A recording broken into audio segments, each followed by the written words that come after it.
vous êtes certainement en train de vous restaurer ou de rendre visite aux exposants dans le village, je voulais vous rappeler que ce soir, à l'issue du cross, vous êtes tous invités à nous retrouver dans les tribunes, côté hippodrome, pour saluer, applaudir nos champions, nos vice-champions olympiques, Nicolas Touzin, Stéphane Langlois et Karine Lagouac. Ce sera à l'issue du cross et donc rendez-vous dès la fin des 7 ans pour voir nos formidables médaillés des Jeux de Paris.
Alors, il est 12h46, dans un peu moins d'un quart d'heure, le départ sera donné au premier concurrent pour l'épreuve de cross du championnat du monde des chevaux de 7 ans. Et c'est l'Irlande qui ouvrira ce parcours. Et donc, je vous invite tranquillement à nous retrouver au départ du cross ou tout autour du cross si vous vous êtes restauré sur le parcours. Donc, l'équipe infernale va repartir avec ma fidèle Joël Patron. Et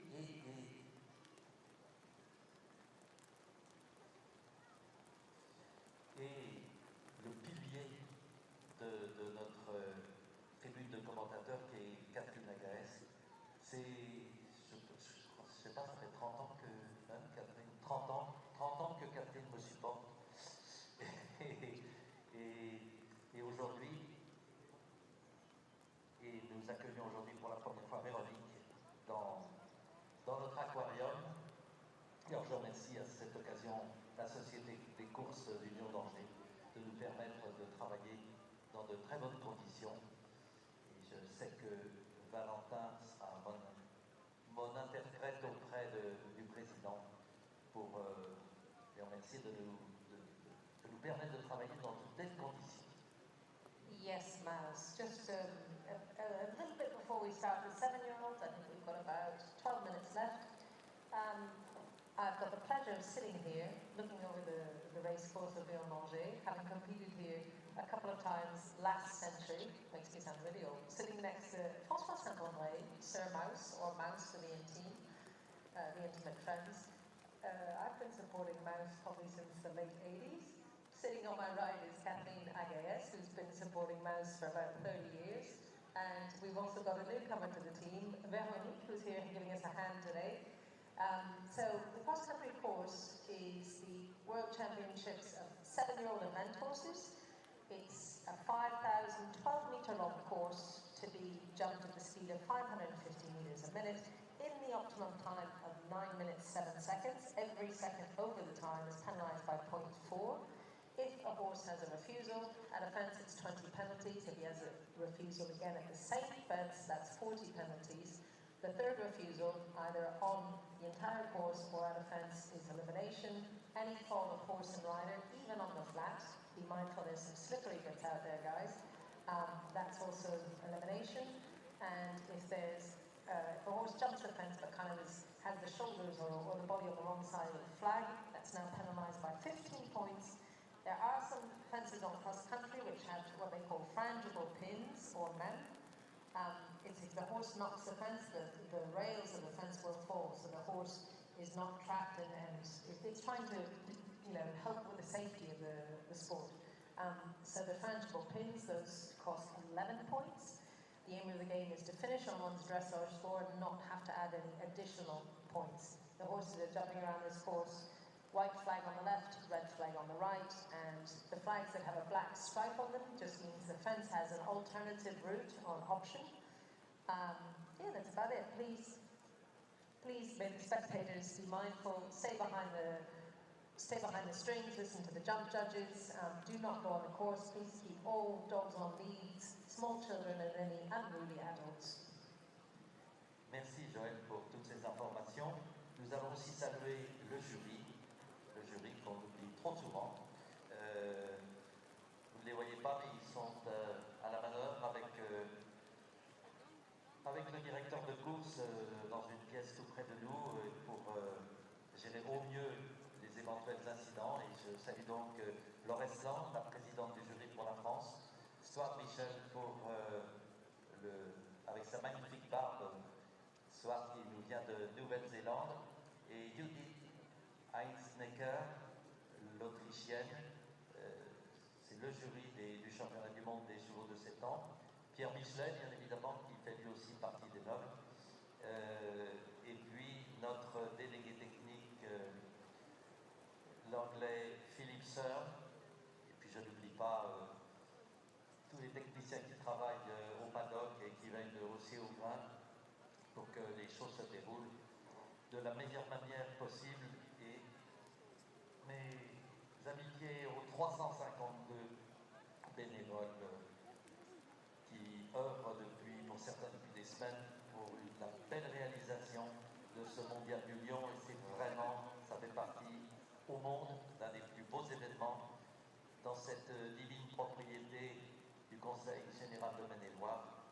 Et j'ai à nouveau une pensée pour la présidente et notre très chère amie Florence Dabin et toute son équipe, parce qu'autour d'elle, il y a des garçons et des filles formidables qui font le boulot. Je peux vous le dire, ils sont un grand support, un grand soutien pour nous tous. Merci donc à tous les partenaires. So yes, just thanking all of, well, as many people as we can. First of all, the grand jury here. The president of the grand jury for France is Doris Long. She's accompanied by our Kiwi friend from New Zealand, Stuart Bishop, and from Austria, Judith Eisnecker. The course designer is Pierre Michelet from France, and he's assisted by the TD from Great Britain, Philippe Sir. There's a lot of people involved in a competition like this, so there's a lot of venerable volunteers and a lot of hard work put in. So thank you to all the volunteers and everyone else who has made this competition possible, including the owners, the grooms, and the whole team around each horse. Welcome back to Le Lion d'Angers. This is how the dressage leaderboard is shaping up in the 7-year-old division. Lizzie Boff, Calada Spice, out in front for Great Britain, 25.4 ahead of the 2 Chile Morning Clones. It is promising to be a real battle. The rain, fingers crossed, looks like it has eased off slightly. Let's take a look at some of the highlights of those leading tests. Lizzie, who came pretty near the end of the day yesterday. Calada Spice, who has a quite extraordinary international record. Never out of the top 10 in her international starts, but this was a career personal best for the horse internationally. I think also for Lizzie as well. Here's Yulia Kravsky, our leader on day 1 of dressage, Chile Morning the second, the first of those 2 Chile Morning clones. I'm not the only one who, despite the fact we know it's a complete coincidence, finds it a little bit spooky that the 2 clones actually scored exactly the same mark, 26.2. And there would have been a good deal of pressure on both Julia and Gemma this weekend. You can see just how similar these 2 horses look in a moment when we go on to see Chile Morning the 4th.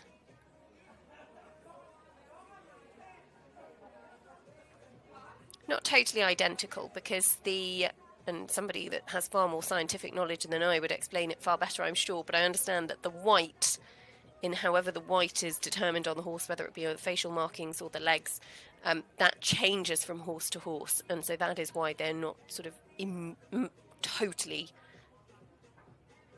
exactly the same, but they are in terms of breeding and everything else.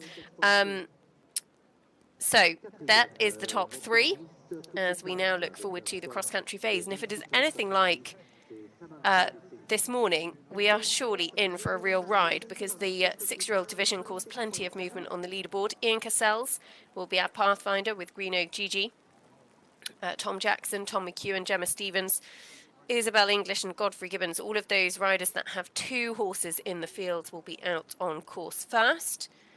Julia Kravsky and Chile Morning the second will be the highest placed rider that we see early on. And then there's plenty of other big names, including Tommy Greengard. And that's me, Z, one to look out for the United States.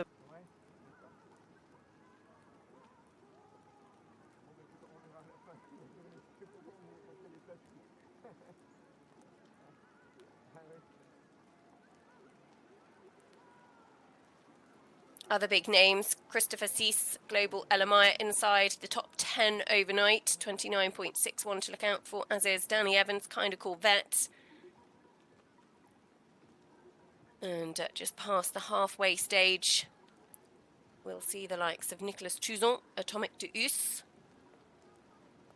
Nicolas, who won Le Lion d'Angers 20 years ago, back in 2004, taking the top spot. He would dearly love to add another Le Lion d'Angers title to his resume. Who else is that to look forward to? Carl Daniels, Shenandoah Mika, Prudors, Gulnoran Cooley for Australia as well. And then we'll head towards the end of the running order, and there's plenty in here that can really rattle the very top of the leaderboard, including Our leader, Lizzie Boff, who is yet to head out on course at this point, she's going to be going right towards the end of the day.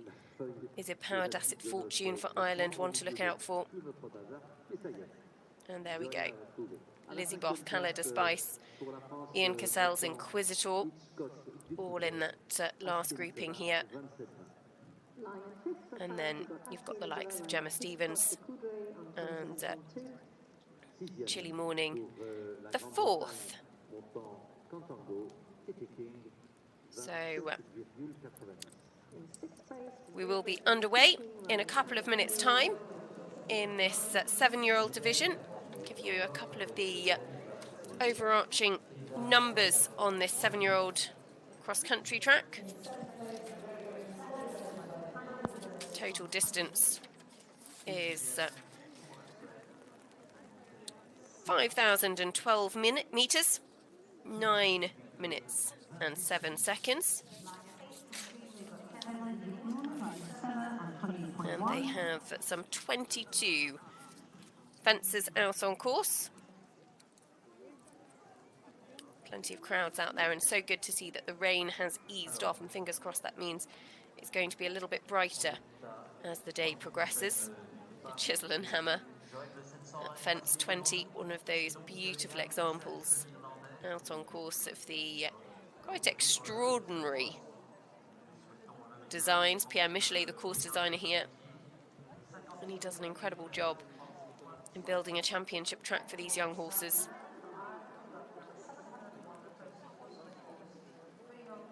And then you've got Equibois Creation, who pull all of these incredible fences to life.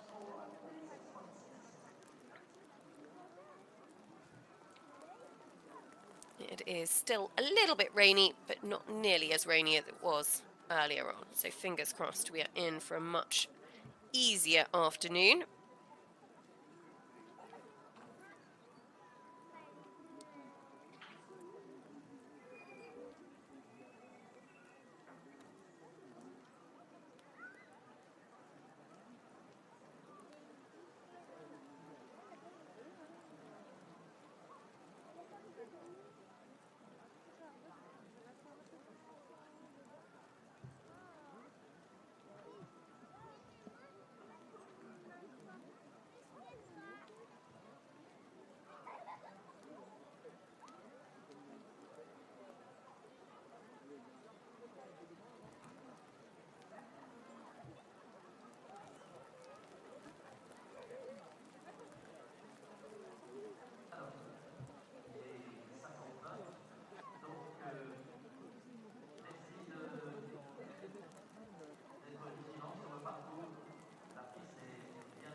Merci aussi de tenir vos chiens en laisse et vos enfants par la main.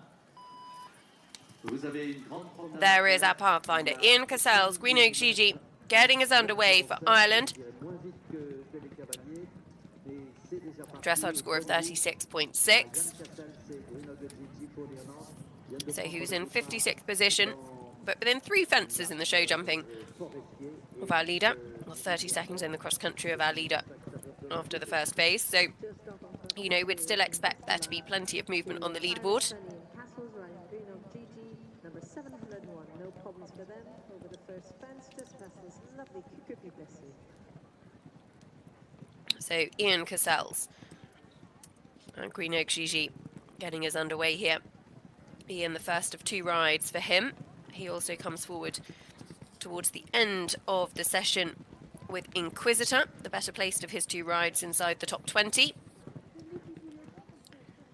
Green Oak Gigi was top 20 at Lisgarvan last time out, had a win at the 2-star level last year, and actually finished inside the top 20 in the 6-year-old division here 12 months ago. 36.6 is the score that she brings forward to the cross country. Fingers crossed the rain has disappeared for this afternoon. Although, as an Irish rider, Ian might be hoping it plays havoc, because they do love a bit of mud. That's the first question on course, the Datanite cases. And then very quickly over the road crossing. Almost an obstacle in itself. Riders have just really got to ride the terrain at this early part of the course. Choosing the left-handed option there.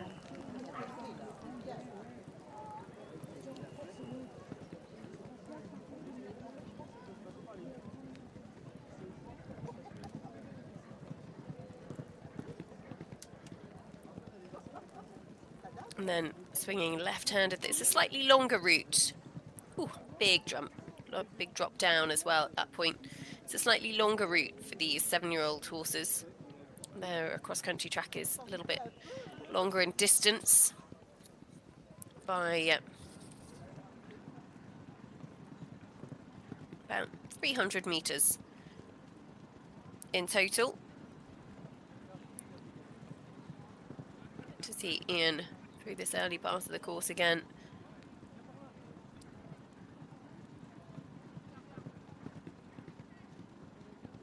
And over the beautifully carved hair, up the step, down through the water. And then back round the other direction. As next to go, it will be Tom Jackson, Cooley Cornassus. There's 7-year-old by Calandro. And that's a Condios mare, owned by Pam and Hugh Jarvis. Comes forward on a score of 31.0, so left Tom in 19th position coming forward to the cross-country. Got an action-packed day of cross-country for you. Full schedule now through to the last horse due to leave the start box at around 20 to 5 local time. Is just starting on cross country now. Meanwhile, Ian Castles and Green Oak Gigi are clear coming in the fence line, and one Tom hides another. The next horse to start on course will be Quintus, ridden by Tom McEwen for Great Britain. So Tom Jackson nicely clear there as Ian Cassels. Up at the Grand Nature combination that comes up at fence 10A, B and C.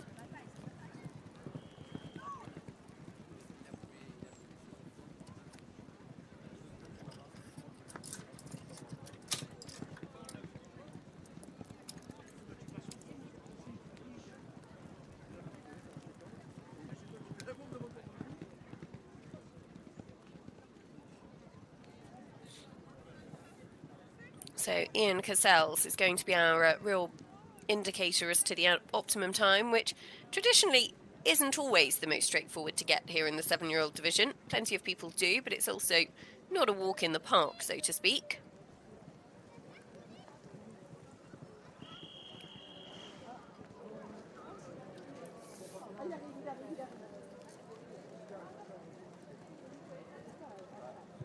Coming to the cases at 4.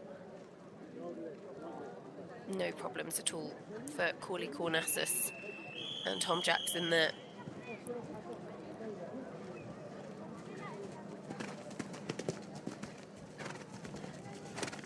Tom, who finished 5th again at Defender Burley this year with Capel's Hollow Drift, rode for Great Britain at the European Championships in Haradapan last summer. Allô? Oui, c'est Luc, bonjour. Non, on est sur le terrain, on va aller sur si ça coupe, ne questionne pas.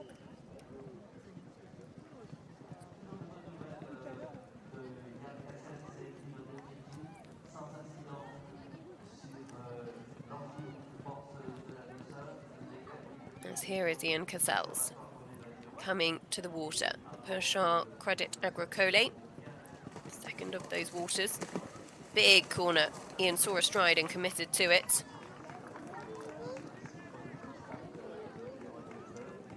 And it played out very well for him. He's got just under 3 minutes to get home from here.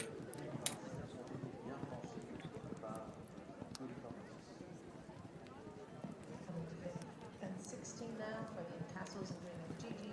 Looking good so far. Meanwhile, Tom Jackson and Cooley Cornassus. Ian Cassels and Green Oak Gigi. At the end, Vol Huntex. bank up to that fence is so steep.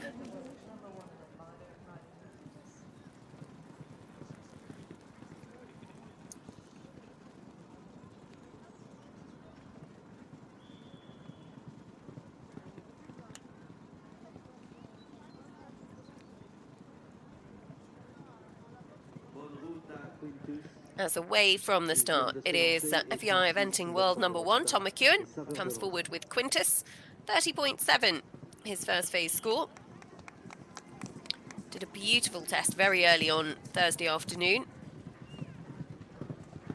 There was one little blip in the walk, but otherwise it was a really, really lovely first phase for them. A little bit at Rueful couldn't have perhaps been sub 30 as Tom Jackson up at the Pays de la Loire Grand Nature. Pops through there without any problems.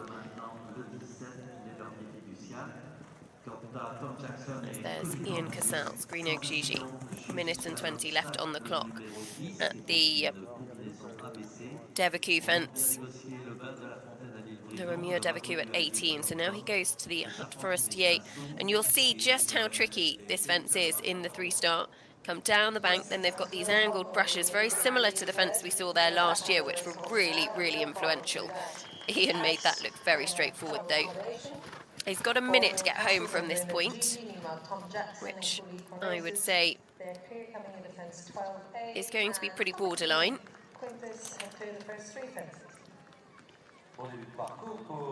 Because you still want to be coming in between this archway with just under 40 seconds left on the clock. So he's going to be maybe five seconds down or so. Again, a similar question in the 7-year-old division to what we saw in the 6-year-olds. Green Oak Gigi digs deep and heads on to the race course to go in front of the grandstand. Just the last to go. Will be very, very close to the time. Ian Cassell's our pathfinder, has had a lovely round cross country and might just sneak inside as well. Very close to it. Ugh, 1 second over, 0.4 of a time penalty. So 37.0 is his total score going forward to tomorrow. And so that will be great reassurance to everybody else, actually, that the time does look to be quite achievable. We've got some experienced horses in the early part of the draw, or particularly some very experienced riders. So 1 second over Ian Cassell's Green Oak Gigi will be on a score of 37.0 going into tomorrow. Tom Jackson and Tom McEwen both out on course. Tom Jackson is clear to 14. Tom McEwen to the water at 7. That's just preparing to head down to the start to head out on course. That is Gemma Stevens with the first of her 2 rides, Coulee Couture.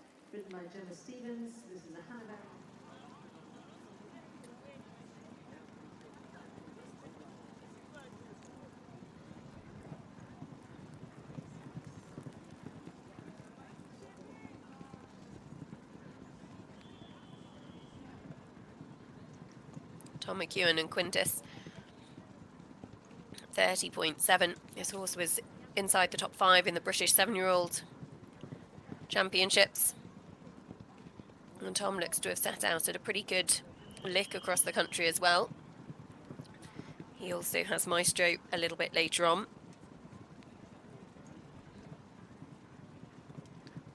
Maestro, who perhaps didn't deliver the first phase test that he's capable of, but still lots to look forward to over the next couple of days. Tom rides this horse for Jane Knight and Deirdre Johnston. And he's got some really nice young horses in his string. Had a great top 10 finish with Isa at Blenheim Palace International Horse Trials. He's got some very supportive owners that are really investing in the future, looking forward to the longer term goals. As here is Gemma Stevens, the first of 2 rides for her. Coulee Couture sits inside the top 25, owned by Prue Dawes, who actually has a ride herself a little bit later on, and we'll see head out on course shortly. Tom Jackson, meanwhile, Cooley Cornassus coming down the bank. It's a fairly long 2 strides You've got to really trust them. Cooley Cornassus perhaps just being niggled along a little bit by Tom. McEwen, meanwhile, is clear up to fence 11, coming out to 12 AV and Gemma Stevens. For Great Britain, Just aware that they've still got 3 jumping efforts left to go. A little bit slower than Ian Cassell's, so would expect to be a few more seconds over the time. Tom will just take a moment, set up for this final combination.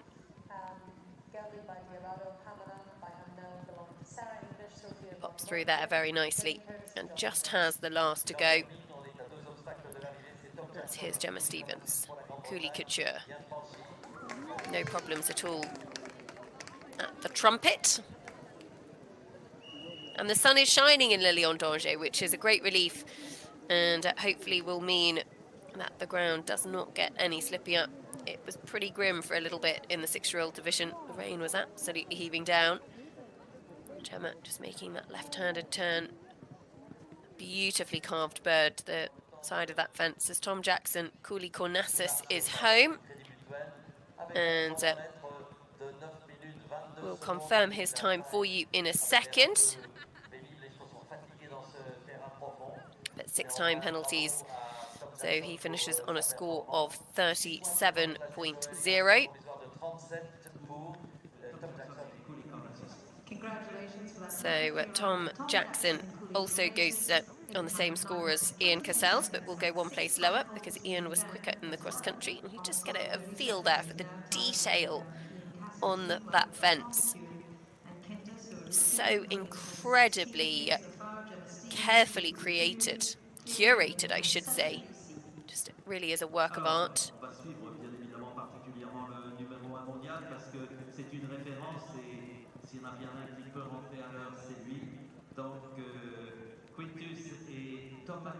Sans incident à l'obstacle numéro 16. On est à 6 obstacles de l'arrivée.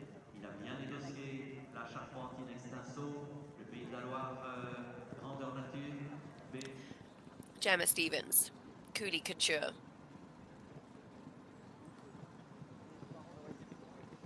Settled into a really nice early rhythm. Just under 4 minutes into the track now. On that score of 32.9. Which is a good starting score, to be fair. Gemma was really pleased with this horse in the first phase. Gemma actually had a great podium finish at Horse of the Year, showing the pure show jumping discipline. Ooh, just had to get back for that stride there. And had to be quite imaginative at the last element as well. I think went on a stride less than Tom McEwen. I mean, Quintus does look like he has a fairly enormous stride. A stride more than Quintus, I should say. Cooley Couture was just outside the top 10 at Wellington. As let's go back to Tom McEwen.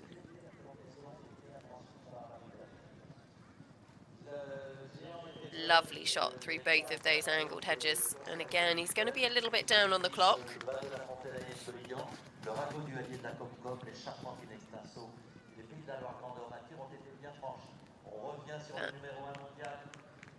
Galloping on towards home now.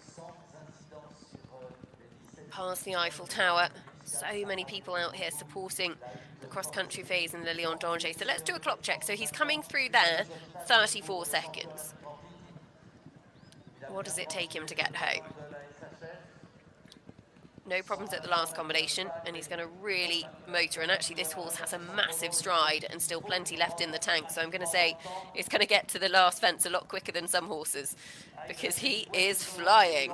And I bet that gave Tom McEwen some feeling, actually, because you get to the end of a 9-minute course, and if you press the accelerator and they respond like that, not too many complaints. He's going to come home inside the time. The first to do so, Tom McEwen, 1 second inside. But I would say that that went a little bit quicker over the final couple of 100 metres than perhaps some of them we will see later, because he absolutely devoured the ground. And Tom McEwen will stay on that score going into tomorrow's show jumping. Here's Isabel English for Australia with Elsian Fields Prado, horse that completed in the 6-year-old class here 12 months ago. 32.6 their score coming forwards. Isabel, of course, also has Sildara Bombay S a little bit later on as well.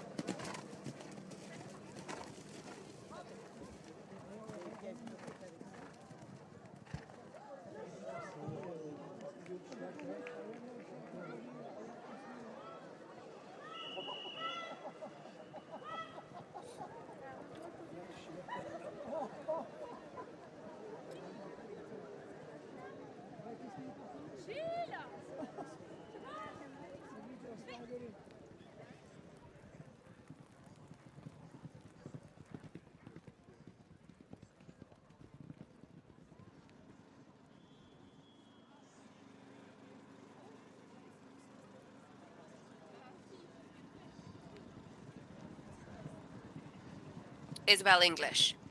Elsian Fields Prado. Just setting up for what is a relatively straightforward fence in its own right, but you've just got to respect them, and Isabel obviously saw a stride, waited patiently for it.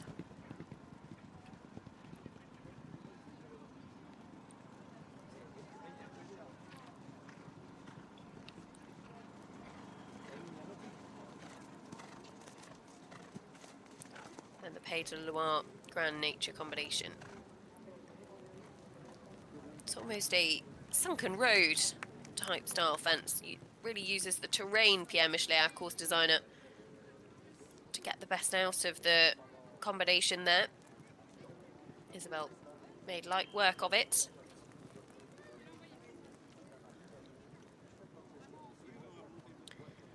So just the one combination inside the time so far. That was Tom McEwen. But so far it has been a slightly less eventful start to the 7-year-old division than we saw in the 6-year-olds a little bit earlier on. As Gemma Stevens and Cooley Couture at the Forestier hut. Clear so far. Actually holding, in fact, I think she was shouting long. So just having a few braking and steering challenges. We'll wait for confirmation from our fence judge as to how that has been judged when we go back to her in a second. Godfrey Gibbons and Kilnamac Cassou are away for Ireland. First of 2 rides again for Godfrey. Comes forward on a dressage score of 36.7. A good shot at the trumpet.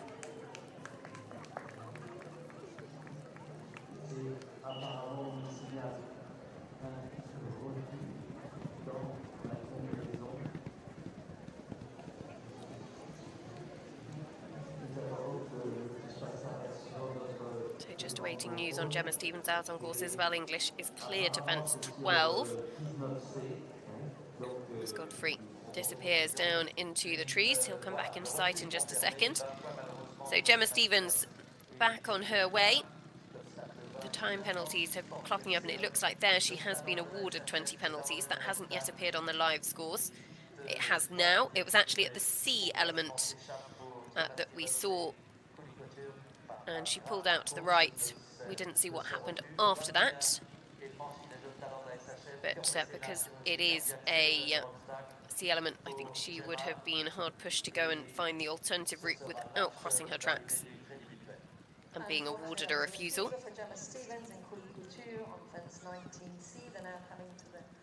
But they clear the last and are home safely, and we'll see Gemma a little bit later on with Chilly Morning as well. So she's still got another ride to go. 10 minutes, 10 seconds, so that's 25.2 time faults, 20 jumping faults, leaving them on a total of 78.1. And just about to start on cross country. Best of luck to Quigley Kellerman, the United States of America, riding Blakeney's Cruise. It's an Irish sport horse gelding by FSS, Corelli Bravo, and Cowles. Cruising by Cruising belong to the rider. Les États-Unis d'Amérique au départ, elle monte le numéro 7. Blakeney's Cruise, c'est Quigley Kellerman.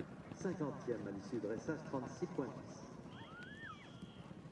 A pris le départ et nous lui souhaitons bonne route. Quigley, qui franchit le premier obstacle, les saveurs de l'enjeu bleu, se dirige vers Alors que pendant ce temps, nous avons des bonnes nouvelles de Kilnamac Cassou. Rien sur l'obstacle numéro 9. Les cases d'Atano, les conseils en Télémutuel, Ficus Verilis, le vin de la Fontaine à l'île Brillant, le ragot du Allier de la Concorde. So Godfrey Gibbons makes nothing of that Pays de la Loire Grand Nature, as Isabel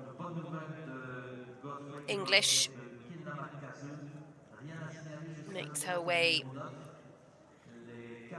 back onto the main racecourse. The main track, I should say.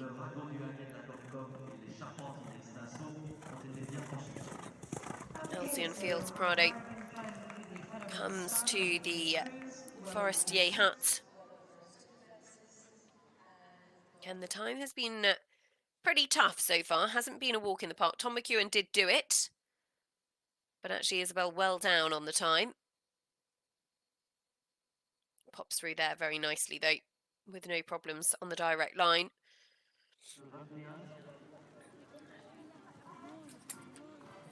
And then sets up for the hammer, mallet, and I think it's a hammer, a mallet and a chisel.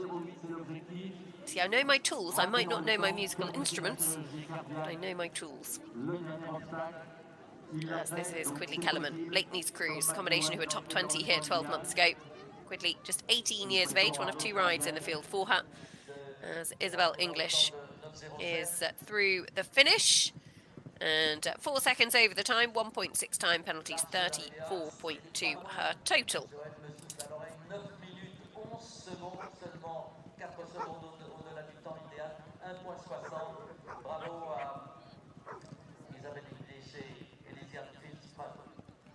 Lovely clear round for an Australian friend Isabel English and Elsie in the field's Prado in the time of 9 minutes 11 seconds. That's 1.6 time falls, leaving them on a total of 34.2.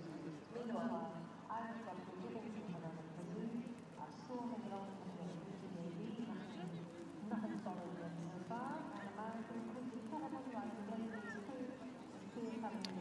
so the 7-year-old division has started with slightly less drama than the 6-year-old division did, which caused plenty of problems littered actually throughout the course. The weather conditions have improved, which also helps, but still plenty to come, and actually a number of the riders out on course first. Among some of the more experienced in the field, the likes of Tom McEwen, of course a 2-time Olympic gold medalist. Gemma Stevens has obviously been a 5-star winner and picked up a team gold at the World Equestrian Games as well. The time also does look to be quite achievable as away from the start. This is Jenny Glabenius and Canela for Sweden. Canela, this mare by Comfortuna, out of a mare called Brisker, who was by Roven. 32.6 their score coming forwards. Best of luck just carrying on cross country to Jenny Glabenius and Jenny Glabenius heads into the woods as we go back to Blakeney Cruise and Quidley Kellerman.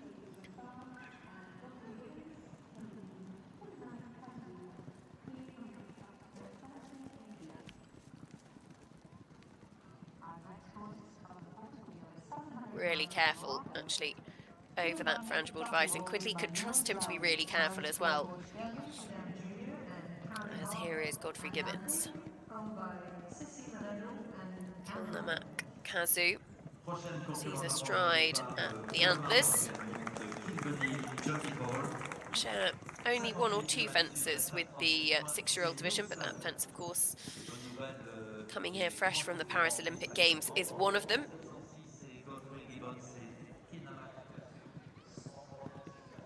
Now you've got to go straight here, so no alternative route.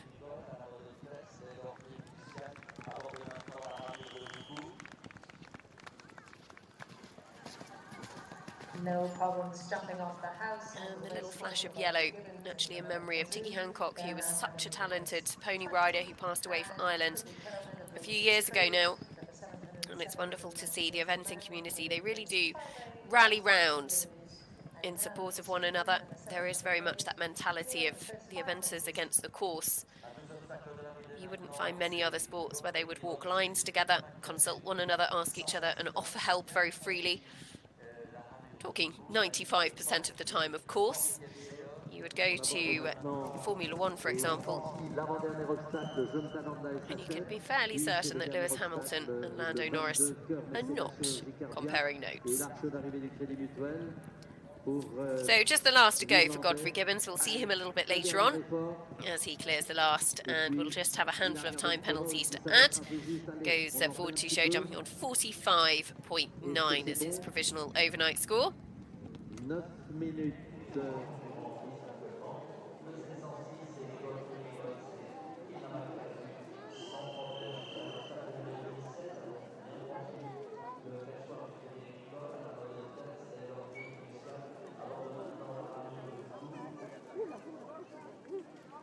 Now that was a hairy moment for Canela and Jelly Globenius. Didn't get the best distance actually at that final, or the second element there, and there is a MIM device on it. It looked like it moved, but the fence did not change shape, and so should be unpenalised for that. There's 11 penalties under FEI international rules should a frangible device be activated, and that is specified as if the dimensions of the fence have changed. So if one or side of the fence falls, both sides of the fence fall, and it changes the shape and dynamic of the fence, then that is when the 11 penalties are activated. Normally it's very, very obvious, I should say. As here's North Lowy for Morocco, Kilbunny Jockey Hall, 37.0 their score coming forward, clear of the chess piece at 2. And out over the road, away from the racecourse. Enormous jump for Jenny Globenius. Canela, the first part of the Crown Nature. They jump much more confidently through the second 2 elements.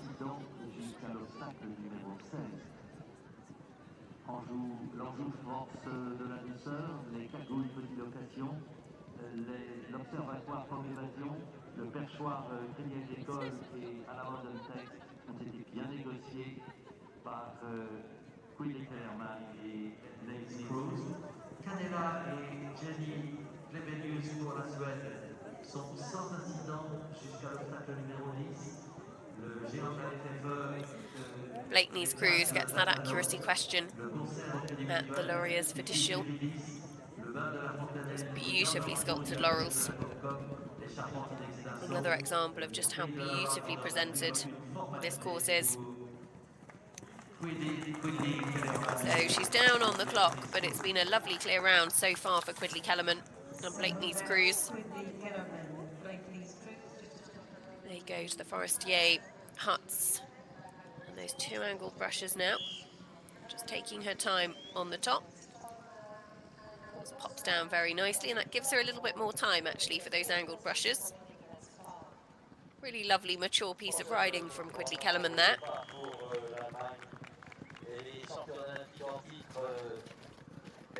Championne olympique à titre individuel. Elle est médaille d'argent individuelle au championnat du monde à Pratoni. C'est sa 4e participation au mondial. C'est une des meilleures cavalières de notre continent. Elle monte Chili Morning, le dossard numéro 10. Elle est 2e à l'issue du dressage. Rather feeling their way all over the second element of 4 was North Lowy and Kilbunny Jockey Hall. Next away from the start actually will be the combination tied in individual silver overnight, which is Gemma Stevens, not Gemma Stevens, beg your pardon, Julia Krajewski and Chilly Morning. She's tied with Gemma Stevens and the other Chilly Morning, so Chilly Morning the second will be out on course first. Chilly Morning fourth will follow later. But so far, this 3-star division has been relatively straightforward in the jumping, it should be said. Probably helped, I'm sure, by the weather conditions improving to this morning.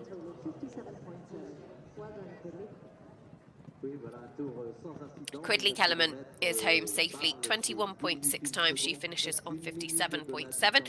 As here is the combination who led overnight on day 1. They currently sit in the joint individual silver medal position. Julia Krajewski and Chilly Morning the second. One of 3 Chilly Morning clones. So cloned from the 2015 badminton winner. Chilly Morning, who was competed to the very highest level by William Fox Pitt. It was a horse that is probably one of the most successful stallions to have competed in the sport of eventing. There are 3 clones, 2 of them competing against one another here. We'll come back to Julia in a second. There's North Lowy, Kilbunny Jockey Hall, 37.0.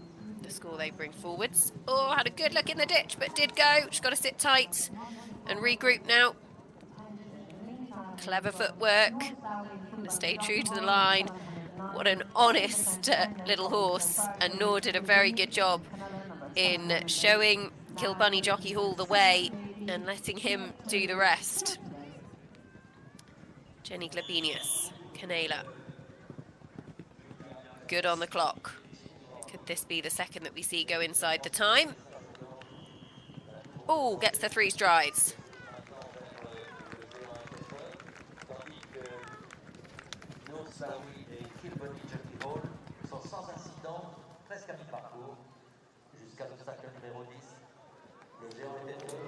Here is Chile Morning, the second at the case d'Atanorte. First combination on course. The 3 strides, no problem at all. Gemma Stevens actually had these 3 horses as youngsters. They were bred out in America because that's where you can clone horses, and flown back over here as young horses, and then they were at Gemma Stevens' yard. He went out to Yulia Kraevski's as a 3-year-old.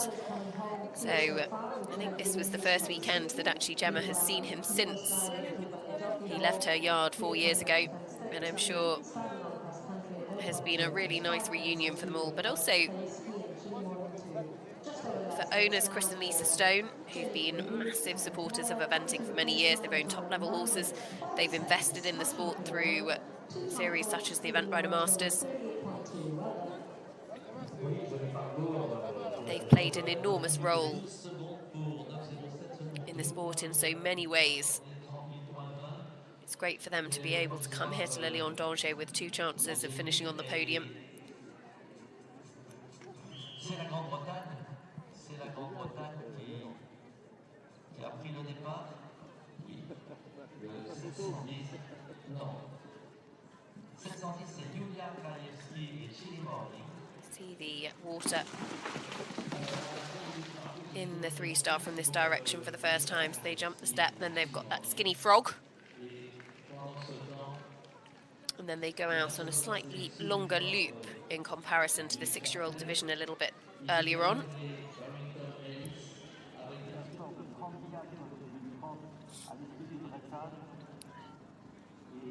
They jump this beautiful hedge, coming back towards the Pays de la Loire Grand Nature.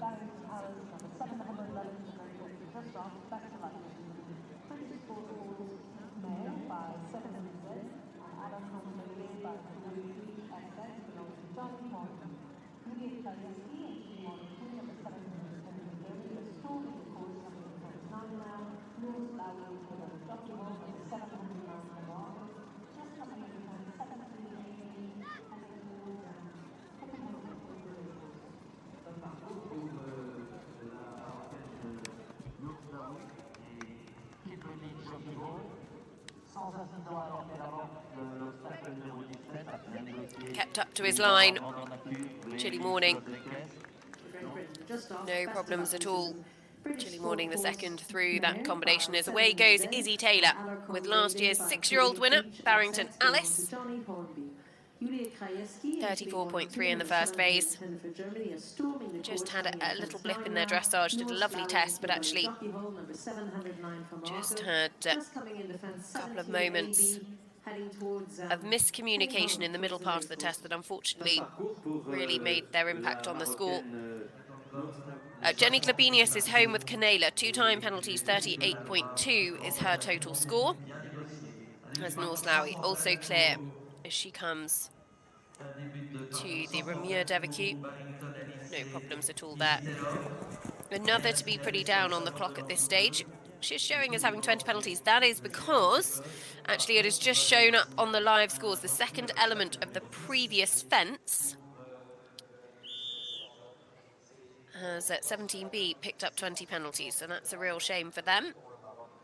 And another actually just nips out the left-hand side, so that will be another 20 penalties for Nort. She's got to come back and represent. There is no alternative at this fence. You've got to take the direct route.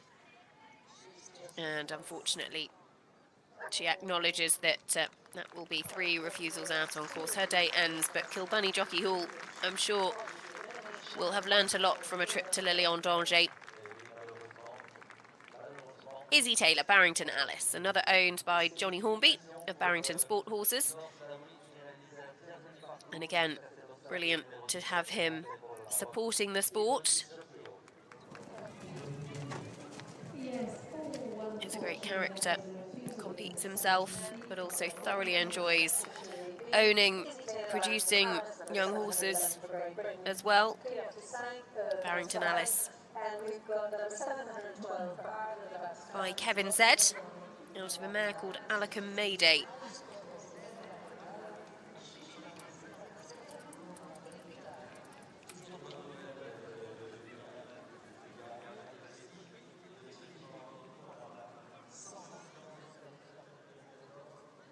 As Austin O'Connor next to go with Diamond Mistress, well placed for the Irish, 30.3 is his score coming forward to the cross country.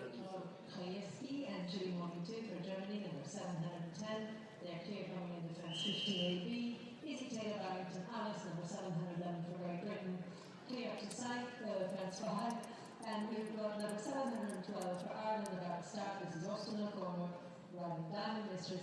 Les 15 datadotes, le concert au Crédit Mutuel et Picus Viridis ont été bien franchis. Best elector starting on cross country to our Irish friend Austin O'Connor riding Diamond Mistress, no problems over the first fence. Meanwhile, Izzy Taylor and Barrington Alice number 711 storming the course. They're now up to fence 9, and Julia Krajewski and Chile Morning 2 number 710 for Germany now coming back towards the race course over the So Julia Krajewski, Chile Morning, no problems at the Laurier Fidicial. Some of the big questions out the way. They've still got a minute and 20 left on the clock to get home. And she's going to obviously want to be inside the time. She doesn't want to take any chances, but she also, thinking that far ahead, would like to finish as close to the optimum time as possible because she is tied on a score equal with Gemma Stevens. And they would be split by their time in the cross country, whoever is closest to the optimum time. But of course you've got to jump clear. Very nicely done, Julia, who is riding full of confidence at the moment. Had that brilliant win in Buccolo last week with her Olympic horse. On 7 international wins so far this year. Only 2 riders in the world have more. Lara Delida Kirkenmaier for Belgium, Caroline Pamuchku for the United States of America. And she is, I just missed the clock there before it disappeared. Here we go, it comes back. Oh, it's going to be pretty tight to the clock, right. How much can you gallop, Chile Morning the second? Because you are going to be very, very tight to that time. Not quite going to do it. So, does that cost her a podium place? Most likely. She's going to pick up a few seconds over. Just got the last to go. And you can see those places on the leaderboard dropping as well. But it was a lovely clear round. Julia Krajewski and Chile Morning the second. 3.6 time penalties, 29.8. That drops them just into 11th at the moment. It does open the door for Gemma Stevens, Chile Morning the fourth. And it also will open the door significantly to a few of the others inside the top 10, the likes of Kitty King, Cantango, the likes of Sam Lissington, Mr. Cookie Time, who now sit in a podium position. Cross-country, clear round in time of 9 minutes 16 seconds and 3.6 time fills, leading them on total 29.8. Meanwhile, back on track, we've got Austin O'Connor, clear coming in at fence 6 now, is Taylor Barrington Alice for Great Britain, clear coming in at fence 15 AB, and the next horse to start on course will be number 713 from Norway, Global Arena, with Yasmin Corbison Sanderson. This is an Irish sport horse mare by Cannon, and a winner by Cam Zen, belonging to Hector Payne.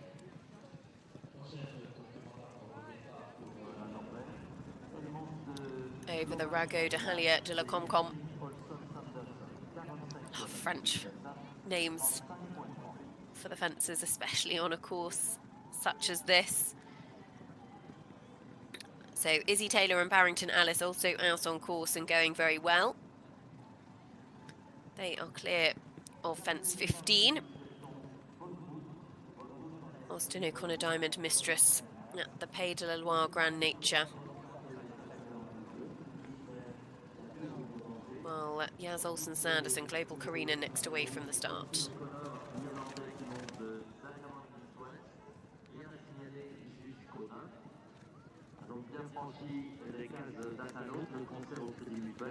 Izzy Taylor, Barrington Ellis.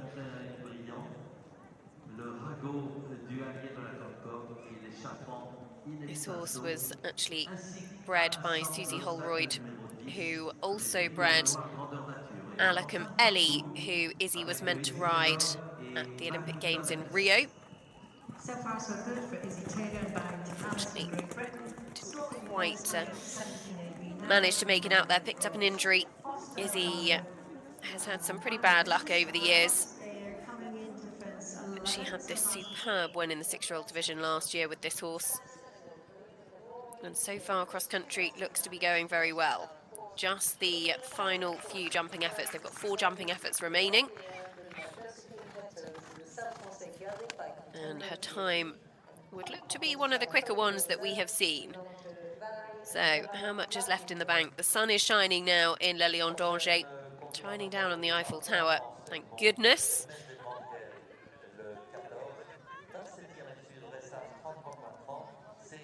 The Jeune Talent de la SSG. She's going to be tight on the time. She's going to be a few seconds over, Izzy. But the mare's still galloping, and that makes a massive difference. We saw just how much time Tom McEwen and Quintus made up as they came down this final galloping stretch. And she won't quite make it, but she's not going to be a million miles away. A jam-packed grandstand here, overlooking this final fence. Izzy Taylor and Barrington Ellis, last year's 6-year-old champions, through the finish at some 7 seconds, I think, maybe 8 seconds over the time. 3.2 time penalties, 37.5 is their total score. So just the one has gone inside the time so far. That was Tom McEwen and Quintus. He is going to be 16th or better going forward to tomorrow. The one to beat is Julia Krajewski, Chilly Morning, the second from those that have been, as we join Jaz Olsen-Sandersen, Global Karina, combination that actually competed in the 6-year-old division here 12 months ago.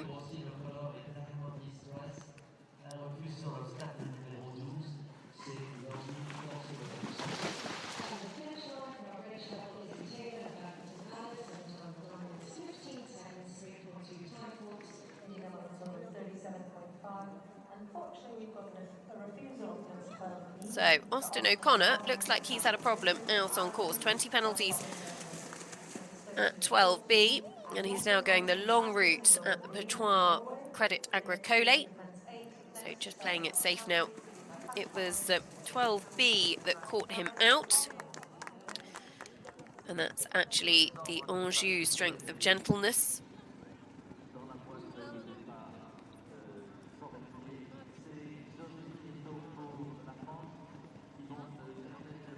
Which we didn't see on our coverage then, unfortunately.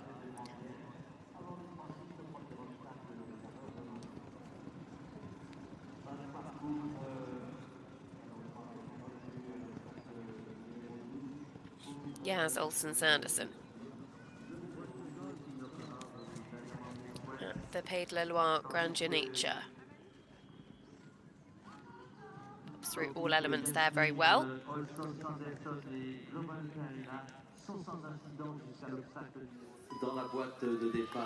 Next away from the start, Josephine Hetto, the first of the home riders. Amise de Brandier by Contendro, as for a mare called Polly Pockets, 33.3 their starting score.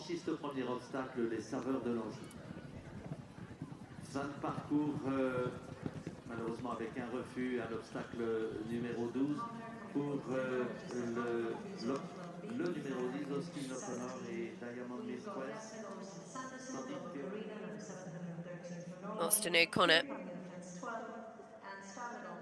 no problems for them at 17A and B. Bon début de parcours pour Amise de Brandier et Joséphine Hetto pour la France.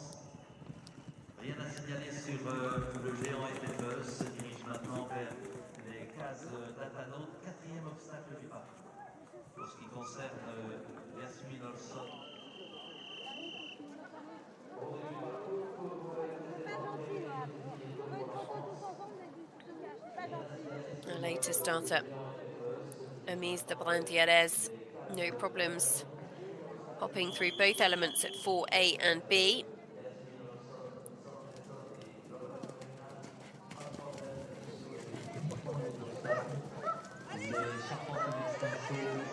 And getting so many cheers from the home crowd. They're enormously vocal and enthusiastic.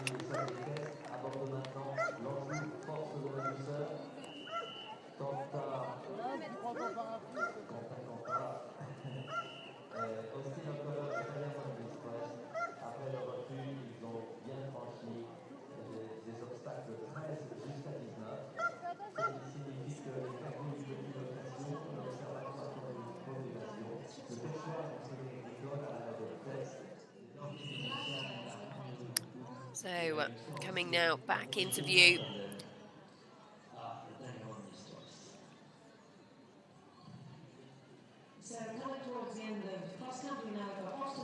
Is Josephine Hitso setting up this first element of the first water. Beautifully carved hair, relocated from its position 12 months ago. Up the step, down the bank, back into the water, and then to the frog. And again, the French crowd cheering her on. Austin O'Connor Diamond Mistress are home. They had 20 jumping penalties, 21.2 times. They finish on 71.5, but this is a combination to watch because they are now in a medal position. Sam Lissington and Mr. Cookie Time did a beautiful test for 26.7. Best test from a Kiwi rider here at Le Lion d'Angers in at least 17 years. Sam had a super spin in the 6-year-old division a little bit earlier on, was the fastest of the day, in fact. Conditions pretty different now to how they were first thing.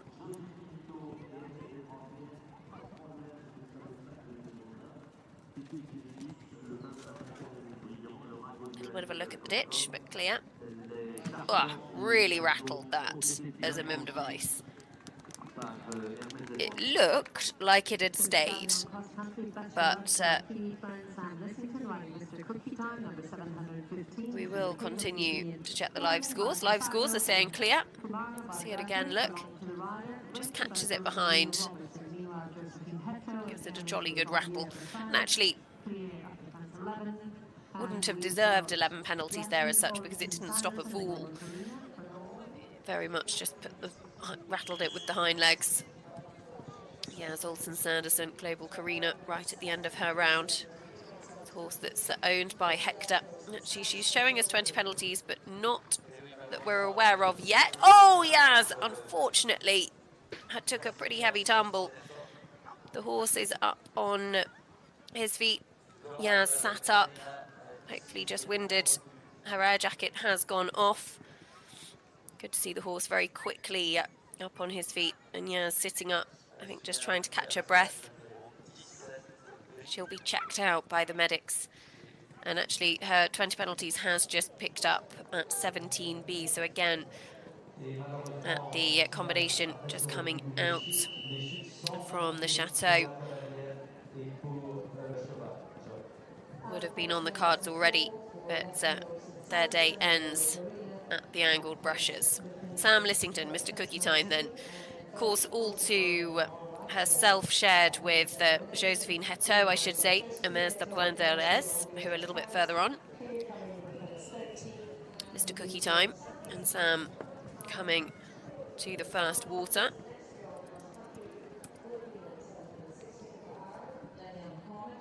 Sam, who had a good spin here 12 months ago with Qantas R in the 7-year-old division, I think ended up with a top 10 finish.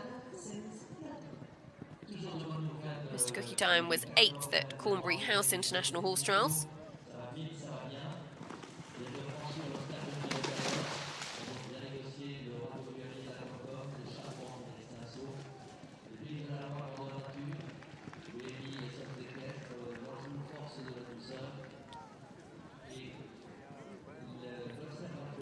That's great to see Yaz up on her feet after that tumble. She'll be checked out by the medics, but we'll head back to the stables. and walking away as well. So both her and the horse up on their feet, which is great to see. Sam Lissington, Mr. Cookie Time. See a lovely stride, setting into a really nice early rhythm. They had a good win at Mill Street in the 2-star long format a little bit earlier on this year. 5 internationals in this horse's career, 5 clear rounds. Get to make the time at the 3-star level. In a podium position though here, and Sam, you can see, has set out very quickly. She trusted him to be careful at that rail, and he was. And she's very quickly away from the final element.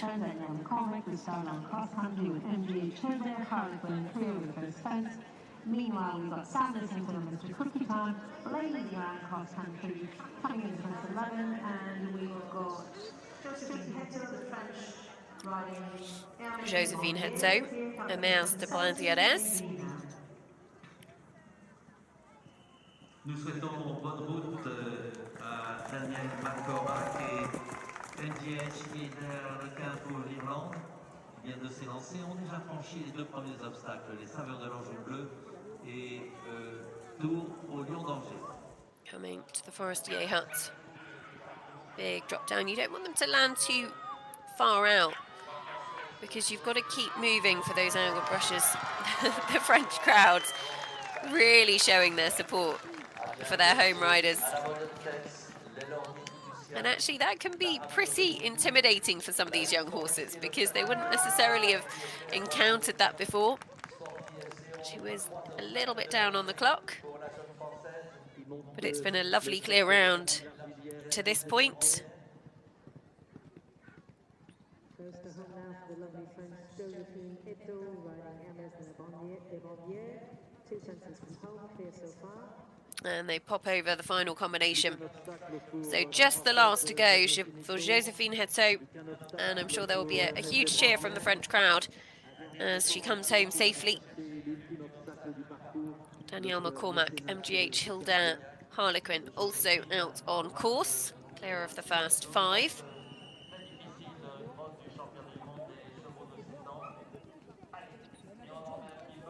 As we go back to Sam Lissington. Mr. Cookie Time at the second water. Going the direct route. Gets there on the 3 strides and finds that really easy, actually. Made that look very straightforward. Big pats for Mr. Cookie Time.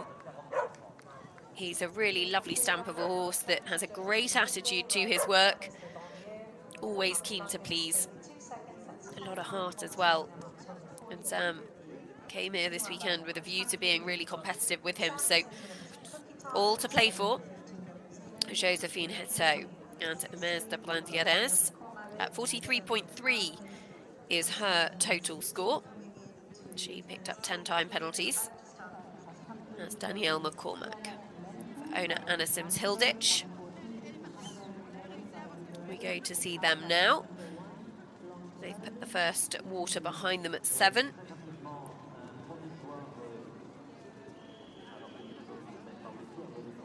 The Hilda stud Anna Sims-Hilditch. Danielle, based over in England, rides for Ireland. Had a good result at Buccalo last weekend. 4-star long there.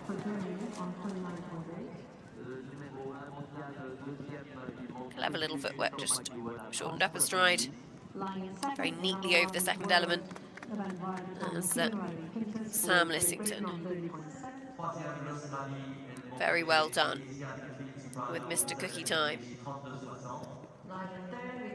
They've put a few of the big fences behind them. The clock is looking pretty decent as well.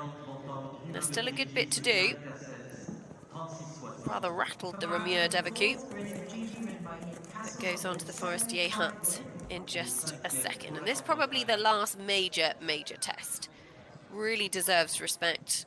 The ground just invites them to run away after that big drop. Then you've got that curving right-handed line. You don't want to lose their left shoulder. It's a fairly long distance and they popped through that very well. So Sam Lissington, Mr. Cookie Time, is setting sail towards home. She's got 4 efforts left to go. Only one has made the time so far. That was Tom McEwen and Quintus. Could we be about to see another? She'd put herself in a really good position going into tomorrow's show jumping if she can do it. Doesn't look like there's a huge amount of acceleration right at the end of the course, and you've got to really respect this final combination as well. I think the time penalties will actually cost her a few places. Quick check of the watch. Says, come on, Cookie, 1 left to go. And lovely to see her give him a big pat as well, even though she's pushing on for the time and she is going to be a few seconds over the time. Giving him a nice bit of encouragement.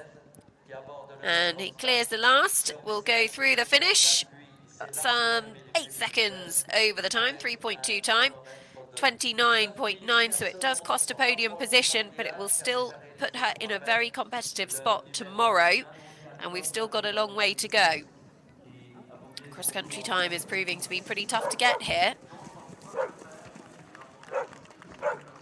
So the leader at the moment, Yulia Krajewski, chilly morning. Sam Lissington, Mr. Cookie Time, just behind her. Tom McEwen next on 30.7.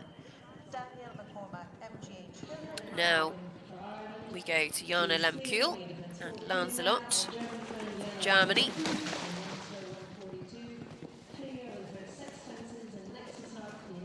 Beautifully presented frog.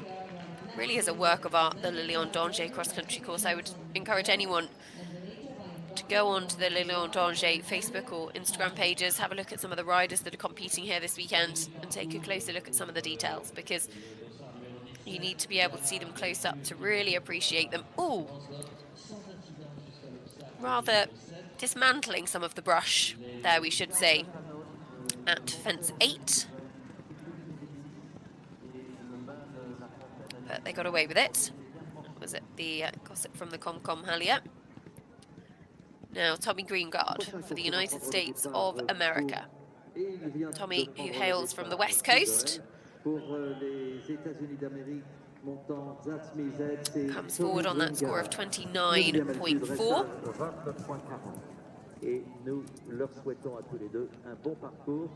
Tommy, who actually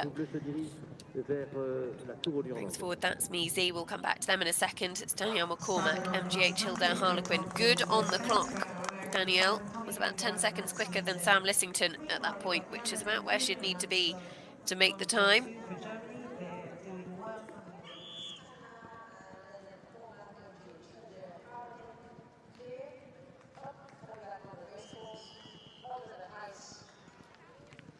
Is still pricked MGH Hilda Harlequin on that score of 34.4. Scores by Lucciarelli. Kicks on towards the final few jumping efforts.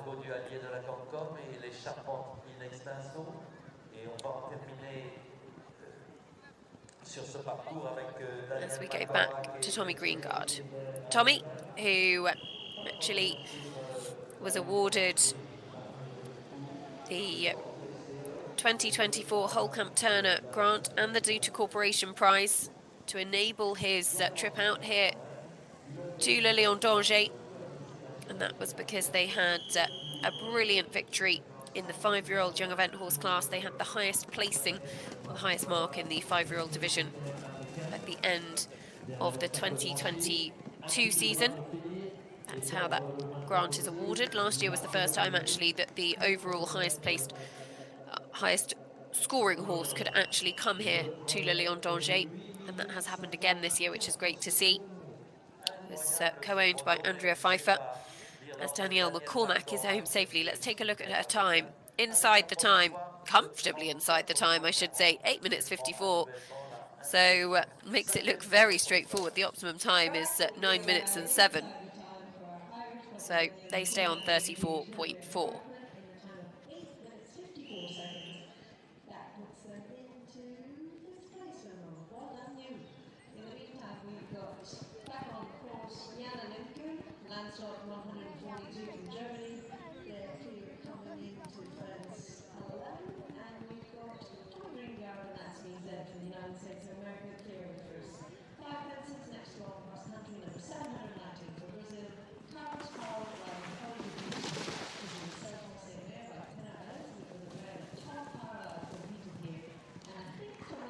Tommy Greengard.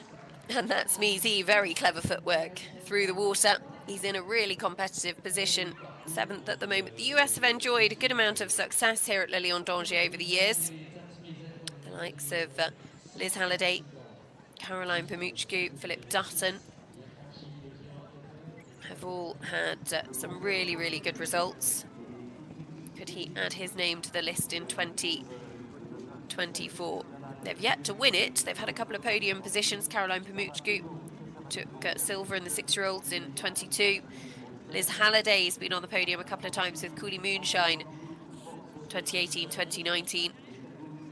Highest placing in more recent years in the 3-star division was Philip Dutton's 7th with Denham a couple of years ago.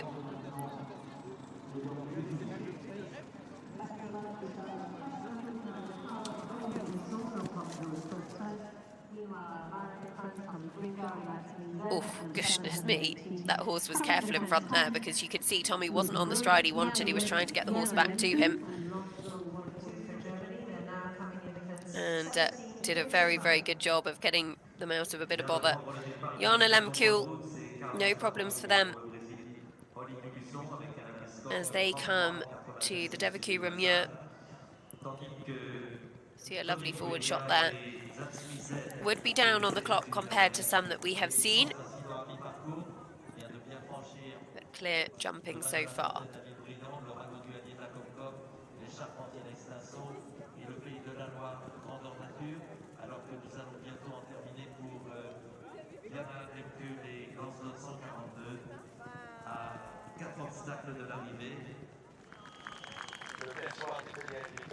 À la bande de fesse bien franchie, ainsi que les lauriers fiduciaires et la ramure de Bougou.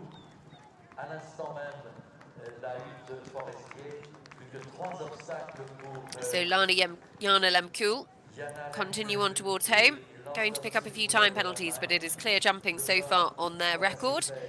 And Carlos Parot, Holly de Busson have just headed out of the start box as well. Se passe bien, oui. Les jeunes talents de la SHF, l'obstacle 21, bien franchi. Et pour Yana Lemkul et Lancelot 142, tout près de réaliser un tour parfait. C'est en tout cas ce que nous lui souhaitons au moment où elle aborde le dernier obstacle, cœur, mécénat, chirurgie cardiaque. Et puis, il faut ensuite franchir la ligne d'arrivée en passant sous l'arche du Crédit Mutuel. So, Lana Lemkul home, 8.4 time to add to her total score. As now we go back to Tommy Greengard. That's Measy. 3 minutes just under left on the clock as he comes to the final water. Goes the direct route. That's Measy. Really responds to his urges through that.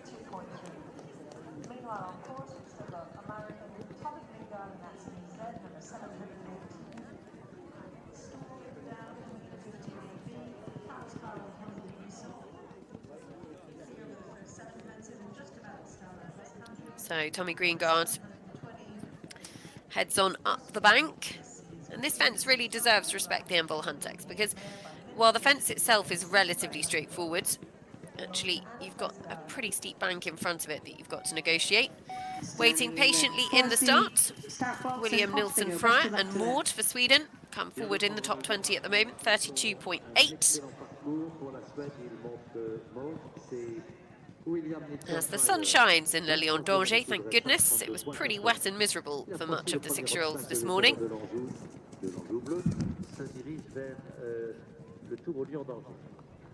Toujours de bonnes nouvelles du dossard numéro 19, c'est Carlos Parra, le Brésilien, qui monte au lit du Busson. Il a franchi les 8 premiers obstacles. Le Tour au Lion d'Angers, le géant FFE, Dylan Forestier. A huge jump for Tommy Greengard. Got to get this turn. Oh, and he does. Goodness me. Okay, that's Measy. Is going to be a little bit down on the clock. How much has he got left in the tank?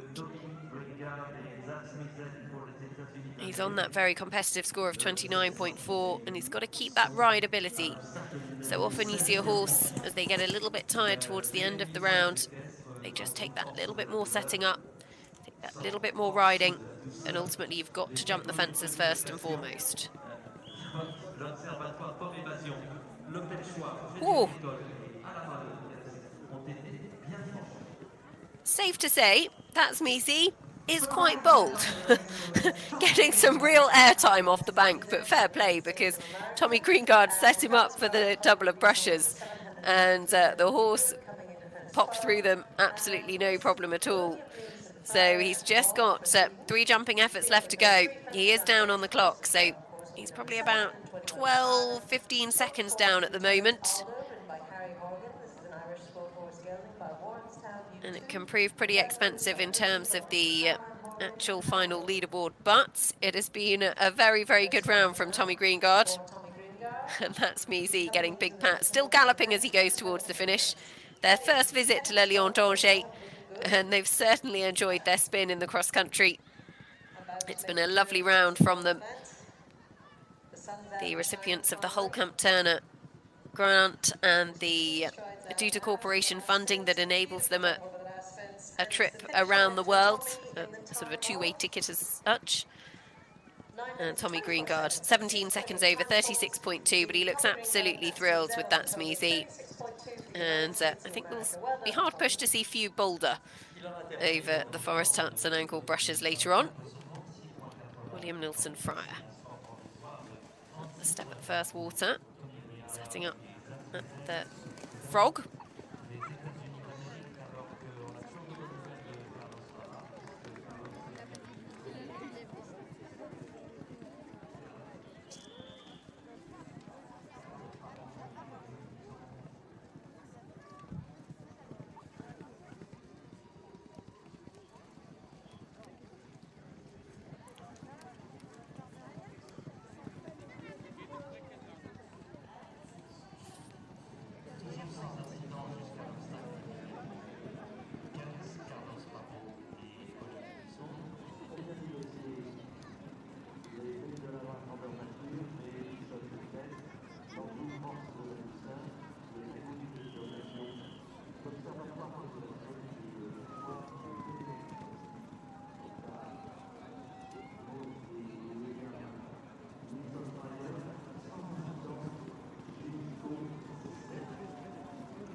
Le géant était peu, les 15 datanotes, le concert au Crédit du Frère, Picus Médicis et le bal de la Fontaine à Libreville ont été bien négociés.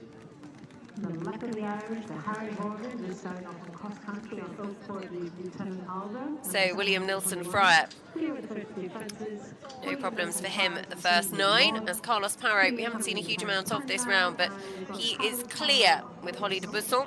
It's a horse by Tenorez, who is a horse that was actually campaigned here very successfully by Thomas Carlyle in his young horse days. Actually one of only a couple of horses to have won the 6 and the 7-year-old division.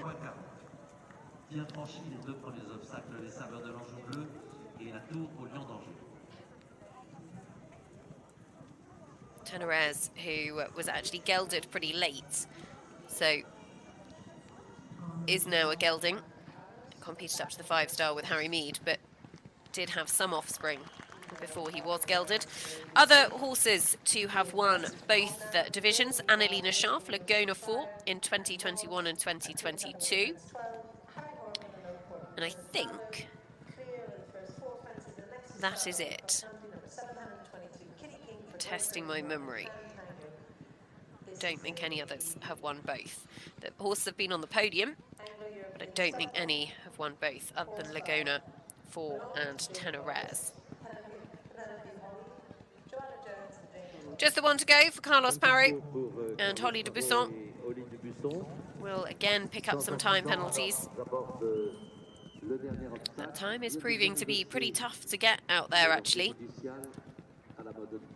Tom McEwen has done it, and Danielle McCormack has done it. But I think they're the only two that have gone inside. Now let's go back to William Nilsson Fryer and Maud at the Credit Agricole Water. Ooh, saw a long stride at the corner. It's on a fairly direct line, but it's a real accuracy question, and they popped through there very well. Lovely clear out for Carlos Caro and Holly Soul in the time of 9 minutes. Harry Horgan, Oakport's Lieutenant Aldo, also out on course. So still on course, we've got Swedish William Fire riding Maud. They're coming into fence 15 now here so far. We've got Harry Horgan and Oakport Lieutenant Aldo, number 721 for Ireland. Clear of the first 6 fences coming into 7 ABC, and our next starter, British Kitty King. Cantango for Great Britain, number 722. Well, this is one that is going to be of great interest. Kitty King and Cantango on that score of 27.9, already moving up closer to a podium position, given what has unfolded so far today. Kitty, who had a really unfortunate 20 penalties a little bit earlier on when in contention, actually in the 6-year-old class, will have put that behind her and now be heading out to go and get the business done with Cantango, a horse that she has produced up the levels, is owned by her mum, Jane Boggis, by Penelope Holly, Joanna Jones and Jane Tolley, who have often supported Kitty throughout the years with producing, or with having a young horse with her, and they produce it and then sell it. I do wonder if this might be one that they would be tempted to keep. 27.9, their first phase score. William Nilsson Fryer looking pretty decent on the clock, it should be said, as he heads towards the latter part of his round.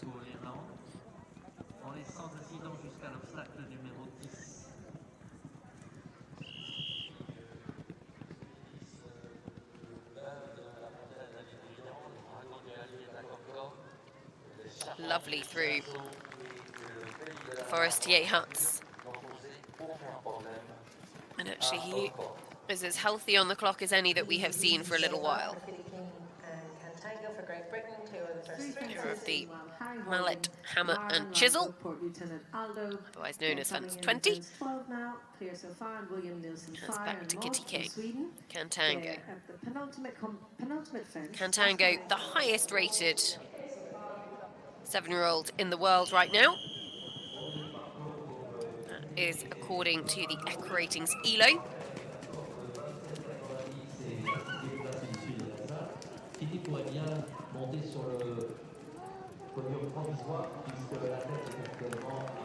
Which ultimately rates consistency and performance internationally.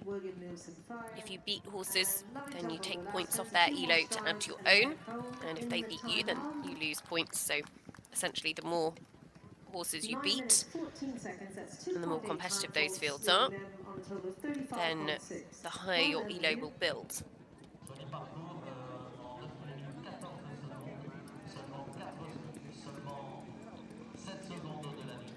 And Cantango is a horse who has, quite honestly, a really extraordinary international record.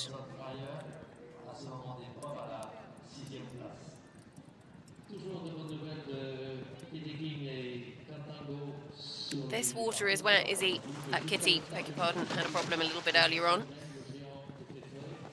No such problems there this time.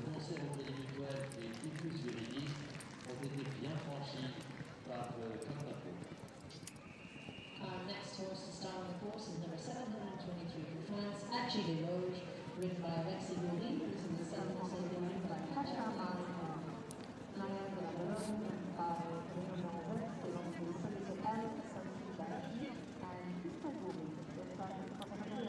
So Kitty King Cantango still absolutely motoring. That optimum time of 9 minutes and 7 seconds. We've had a few people go inside it. Just check, actually, I think William Nilsson Fry didn't quite make it. 2.8 time penalty, so he finishes on a score of 35.6, goes inside the top 40.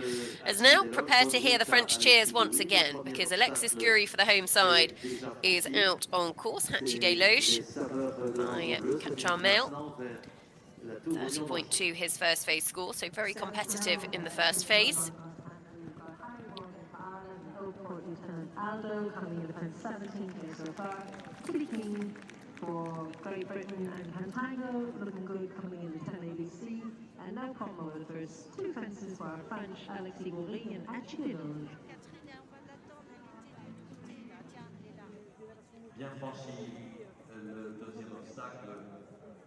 La tour mis en danger par Achille Loge et Alexis Bourri pour la France. Harry Horgan, Oakport, Lieutenant Aldo. Just tiny little bit of a slip there, but they head back towards the main race course. Have had a really good clear round so far.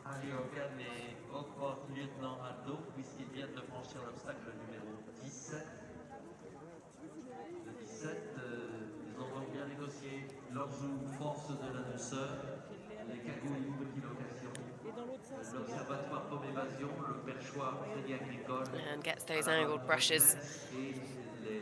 As here is Alexis Gurry through the first combination at 4. No problems at all there. Achille Loge has set out in a pretty quick cruise control speed.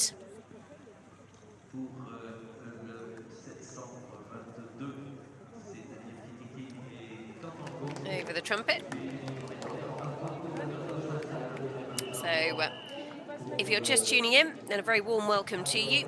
We are yet to see our overnight leader, Lizzie Boff and Halida Spice. They will come forward a little bit later on.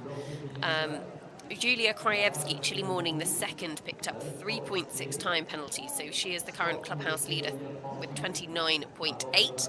But it should be said that actually that's opened the door for a few to go ahead of her. So those in the top 10 still to go all have a real shout of moving up the leaderboard, including this lady, Kitty King, Contango, who are having a super fun round cross country.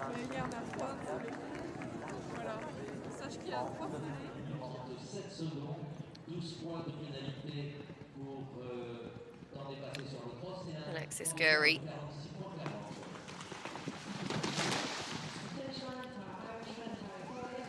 And I mean, you can see the detailing on the beautiful frog, the detailing on the heron, I think it is, that's just situated in front of it. There's so many incredible touches to this track here in Le Lion d'Angers.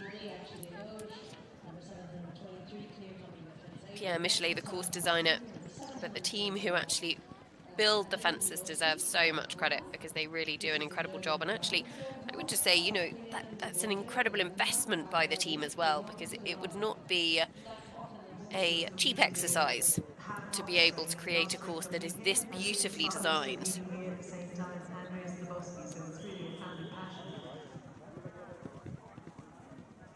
Kitty King, Contango, looking pretty good on the clock, it would be said. Villeroy's Fiducial pops through that, and she's still got 1 minute and 40 left to get home. That is looking very smart. This horse has actually had some probably 8 international eventing starts. Has never been out of the top 7. And actually that included 6th place here 12 months ago in the 6-year-old class. Just unfortunately knocked a rail in the show jumping, which ultimately cost them the victory. Ironically, show jumping is actually one of this horse's strongest phases, because he started out life as a show jumper. Megan James competed him internationally, and he had a number of wins in Portugal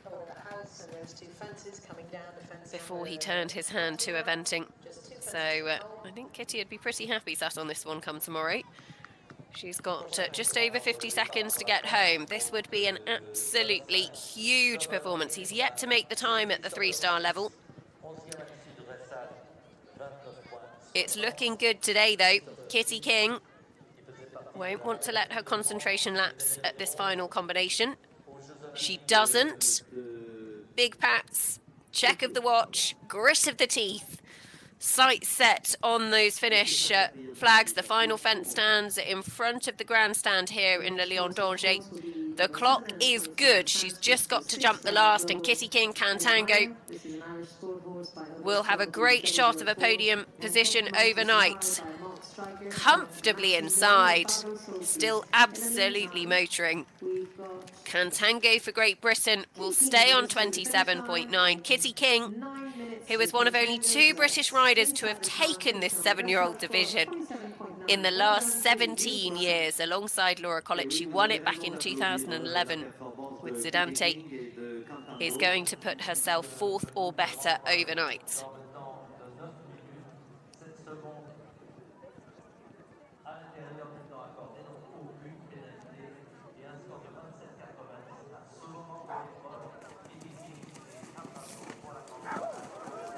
So Alexis Guri, Hatchie Des Loges, going very well.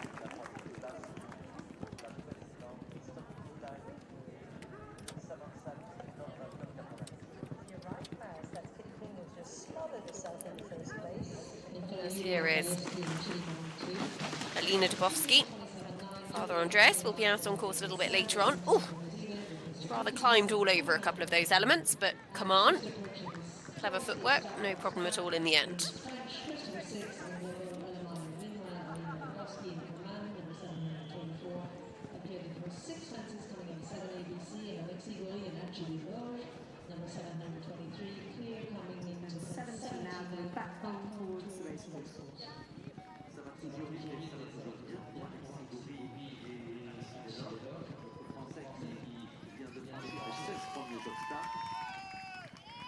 Alors que pendant ce temps, le départ a été donné au 25 Christopher Six. Global Elamaya next away on course as we head into the middle third of the competition, ridden by Christopher Six on a score of 29.6. So well in touch for a good finish here. Alexis Guri, meanwhile, Hatchie Des Loges has, I think, gone long. Blink and you miss it, I'll admit. I blinked. We'll wait for the live scores to confirm. He definitely turned a circle there. However, that is 17 A and B. He's still pushing, so one would imagine that he's still got no jumping penalties to add. They certainly haven't appeared on his system. And so that is confirming he is clear. Ooh. Slightly heart-stopping moments, it would be said, though. The French crowd cheering him home.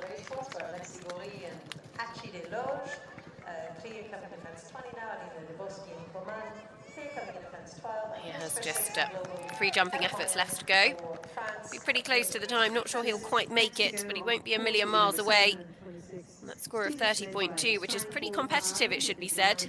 Kitty King, Cantango now the one to beat, 27.9. There's still 3 people to go that could go ahead of her. Lizzie Boff, Calada Spice, of course, our overnight leader. Gemma Stevens, Chilly Morning as well as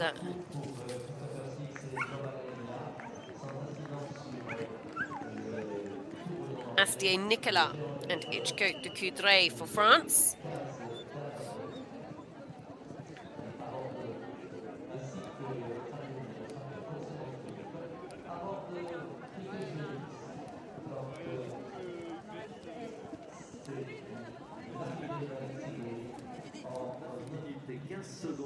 Seulement 3.20 au-delà du temps accordé. Bravo Alexis, bravo à Hatchie Des Loges. Christopher Six, Global Elamaya, 29.6, so a very competitive starting score for them. Inside the top 10 as things stand at the moment. Bravo to Alexis Guri and Hatchie Des Loges for France. Clear round in the time of 9 minutes 15 seconds. That's 3.2 times. Leading them on total 33.4 and putting them into 5th place. Meanwhile, Alina Dubowski and Roman from Germany, they're representing the 10th. As Alexis Guri's confirmed score of 33.4 sees him at the moment sit just outside the top 20.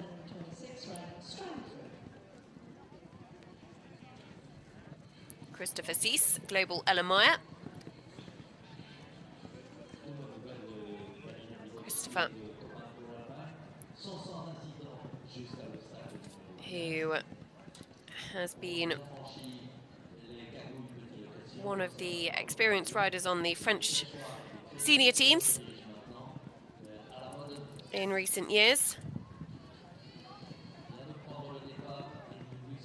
Had that incredible partnership with Totem de Bracy, who of course he finished 7th on the Olympic Games in Tokyo.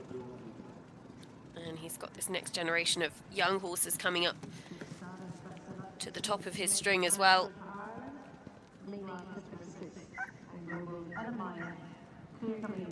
Good at the combination at 10, A, B and C.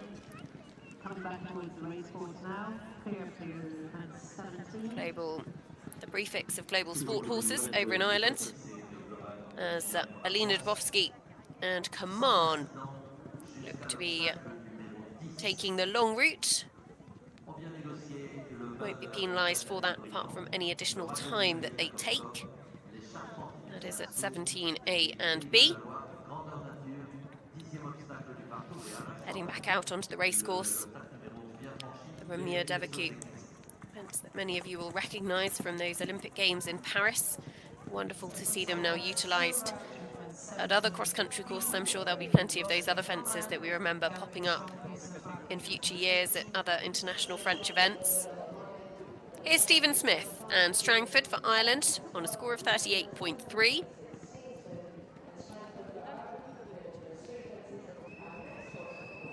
Stephen, one of Ireland's most experienced riders. One of their busiest riders as well, it should be said. First road for Ireland at championship level back in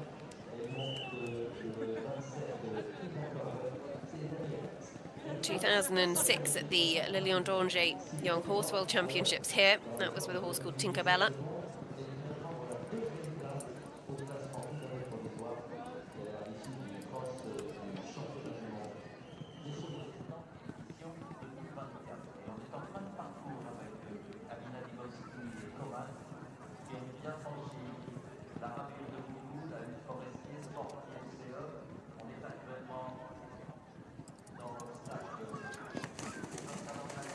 Christopher Cease works hard to get the corner in the water.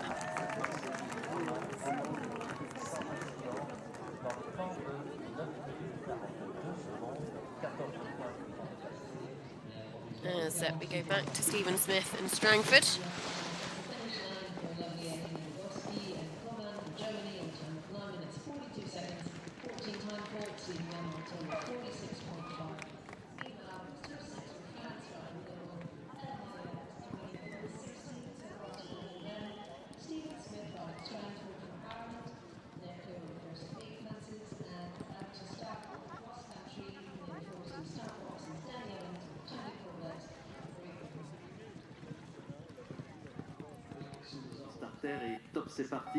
So next away from the start, a combination on a very competitive starting score. Danny Evans, Kind of Corvette for Great Britain.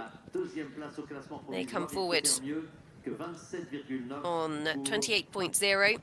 They were actually in 7th place after dressage, have moved up the leaderboard into 5th at the moment.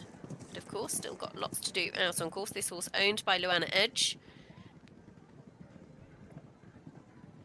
As back to Stephen Smith. Strangford.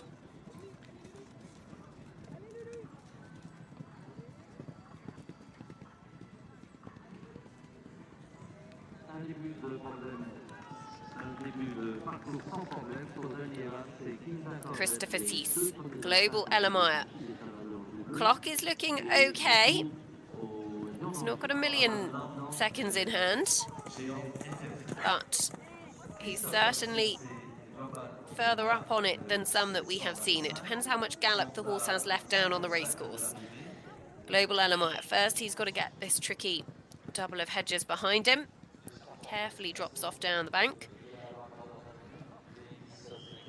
It's a fairly long 2 strides, and actually just fitting the 3 strides in there, Global LMI.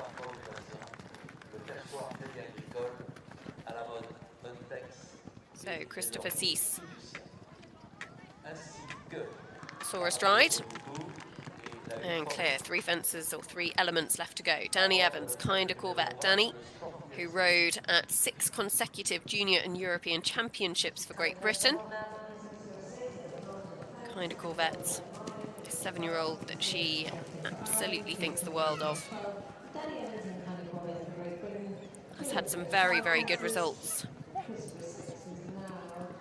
internationally coming into their Le Lion d'Angers debut here this weekend. Danny actually has never been to Le Lion d'Angers. It's a first visit for her. Certainly as a rider, but Kinder Corvette was 7th at Cornbury House in the Young Horse Championship for Britain a few weeks ago. As Global Ella Meyer and Christopher Cease is home. Is going to drop out of the top 10 though with some time penalties. 6.8 time. 36.4 is his total score. And I would say, as things stand at the moment, 9 minutes and 7 seconds. There's been plenty that have gone close but not quite made this time. Pierre Michelet has set a fair challenge, but it is a challenge. I wonder how many more we'll see before the end of the day. Oh, Danny Evans actually had to work quite hard there, and I thought she jumped out to the right-hand side, but I didn't see. She's certainly carrying on. She had a slightly hairy moment, though. Would love to see that again, because for just a moment it looked like Kinder Corvette was just going to jink out to the side. But she's back on her line, and off she goes. Here we go, let's take another look at it. She comes in, just checking the horse back, but almost takes his eye away from the fence, and last minute she says has to go. I think she went outside the flags, so that is going to be very interesting to see, because I think she jumped the bum of the hare, which is outside of the red flag. Now that is totally up to the ground jury to be checking, and we'll keep an eye on the live scores for that, but certainly she just looks like she pulled the horse's attention almost in a half-halt off the fence, and then the horse didn't quite understand what he was meant to be jumping. Has not yet been marked as clear on the live scores, is continuing on.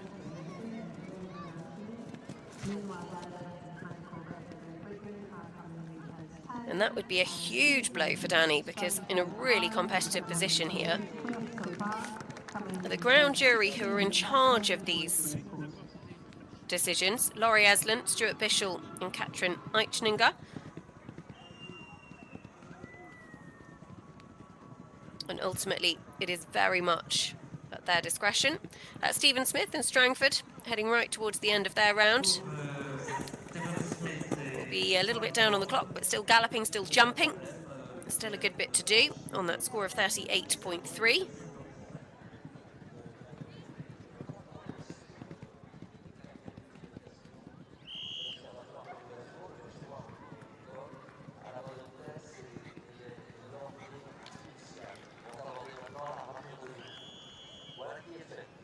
Unfortunately, Stephen Smith picking up a late 20. Such a shame for him, with Strangford will come round to represent for that. Those brushes have been in a similar format here at Le Lion d'Angers before, and they always catch people out. Just checking back on the live scores again. Danny Evans, it still is not showing anything at fence 7, neither clear or not clear. So we will watch this space. She's on to fence 12. As next to go, it is for Belgium, Rollo van Ulsingen and Chris Boyaka on a score of 37.5.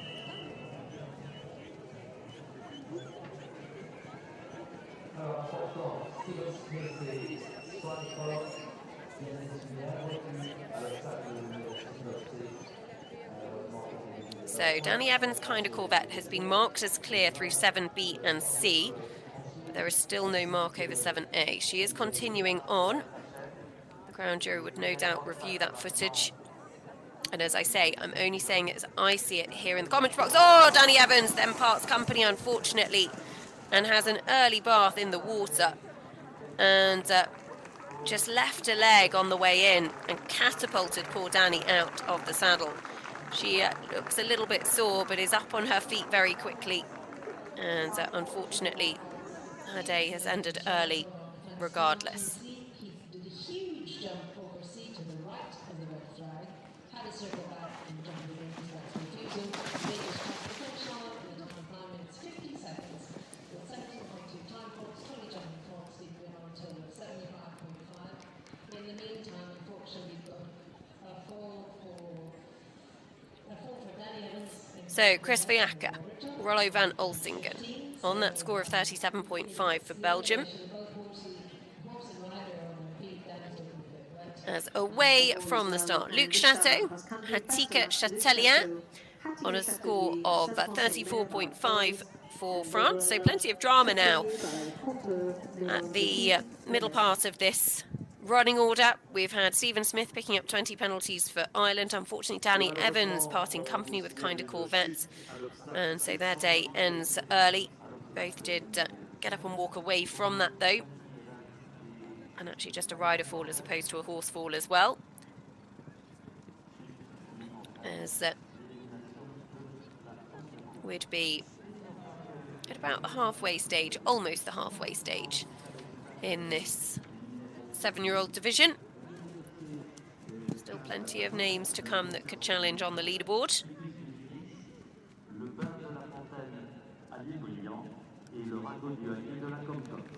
Ainsi que l'obstacle numéro 9, les charpentes in extenso. Et nous souhaitons bonne route à Luc Château et Hatika Chatelier.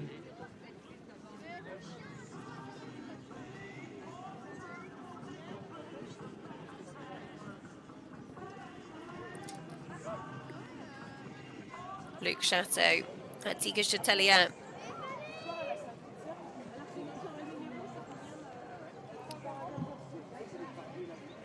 Through the combination at 4.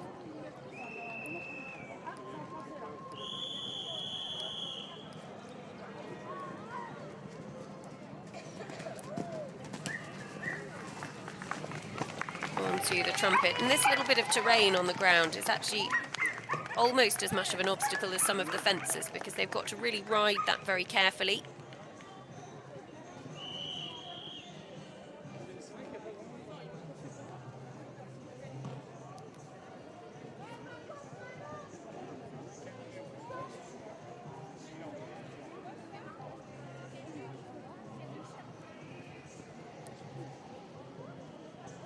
Beautiful bird that just sits beside that fence going down through the woods. The ground really slopes away. And actually this is a nicer turn in the 7-year-old division, I think. It's less steep and less abrupt than the 6-year-olds. Saw Robbie Kearns have a fall on the flat there a little bit earlier on.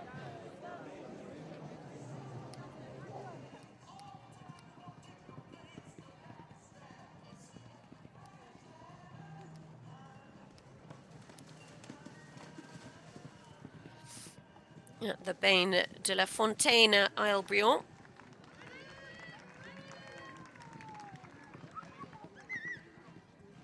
And actually, I keep looking at that bird that oversees the first water and have no idea what it is. If you know, please do let us know. It's definitely not a heron, as my first guess might have been. Chris Viaca, Rollo van Olsingen puts the second water behind him for Belgium, no problems at all.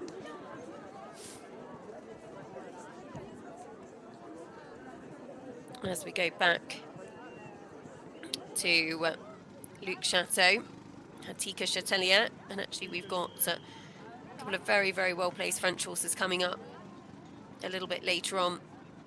Nicolas Tuzon, one to keep an eye on always here at Le Lion d'Angers. Astier Nicolas will be out on course in about 50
Oh, another to nearly leave a leg on the way in.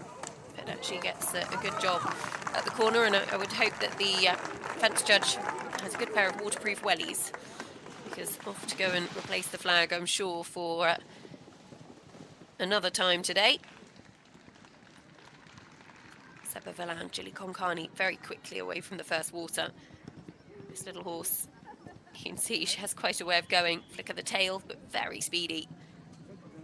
And actually, 34.9 after dressage had her in 42nd place. She's already moved up 13 places on the leaderboard. Clear inside the time here really does pull you up the leaderboard.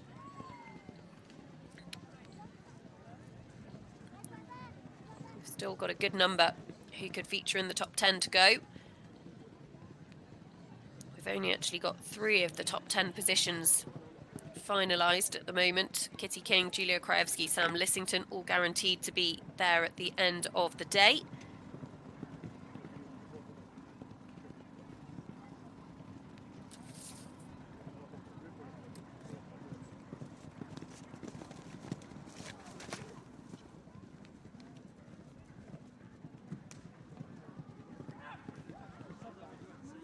You could hear his encouragement just going to that final element, and another to have picked up problems out on course as well. So Seppa Velan 20 penalties, and that was Luc Chateau, Tika Chatillien, who looked like they picked up a 20 as well. And again, you know, this course is causing enough problems all around the track on Pierre Michelet's course. The weather conditions have absolutely cleared up this afternoon, which certainly helps. The 6-year-olds had the worst of those this morning. But there's plenty of problems spread pretty evenly around this course. And the time is certainly proving to be a challenge as well.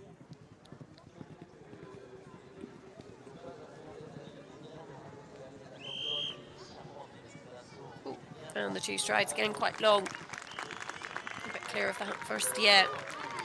And the French crowd cheering Luc Chateau home. He's got 4 jumping efforts remaining at the Sport IFCE.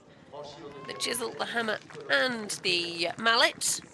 Beautifully presented, as are all of these fences here in Le Lion d'Angers.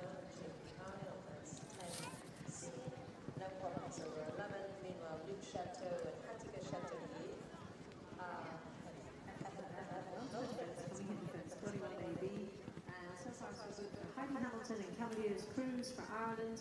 Here coming into fence 5 now. Just waiting for some news from the Duke on fence 17, the Monkey Missionary.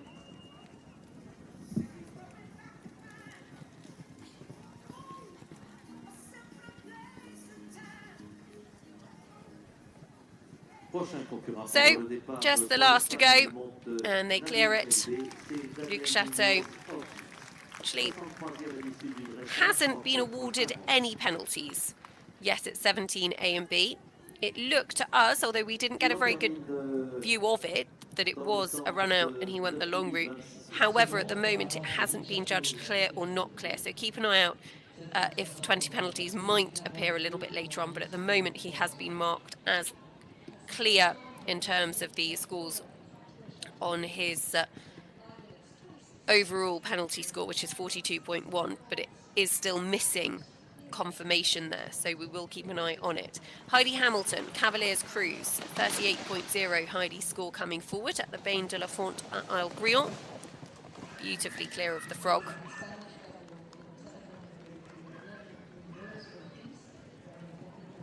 Seppa Velan, Gilly Konkani also out on course with 20 penalties.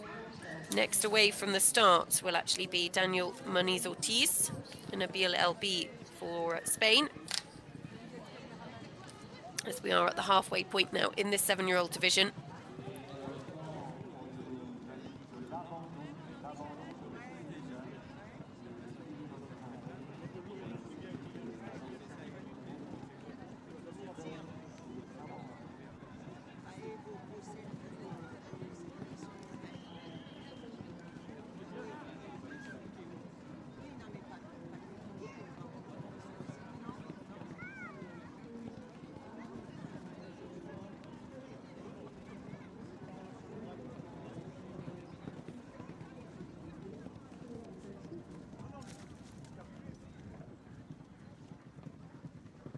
ooh, rather felt their way over the rail, but it stayed. Didn't activate the frangible device. We haven't actually had a frangible device activated, I don't think, yet today.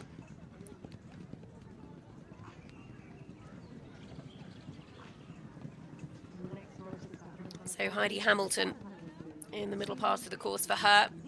Here my Soloquestra. As away from the start. Daniel Munoz Ortiz, Nabil LB for Spain. 39.4 the score that they bring forwards. Daniel comes forward with this 7-year-old by a stigma. Just getting confirmation that Seppo Verlan and Chili Konkani have retired out on course at fence 13. It sounds like they had another problem at 13. That's the corner combination that we don't see on the stream, just in front of the chateau. And unfortunately, oh, that is a problem for our latest starter from Spain. Daniel Munoz Ortiz, Nabil LB will pick up 20 penalties at 4B. Comes around and gets it at the second time of asking.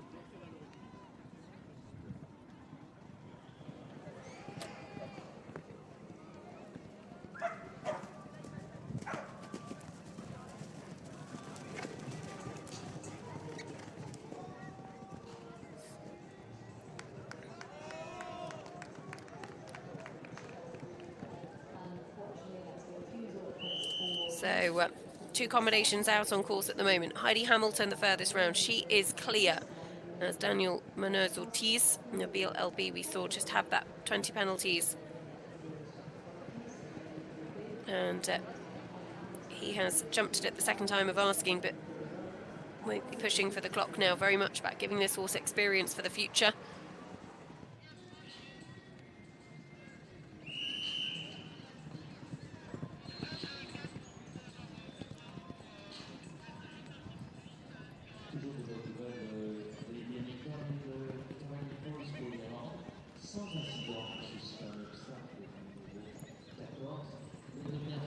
And I think we've actually seen problems at pretty much every single combination out on course. Perhaps the final combination has yet to catch anybody out.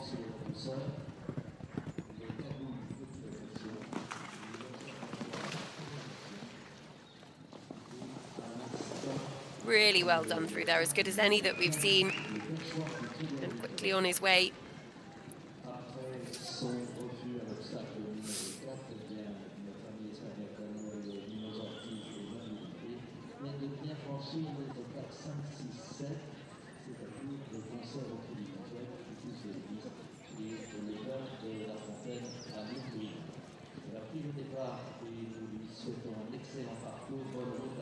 Away goes Katrin Norling, Sixten and Tolsted. Coming forward on a score of 33.3. They were in 27th place overnight. They've already moved up 10 places without having left the start box. So, what can they do here? This gelding by Mr. Vane GJ. We'll come back to them in a second. It's going the direct route. The Lauriers for Dishel is Heidi Hamilton and Cavaliers Cruz, who again, still got 1 minute and 15 left on the clock. She's not a million miles away from where she needs to be.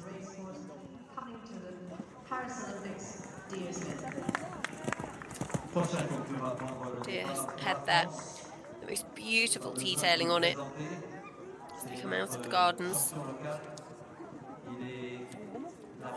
And then carefully, just giving the horse lots of opportunity to see the bank here. You don't actually want them to really launch off it because that makes your line to the angled brushes very difficult. The 2 strides is pretty forward, but actually this horse jumped that beautifully. Heidi gave him every opportunity to understand the question that was in front of him.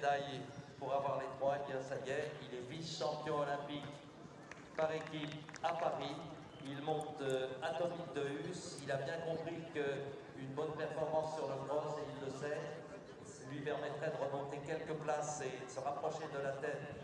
Here's Katrin Norling going on to fence 6, and then the next combination that comes up at 7, A, B and C is the first water. 2 waters in this Le Lion d'Angers cross-country track designed by Pierre Michelet. Pierre, of course, the designer of the Olympic Games in Rio in 2016.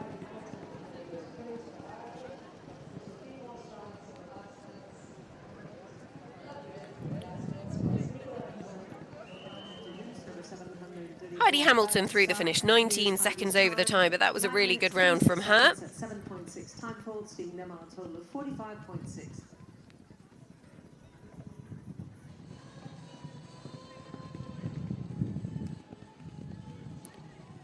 There's Katrin Norling, Zixten Aftolstedt.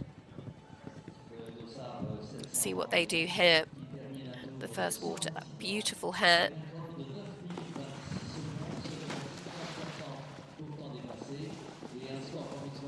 A little bit of a wiggle before the frog at the exit, but makes it happen and is safely on her way. Just over 3 minutes into her round. So a third of the way through, 9 minutes and 7 seconds, the optimum time here.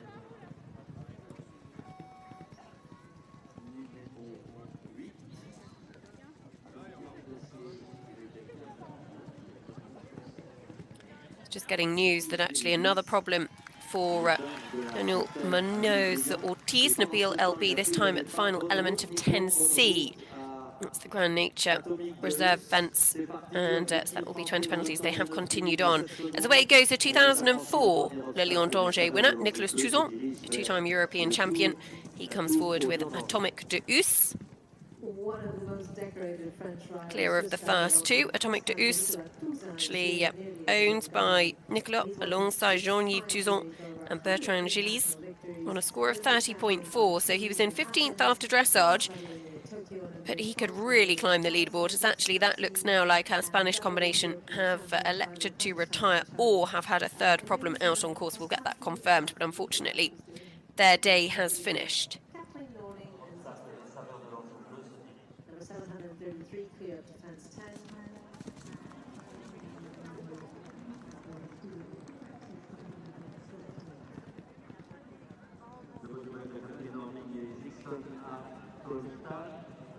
Sans incident jusqu'à l'obstacle numéro 9 actuellement dans la combinaison. Taking a longer route at 10, and we didn't see whether that was if it was a result of a problem for Katrin Norling, Zixten Aftolstedt, so we'll confirm that for you when we know.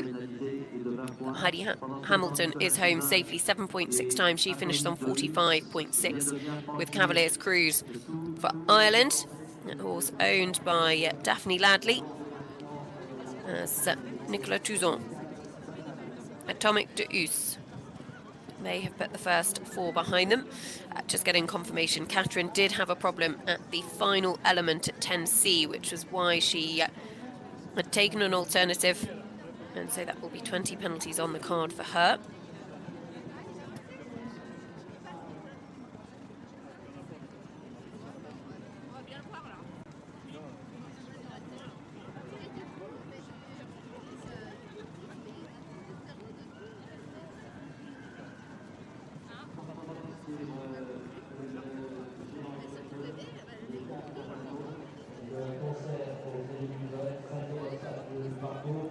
Nicolas Touzon on that very good score of 30.4 comes to the first water in just a moment at 7 A, B and C.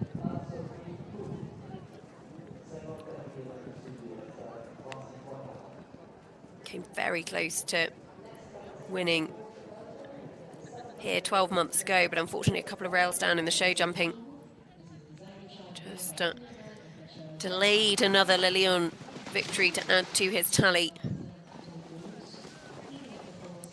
Did take the left-hand flag there. We'll keep an eye on the live scores. We don't obviously get a very good head-on view, so they will have a video of the head-on angle over that fence, which would give a much, much better idea. And of course, because the frog is actually a bit of a dome in the middle, it can be a little bit misleading if they actually jump to the left-hand side of the dome. So we'll just keep an eye on the live scores. Nicolas certainly continuing on his way just as quickly on that very good score of 30.4, and actually that has just come up as clear through there, so no problems at all, nothing to worry about.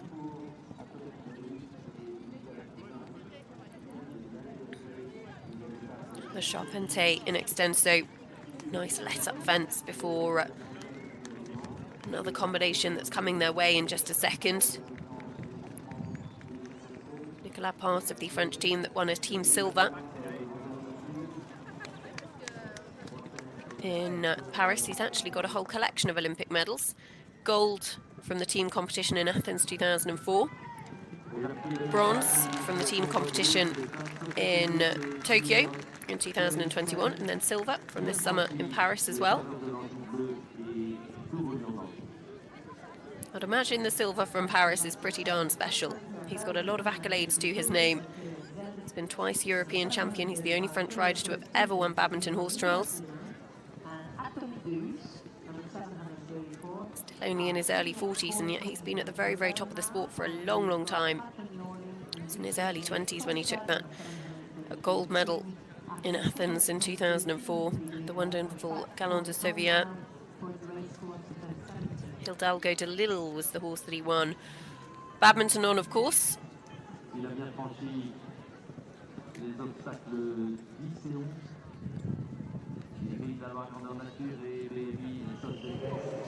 As later starter, and Sophie Covoet and Clear at Z on a score of 36.4 for Belgium.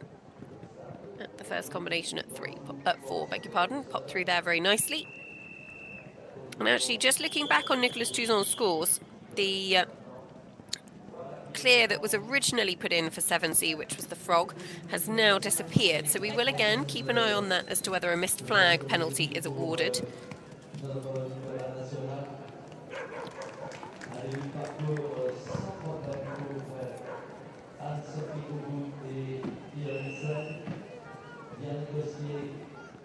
Le géant était fait, les cases d'Athanone et le numéro 5, le concert au Crédit Mutuel.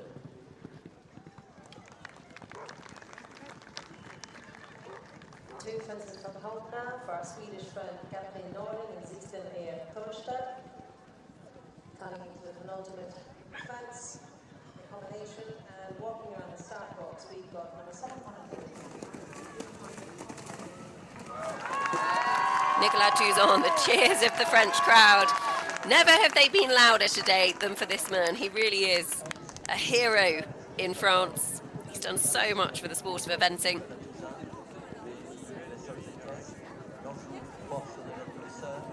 And the crowds here really have gathered in Le Lion d'Angers. They always do. They're such a busy day of cross-country action, but every year they get huge, huge crowds. And it's a real joy and a treat to see so many people coming out and enjoying the sport. As Katrin Norling is home safely. Sixten Aftolstad, 80.1 is the score that they will take forward to tomorrow. So, and Sophie Covoet is on course as away goes now for Italy. Gimco de Fontebetti and Alejandro Lassis, owned by Manola Facin. 36.2 their score coming forwards. 35th at the moment, already having moved up from 52nd place on the leaderboard. Still just the 3 clears inside the time.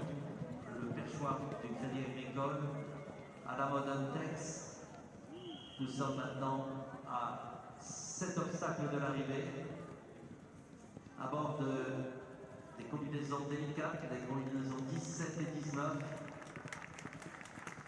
alors que le départ a été donné au 736 pour l'Italie. Well, just bringing you some updated news. Luc Chateau, Hatika Chatelier, we're waiting still on fence 17.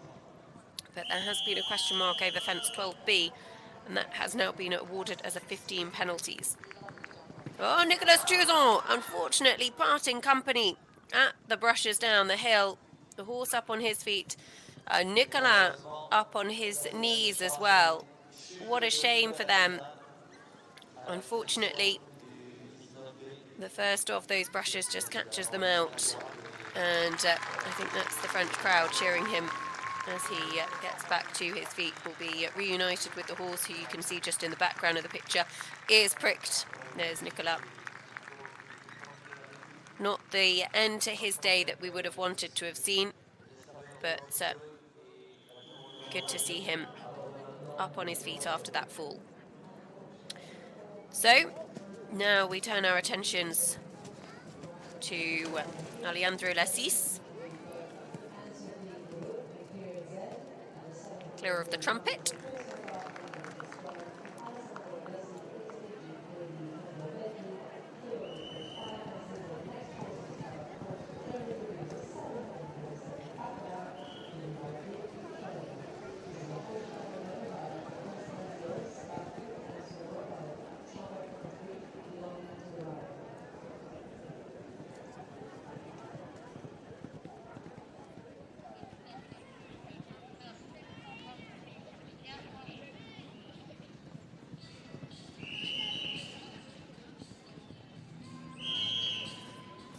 So if you are just tuning in here, a very warm welcome to you. We are yet to see our overnight leader, Lizzie Boff, and Calada Spice. They are due to leave the start box at around 12 minutes past 4 local time, so just over an hour's time, right towards the end of the competition.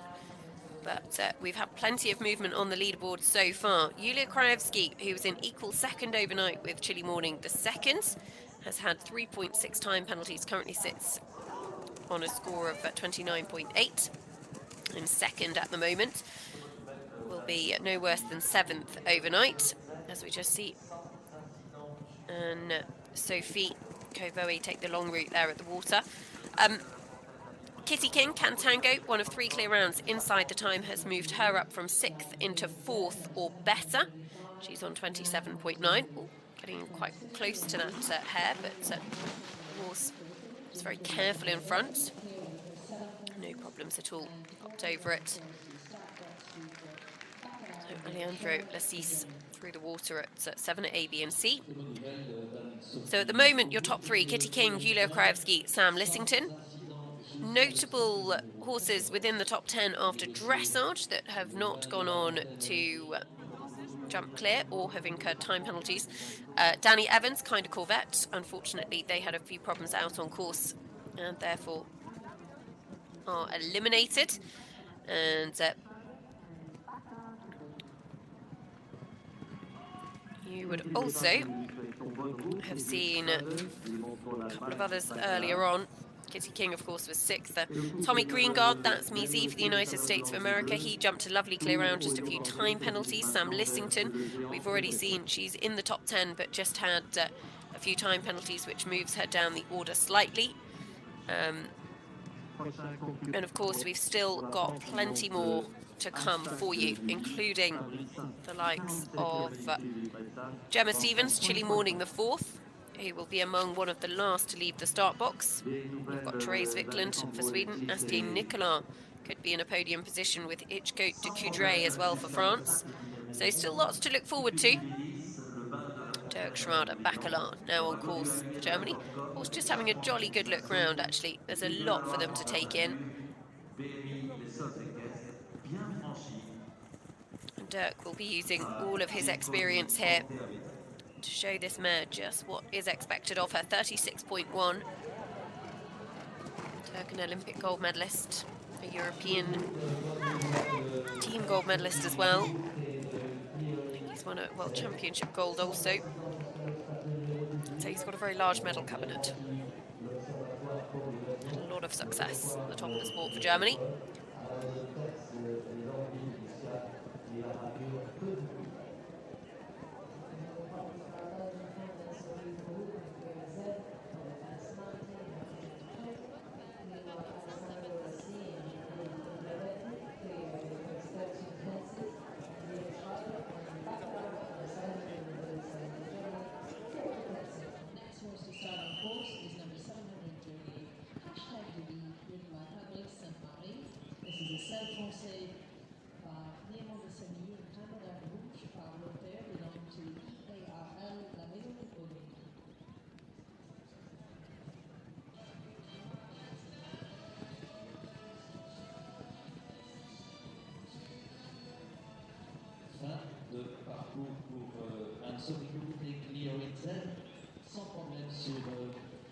Fairly careful jump over the hair. Sees a big stride to the step. Oh, and has to be very athletic out over the frog. But this mare's ears pricked. And actually, she looks like she's taking it all in her stride a little bit more. She came out over the first few fences looking a lot at the crowds, but now she's out in the country, getting into her stride a little bit. And Dirk's giving her a really nice ride so far. And Sophie Kovoe, clear at Z, were clear, 28 time faults. They finished on 64.4. As away goes Fabrice Saint-Marie and Hashtag Julie.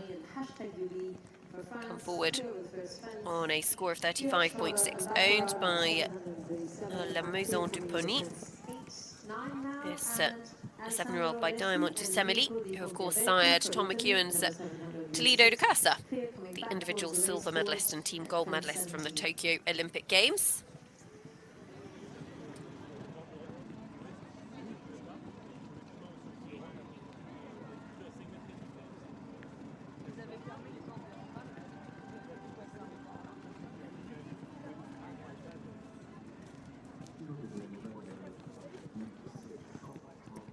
Dirk Schrader.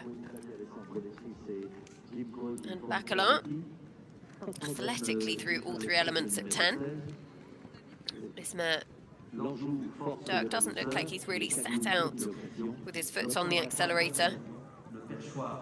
As Alejandro Lassis, Gimco de Fontebeti is clear over the fences, coming to the influential Forestier huts, the big bank that we've become very familiar with at Le Lion d'Angers, and the two angled brushes at the bottom of the hill.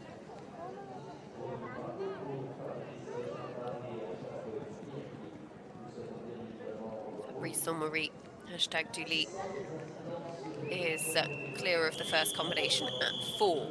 So who have we got coming up in the next few horses? Well, it's not that long until we see both Therese Vickland and Astier Nicolas. They'll be out of the start box in around 6 or so horses' time. There's also a very good score of 30.8 from John Tilley, Wellfield's Casino Royale, that could make it into the top 10. And then there's plenty more big names to come as the afternoon progresses as well. So we do hope you're enjoying all of the coverage on FEI.tv. Don't forget, we'll be back tomorrow for the final show jumping phase. Busy weekend of sport with the Mars Maryland 5-star at Fair Hill also going on out in the United States of America. Might see a few of these horses out there competing in a few years' time. Alejandro Lassis, Gimco de Fontebeti, just the last to go.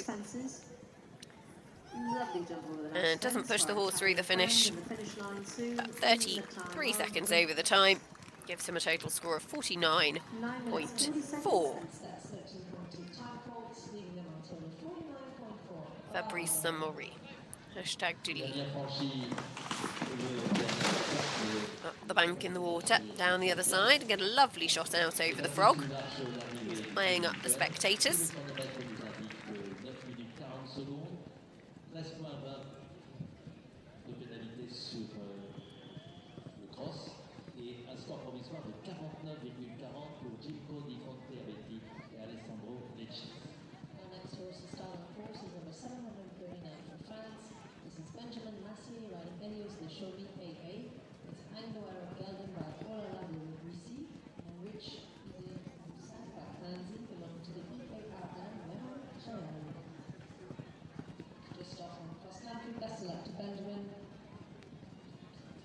Next to go, it is Ben Massey, Helios de Chamy. On a score of 33.2, he was 26th after dressage. Moved up 11 places already to sit top 15 at the moment. Of course, got to do a good clear in the cross country. Time has proven to be very influential. 9 minutes and 7 seconds, the optimum. We've had 3 go inside of it. Kitty King, Tom McEwen, whose Quintus looked an absolute weapon. He had a serious turn of foot up the final home straight. And then Danielle McCormack and MGH Hilda Harlequin, who were the fastest of the day so far. They look very, very quick as well.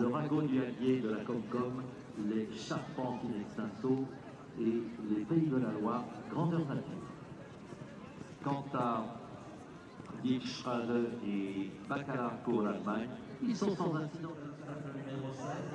Oh, and a problem also on the right at the end of the course for Dirk Schrader, who's done a wonderful job with Baccarat, who looked very spooky early on and just didn't get his line to 17B.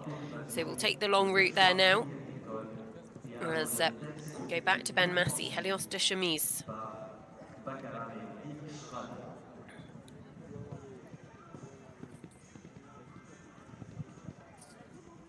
Clear of the first four for them.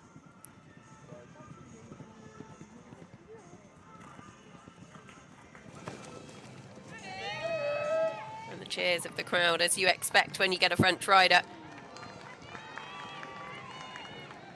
Absolutely getting behind him as he goes on to fence 6.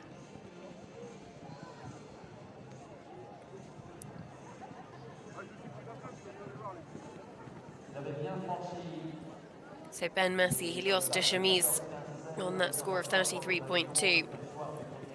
Put the first 6 fences behind them. Kissy King, the clubhouse leader, remember, 27.9. She said, come and catch me if you can. Or come and stay in front of me if you can, to those that still have to go. The time is certainly not proving straightforward, but actually conditions have definitely improved, which is so good for everybody. Fabrice Saint-Marie. Hashtag Duli. Lovely at both elements of the water.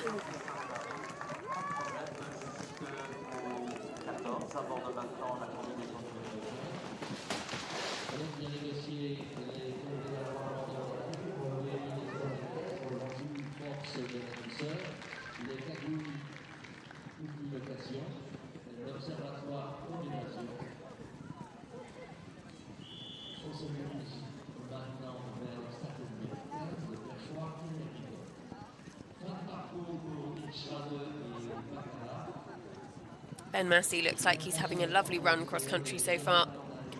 Ears pricked Helios de Chemise, and very amenable. He had to do very little setting up for that big hedge.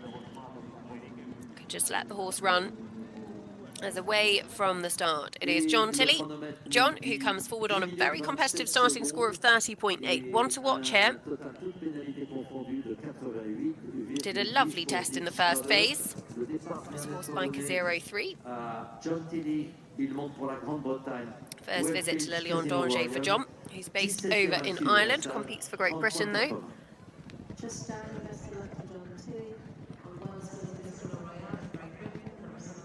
This horse that he owns himself. Sat 17th after dressage. What can they do cross country? It's Fabrice Saint-Marie. Ooh. Took the flag at 17B. We'll watch the live scores there for judgment on that one. Definitely jumped out to the right-hand side of it.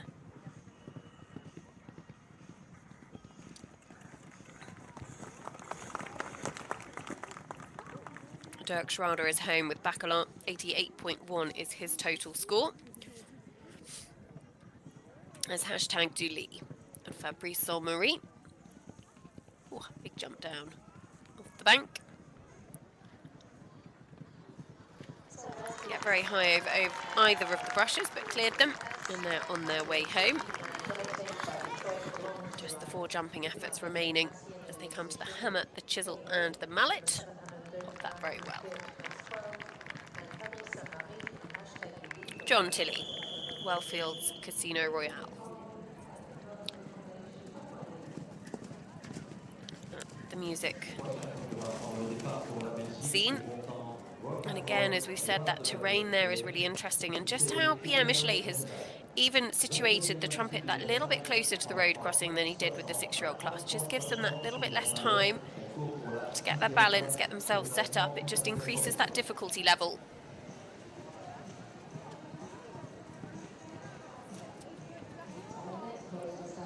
So just looking back at Fabrice Saint-Marie, hashtag Duli has now been marked as clear through 17A and B.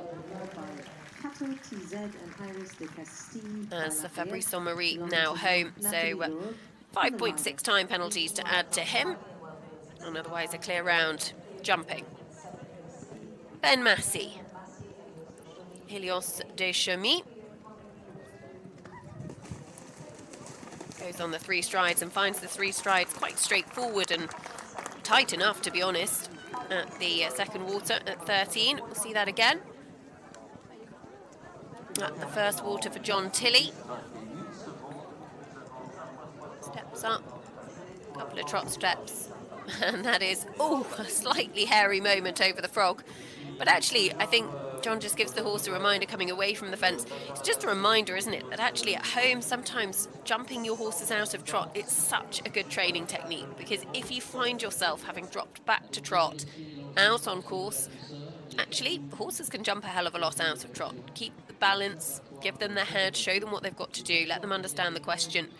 And if you've been training it at home, then that only improves not only their confidence, but your confidence as well. Cross-country riding is rarely perfect, and there's no marks for perfect in cross-country riding either. John Tilley continues on his way on that very good score of 30.8. He would have lost a couple of seconds, it is safe to say, during the water.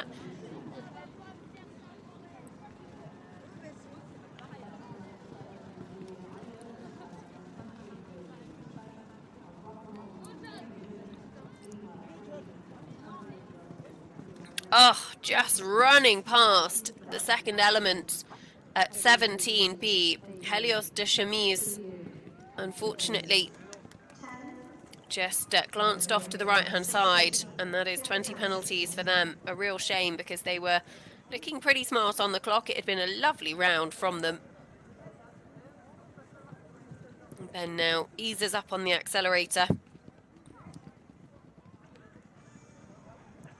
Bon début de parcours pour Giuliano Renda et Rocarois Van Bacarguet, sans incident sur les saveurs de l'ange bleu, sur Tour Lyon-Angers, à bord de le géant FFE.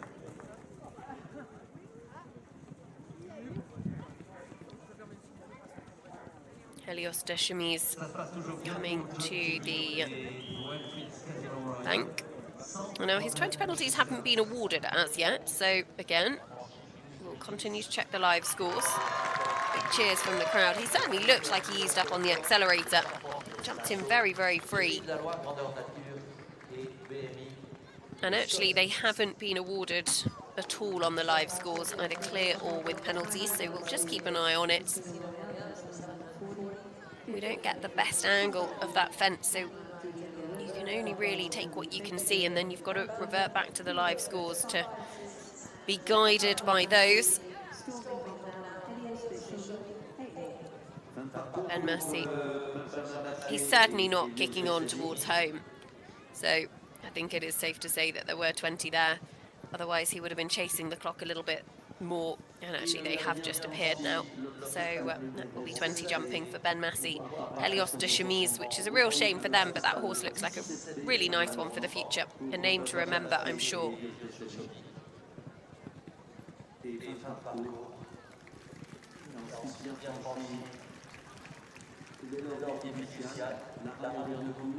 La hutte forestier, sportif FCE, jeune talent de la SHF, le cœur mécénat, chirurgie cardiaque et l'arche d'arrivée du Crédit Mutuel. Dans le temps de... Oh, just left a leg. Wellfield's Casino Royale. But got away with it. John Tilley sat tight. Just under 3 minutes on the clock, so he's down on the clock, but is clear so far. Giuliano Renda, Rock and Roll Van der Bakerjam is also out on course. La hutte forestier, sportif FCE, les jeunes talents de la SHF, le cœur mécénat, chirurgie cardiaque et l'arche d'arrivée du Crédit Mutuel. Dans le temps de 9 minutes 38, 12,40 de pénalité, plus 20 points pour un refus provisoire pour Benjamin Massier et Helios Deschamps, 65 points 60. Sport horse mare by Heavy Metal and Sansar Monwunder by First Mate XX belong to Bruno Schmitz.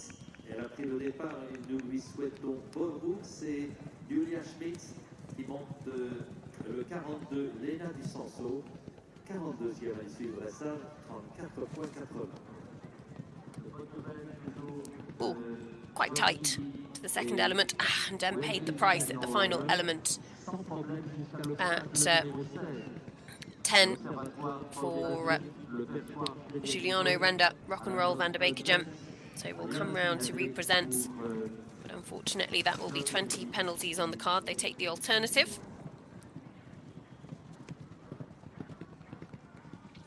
As here comes John Tilley back towards home. Got just over a minute left on the clock. He's had a really nice round with Wellfield's Casino Royale, his first visit to Le Lion d'Angers.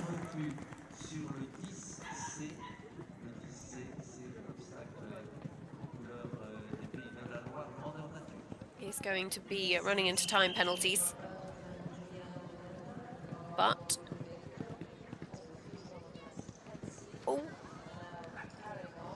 very honest through those final brushes. Actually showed the question to the horse, and the horse responded very, very well. So 4 jumping efforts left for John Tilley. And Wellfield's Casino Royale as they head towards the end of their round. As well as the Paris Olympic fence number 20 is coming into the penultimate fence, the last combination on course 2180.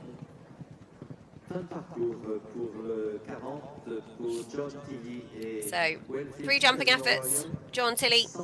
This final combination has broken so many hearts in Le Lion d'Angers history. It always catches a few out, including in the 6-year-old division a little bit earlier on. He's scrubbing towards home, the horse digging deep. It's been a lovely round. Those time penalties do clock up very, very quickly. 0.4 of a penalty for every second over. Et le dernier obstacle maintenant pour John Tilley, l'obstacle numéro 22, Cœur Mécénat. And he gives the horse a big pat, home safely. Lovely round. 11.2 time, gives them a total score of 42.0. And we'll look forward to seeing them in the jumping tomorrow.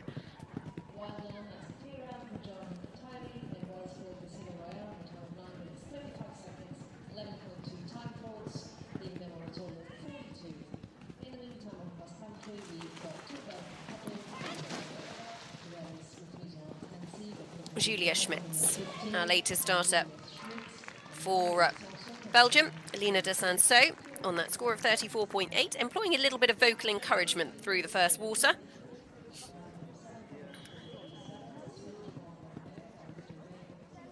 But it worked. And we've got 2 combinations out on course as things stand at the moment. Giuliano Renda carrying 20 penalties a little bit further on, but now joined by Therese Wickland and Sella on a very good score of 28.1. So all to play for here. Therese was 8th after dressage, has already moved up to a potential 5th or better placing as things have unfolded throughout the cross-country today. Yes, do watch the Swedish couple closely because she's starting off on 28.1. If she comes clear in the time, she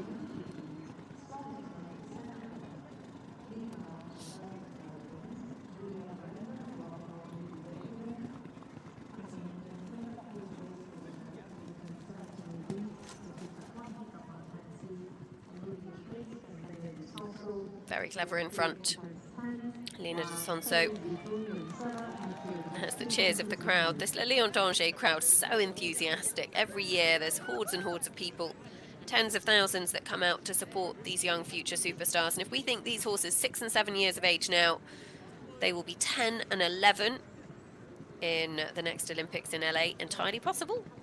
14 and 15. Give it Brisbane 2032. We could be about to see, we could have seen the next Olympic champions. Because it's never too early to start talking about the next Olympic Games. And actually that's something that these riders have all been very much looking on their radar. They've had them in their yards. They've been preparing them even meticulously for these championships with a view to what might be in the future. You know, there's no coincidence that Tom McEwen had 3 very, very good 7-year-olds well qualified here. Bit of a jump down that step. It's quite a hump. You almost have to treat it as a bit of a fence, and actually Stella did treat it as a fence. Therese Wickland, who represented Sweden think, at the last Olympic Games in Tokyo, actually.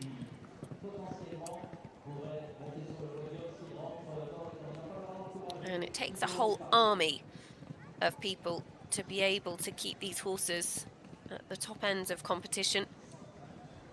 Vesicula was the horse that she rode, actually, at the Olympic Games in Tokyo. She did, actually, from memory, I think only had one eye as well, which was absolutely extraordinary effort of the vets. But everyone from her farrier, Ben Benson, to the entire team, Fred Bergendorf, who's Sheptakeep even. We'll get there in the end. It's been a long few days. If you tuned into Buccolo last week, you're doing well to listen to me for this long as well. Sheptakeep. Everybody plays their part. It's a huge, huge team effort. And this horse actually went brilliantly here 12 months ago. Finished fourth, just off the podium. So has been here, which is always an advantage for these 7-year-olds because they know what it's like to come out in front of the crowds. You know how they tackle the terrain. You know what they make of all of the very intricate and beautiful obstacles. This mare, Swedish bred by Nina Nystrom, who actually owns this horse alongside Therese now, by Mr. Vane GJ.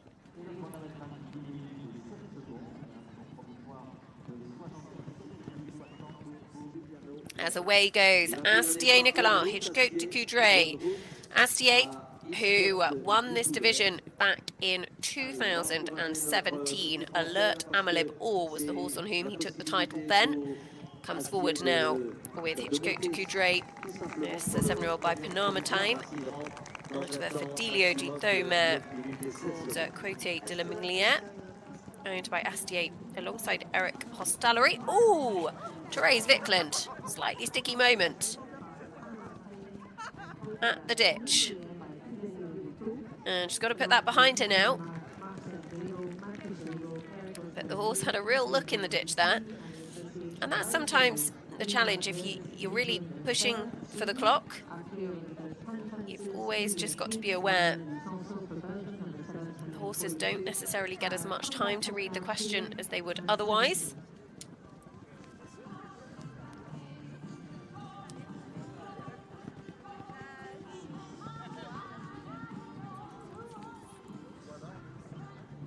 A little bit of Moulin Rouge in the background to keep us all engaged on the middle of the cross country for the 7-year-old division here. Astier Nicolas in a podium position, it should be said. So let's take stock at the top of the leaderboard. Kitty King currently 27.9. So Astier can be 1 second over the time, nothing more. If he is 1 second over the time and clear, then he will be guaranteed a podium position going into tomorrow's jumping. But of course, there's still a couple that could go ahead of him.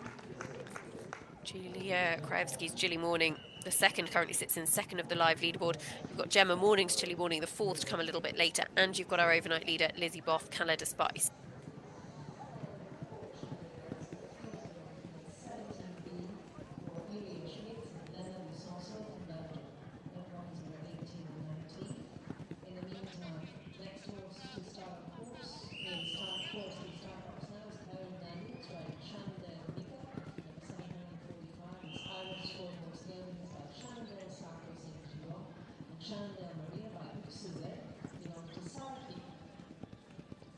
Malheureusement, un refus sur l'obstacle numéro 17 pour Julia Schmitz et Léna Dusanceau.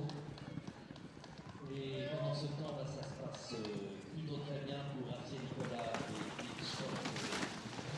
Ils viennent de franchir les 6 premiers obstacles. Les 6 premiers obstacles, le Giro Cooper, les 4 derniers autres, le Constantin. Therese Vickland. The second water. Salah careful over the first element. She just popped a little bit of a kink in the line, which gave her an extra stride, a little bit more space. Giuliano Render home, Rock and Roll Van der Baker Gem at 77.6 their total, and actually Julia Smits, Lena de Sanso is very nearly home as well, and is home now. Total score of 79.2. Carl Daniels, Shenandoah Mika, now away, sub 30 for Ireland. Cahill comes forward on 29.9. So again, one in with a chance of a very good finish overnight here. Cahill, who is an individual bronze medalist from the Senior Europeans. Also part of the Irish team that won that historic team silver at the Worlds in Troyes in 2018.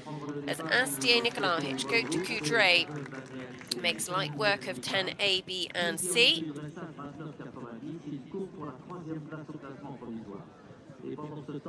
Sella, Therese Vikland, going the direct route, getting the direct route as well. What a game little mare this is, and Therese is absolutely flying. They were 4th in the 6-year-old division 12 months ago. Takes a long one at a fence that was in the Paris Olympic Games this summer. And she is a little bit behind the clock.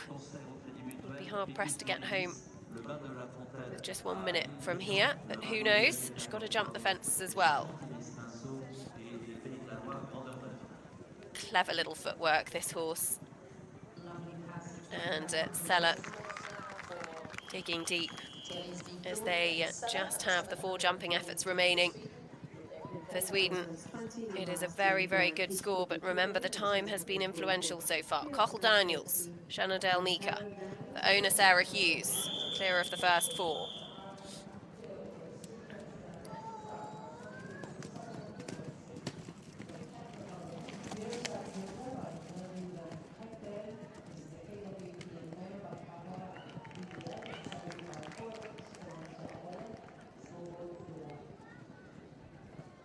Toujours de bonnes nouvelles de Astier Nicolas et Hitchcote du Coudray, sans incident jusqu'à l'obstacle numéro 13.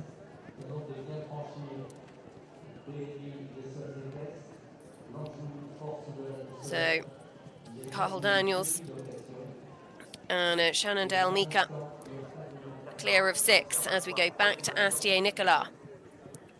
Hitchcote de Coudray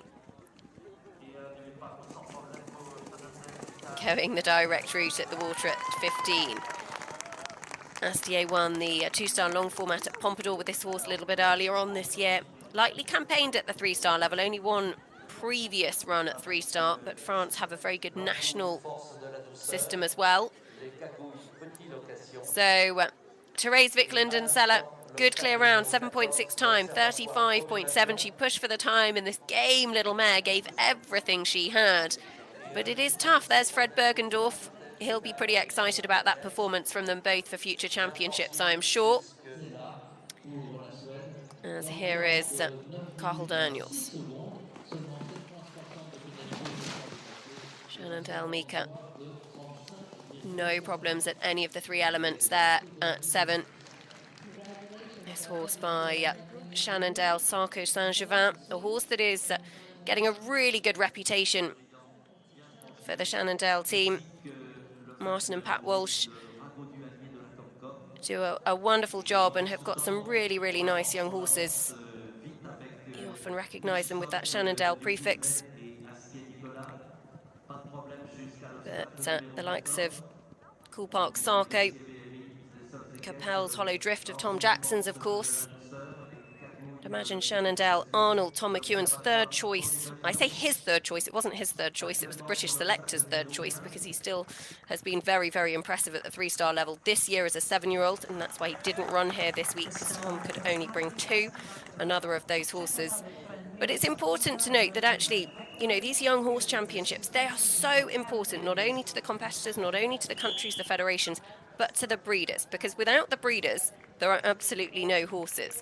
And I think we can all take for granted a little bit about how much time, effort, money, emotional investment goes in to bringing these horses into the worlds. there's a good gamble that goes to it as well, and we're very, very grateful to them. And they don't always get the limelight, so it's just worth a nod to them and to keep them in mind. Well, Astier Nicolas, Hitchcote de Coudray. Astier last won this class back in 2017. Alert Amalibor, a horse that he then rode at a championship for France, Protoni 2022. Is this going to be a horse that he might ride at future championships for his country? He's good on the clock. He can actually ease up on the clock. 27.2 is his score. He's got 20 seconds to get home. He's just got to jump the last in front of a jam-packed grandstand who will give him a rousing welcome through the finish flags. He whips them up into a frenzy. What a performance from Astier Nicolas.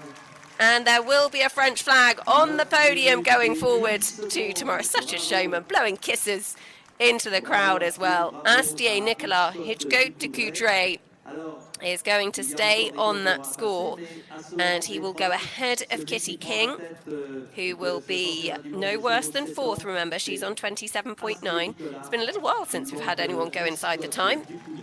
So Astier Nicolas is the one to beat, Hitchcote de Coudray.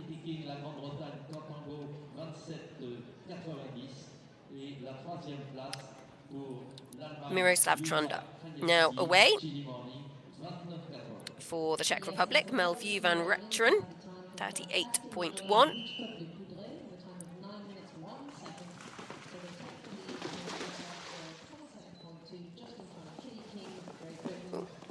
Had to work hard to get the line. A little bit of a wiggle to the frog, but clear.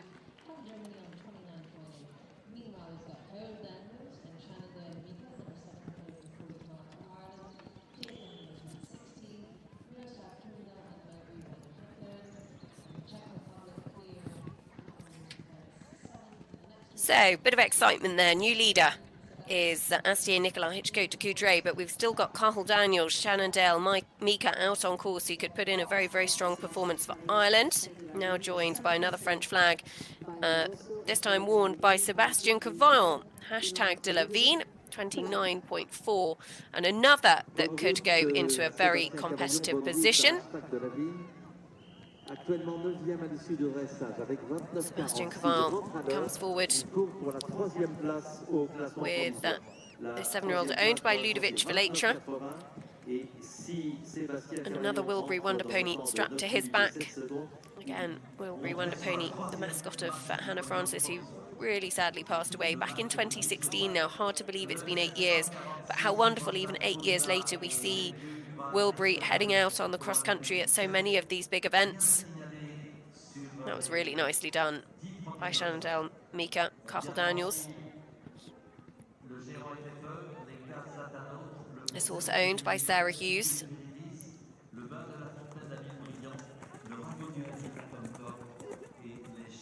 who has owned many top-level event horses up to the 5-star level. Another, we talked about the breeders a moment ago, but actually these owners that, you know, invest so much time, money, efforts into horses at all levels of the sport. Sit tight, Cathal. Whoa! That was a bit of a sneaky moment. He did take the flag to the right-hand side of the second brush. I think he was okay, but we'll keep an eye on the live scores just to be safe. I'm sure plenty of people's nerves might have just taken a little bit of a flutter over the last 30 seconds. But I was just going to say, you know, the breeders, they don't get necessarily the credit, but neither do the owners. So many owners come back year after year supporting sometimes the same rider, sometimes different riders for various reasons. Sometimes because they've been in the sport for so long that their riders retired and they go with new ones. It is a real labour of love, and actually there's plenty of owners here that have invested in these horses as 4- and 5-year-olds with the long-term aim of looking forward at the time of, you know, 8-10 years to potential Olympics, championships along the way. It is a long-term game, and we're very grateful to them all. Cathal Daniels, Shannondale, Mika. Just a few time penalties to add, but otherwise a very good round from them in the cross-country. And That'll just drop them down the leaderboard slightly, won't go into the top 10, unfortunately. So, Sebastian Cavile, hashtag de Levine, could go 5th or better. He's on that score of 29.4. At the moment, Astier Nicolas 27.2, Kitty King 27.9, Julia Krajewski 29.8. So it could go 3rd from those that have been.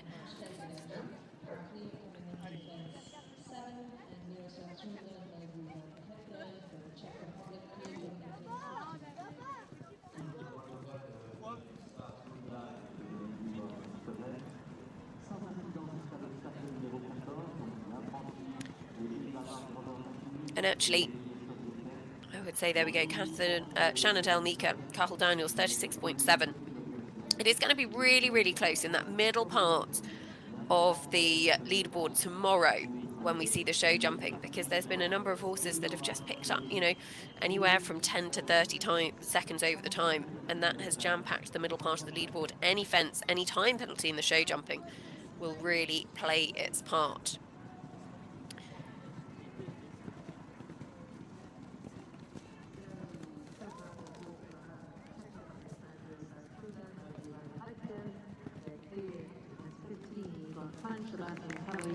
Sebastian Cavile puts fence 10, A, B and C firmly behind him. So Miroslav Chunder-Melville Van Rechteren also out on course. He's going to the second water at 15. And next away from the start will be Prud'Hors. Just rather stood off the Stag's Head there, but clear.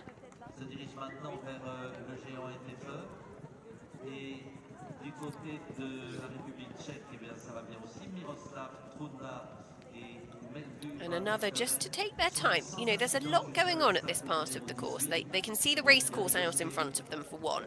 They've got crowds jam-packed both sides of them. I think a slightly hairy moment at the second element of the angled brushes, but they're clear. Just saying, there's so much going on. They've got a lot of other fences in the vicinity, and actually he did right there to just take the acceleration away. So at the moment, the leader in the clubhouse, he's guaranteed a podium position, at least 3rd overnight. Astier Nicolas for France, Hitchcote de Coudray, Kitty King, Cantango, hot on his heels, Julia Krajewski, rounding out the top 3 of those that have completed. Now it is Prud'Hors, Coolnoran Cooley. Just runs out to the right-hand side of fence 4. That is such a shame. It's the early question on course, and actually it's caught 1 or 2 out. Just ducked out to the right-hand side. Coolnoran Cooley actually came here for a top 20 finish in the 6-year-old division 12 months ago with Amanda Goldsbury for New Zealand. As Miroslav Chunder salutes the crowd as well, coming through the finish. Will be a few seconds over the time. 44.5 is his provisional score. World Sport Timing has all of the scores if you want to go and look how that leaderboard is shaping up yourselves. And Sebastian Cavile, hashtag de Levine.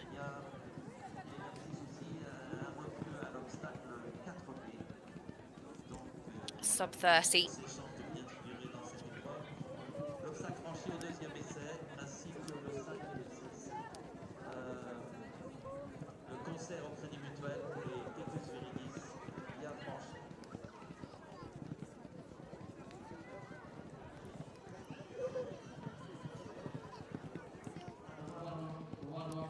So Prud'Hors, Coolnoran Cooley, having had those early 20 penalties, now can forget about the clock. Just give the horse a good confidence-building run. It's a big moment for her competing here this weekend as well. As away from the start, Albert Hermoso Faris, Ulysses 9.5 for Spain. 31.9 is their starting score, and that has put them in a very competitive position. 31.9 coming into the cross-country was actually in 20th, now already having moved up to a top 10. So all to play for. Sebastian Cavile, hashtag de Levine. The clock is good. Flag was slightly less good. We'll keep an eye on the live scores, but I think he'd be okay. We will watch this space. Again, the fence judges get a much better angle than we do. And that very good score of 29.4, remember, so this one really does matter.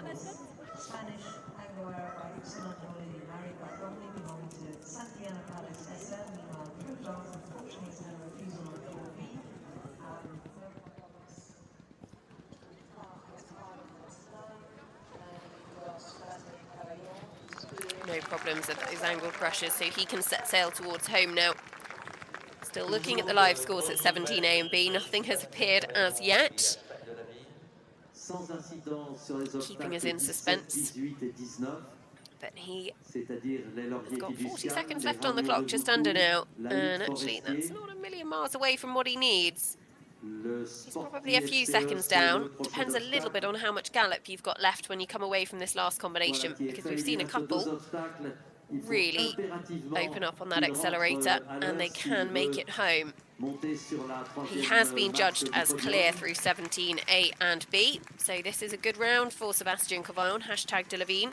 I would say any single second over the time will add up very quickly because he's on 29.4. There's 2 horses within even 1 second over the time that he will go behind, and then he'll probably go behind Tom McEwen as well. So, Sébastien Cavaillon, it's a good round, 2.4 time, 31.8. That will see him go inside the top 10 overnight. Tom McEwen and Quintus moving up the leaderboard. Sam Lissington, Mr. Cookie Time, and Julia Krajewski, Chilly Morning, all moving up the leaderboard. And it promises to be a really exciting finish, actually, because they're going to be a few of them within a pole of the podium. And these young horses wouldn't have had a huge amount of experience. They'll have done it a couple of times in their career, perhaps, at coming out on the final day and jumping. As Ulysses 9.5, 31.9. Their starting score.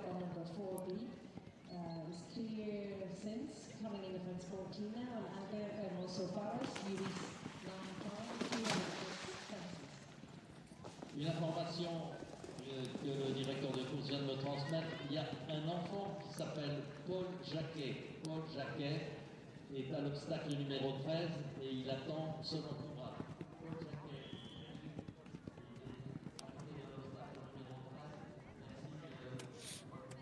Well, for anybody who loves a little bit of breeding insight, Sébastien Cavaillon, #Delavigne, who finished a few moments ago, that horse is actually out of the same mare as Vinci Delavigne, who has been one such a star for Japan, all the way up to the Olympic level, including part of that historic Japanese bronze medal in Paris this summer, but also who was top 10 at a World Championships back in 2018 even with Astier Nicolas.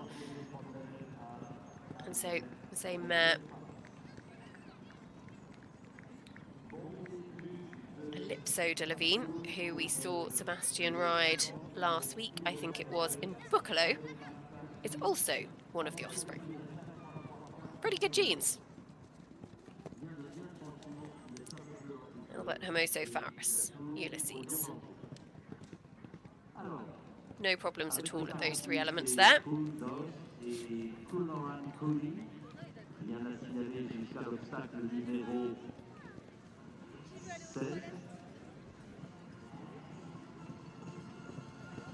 Ok, confirmation. Tout va bien jusqu'à l'obstacle numéro 16. On donc bien négocié l'enjou, force de la douceur, les cagouilles, petite location, l'observatoire, prolongation, le père crédit agricole et à la mode Tex.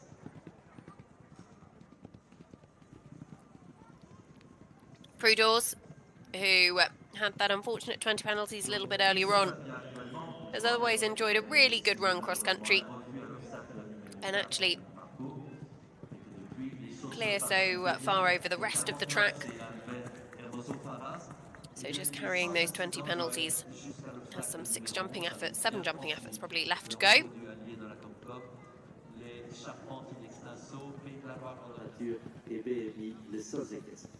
Best of luck, Star on cross country, Irish friend Porg McCarthy running Kilroy Tiger. This is an Irish sport horse. Really good feeling for Prue Dawes. She looks like she's thoroughly enjoying this run cross country.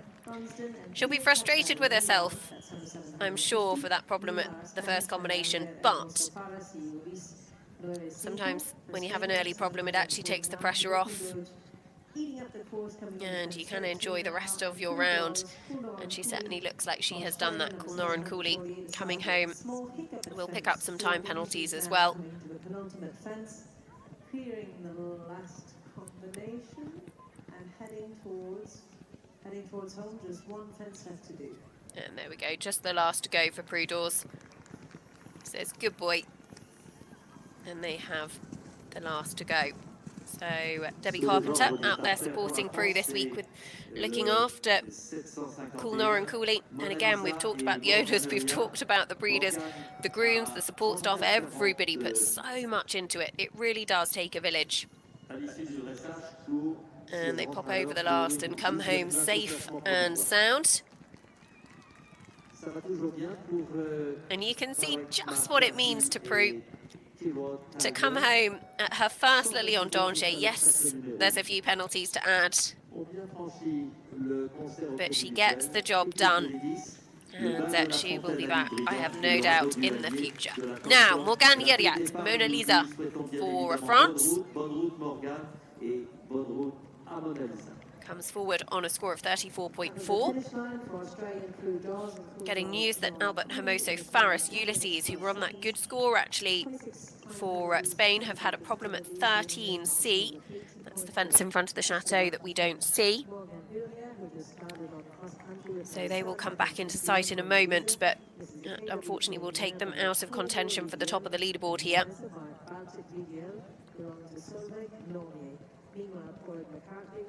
McCarthy and Kilroy Tiger, number 750 for Ireland. They clear coming up to fence 11. As here is for Ireland, Porrig McCarthy, Kilroy Tiger. Porrig, who has been riding phenomenally over the last few months in particular. Don't get me wrong, he's always an exceptional jockey, but he's had some incredible cross-country performances in particular. He won the Blenheim 9-year-old class on MGH Zabioni, owned by the same owners actually as Kilroy Tiger, Peter Cattell and Di Brunston. That was back in September. He was also the only one to go inside the time in the 4-star long format at Blenheim. On another horse, he's just been top 10 and passed the Irish team that won the Nations Cup in Buccolo. He's got a really, really smart team of horses building up to future championships for Ireland. That's Morgane Yeriat and Mona Lisa. No problems at 4A and B. Morgane, who has come through the French junior young rider system, been top 10 at Bramham in the under-25s class. The left-handed route has very much been the favoured option in the trumpet.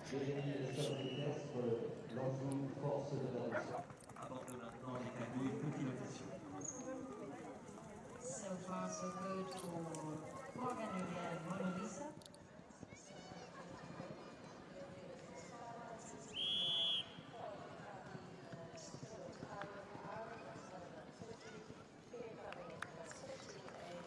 Nicely done at the combination at 19, A, B and C. Albert Hermoso, Faris, Ulysses.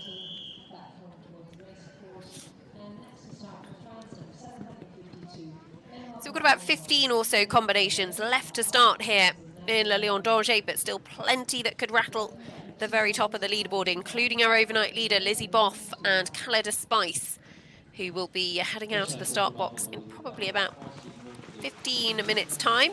It's probably around 4 horses to go before her. Oh, is that tight? Morgane Yeriat.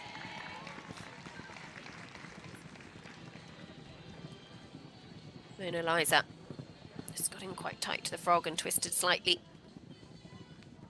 The horse's ears pricked and they continue on.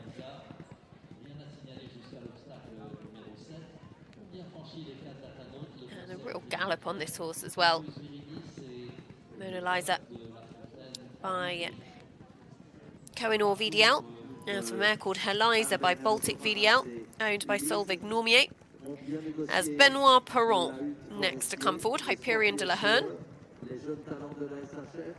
36.5. Their starting score, owned by Benoit himself, by Upsilon.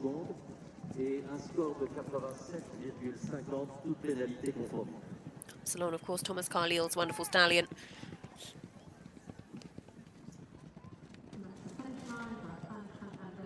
Who himself was on the podium here at Le Lion d'Angers and actually finished in the top 10, top 5, I think, on both years. Was 5th and 2nd in his 6- and 7-year-old year.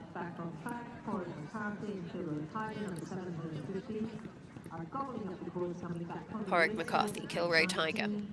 We haven't seen much of their round, but it's been very smart what we have seen. Porrick based down in Devon. And actually, that was as nice as any that I've seen through that combination. Right at the end of the course, he kept the horse balanced and made the absolute right call on the distance. There's been a few that have just been a little bit hairy. The 2 strides comes up quite long. But Porrick popped through there like it was a schooling exercise at home.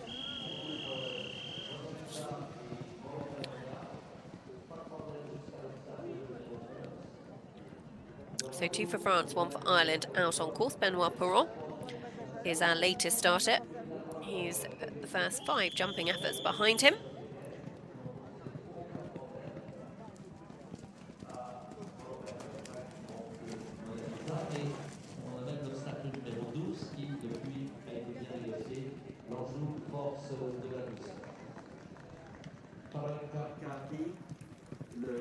Well, look at that. Porrick McCarthy, take a bow, because you are riding cross-country absolutely better than ever. That was a phenomenal clear round, comfortably inside the time.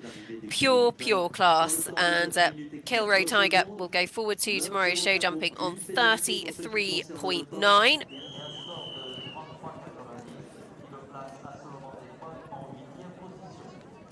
So Ireland will have 1 in the top 12. Porrick McCarthy, the highest placed for them. They've still got a few to go. Is it Power and Ian Cassels? Ian Cassels could actually go ahead of Porrick, but will be top 12 at least. Morgan Yeriat is having a good round so far as we go back to Benoit Perron.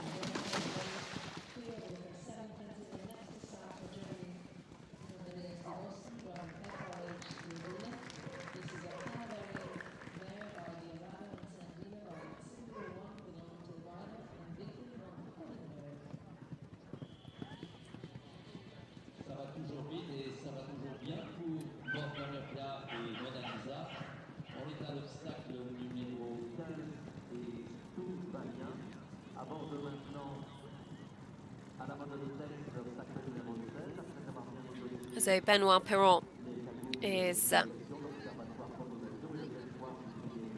just away from the first water. Morgan Yeriat a little bit further on there. The 2 out on course at the moment, course all to themselves.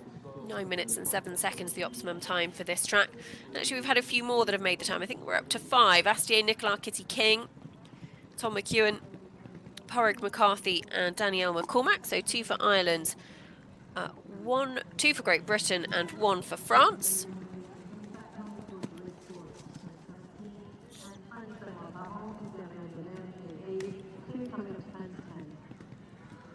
Benoit really trusted the horse actually at the middle element there. That frangible device hasn't gone today. It's been rattled a few times, but no 11 penalties have been awarded. Morgan Yeriat at the Ramier d'Avecu Stag's Head.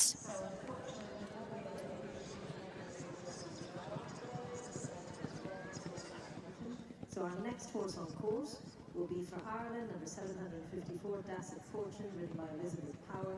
The Irish sport horse gelding by Diarado and Mr. Flight and Golden River, belonging to Andres Lima. Meanwhile, on track, we've got 2 French couples, so that's Benoit Perron and Hyperion de la Herne, number 752. So far, so good for them, coming into the combination 12AB. And Mona Lisa, number 751, ridden by French Morgan Uriat. Morgan Yeriat and Mona Lisa just heading towards home again, going to run into a few time penalties, but has been a very classy round over the jumping fences. Gets the final combination. So just the last to go. 0.4 of a penalty for every second over the optimum time. And she knows that she's a few seconds down on the clock, but actually just gives the horse a pat. And it's been lovely to see such really, really smart displays of horsemanship on offer today. It's easy to see how some of these riders really are the very, very best in the world at what they do. Because not only is it about the competition here, but it's about producing these horses for the future. So Morgan Yeriat, Mona Lisa have completed, as now we go back to Benoit Perron.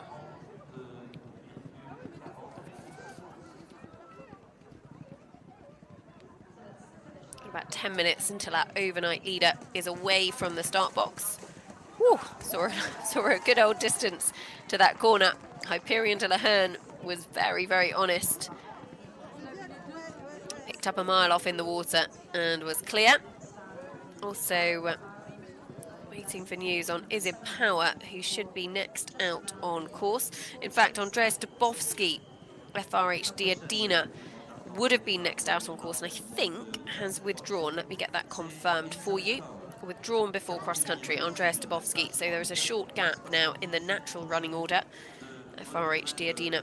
And actually, the mare got very, very hot in the dressage yesterday. So Andreas electing to save her for another occasion. Now, though, we go to one of my favourite riders to watch in the cross-country, Izib Power, with Dasset Fortune. There's another by Diarado.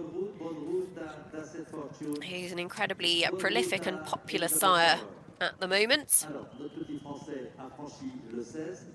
Sired the likes of Tom McEwen's JL Dublin, Laura Collett's De Capo, plus many, many more. Izib comes forward on this gelding, who is out of a mare called Mist Flight, who was by Golden River for owner Terry Miller. 34.7 their score coming forwards. We go back to Benoit Perron. Gets it on the 4 strides. That was lovely, actually. Hyperion de la Herne. So he's thoroughly enjoying his spin cross country. And again, the time a little bit down, but not a million miles away. The time has been rather masterfully created, actually, by Pierre Michelet, because it's achievable, but it is tough. It's a good job, I think, we didn't have any more rain and that the weather cleared up this afternoon, because I think probably that would have made it much, much, much more difficult. But it's really played its part. There's been plenty of people that have finished just, a handful of seconds over.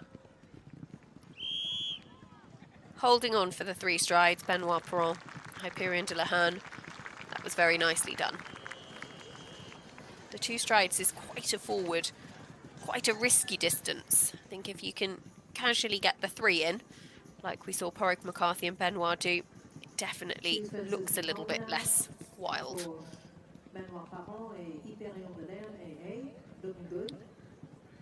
Il en termine. Un joli parcours sans incident jusqu'à l'obstacle numéro 20. Attention à cette dernière et délicate combinaison.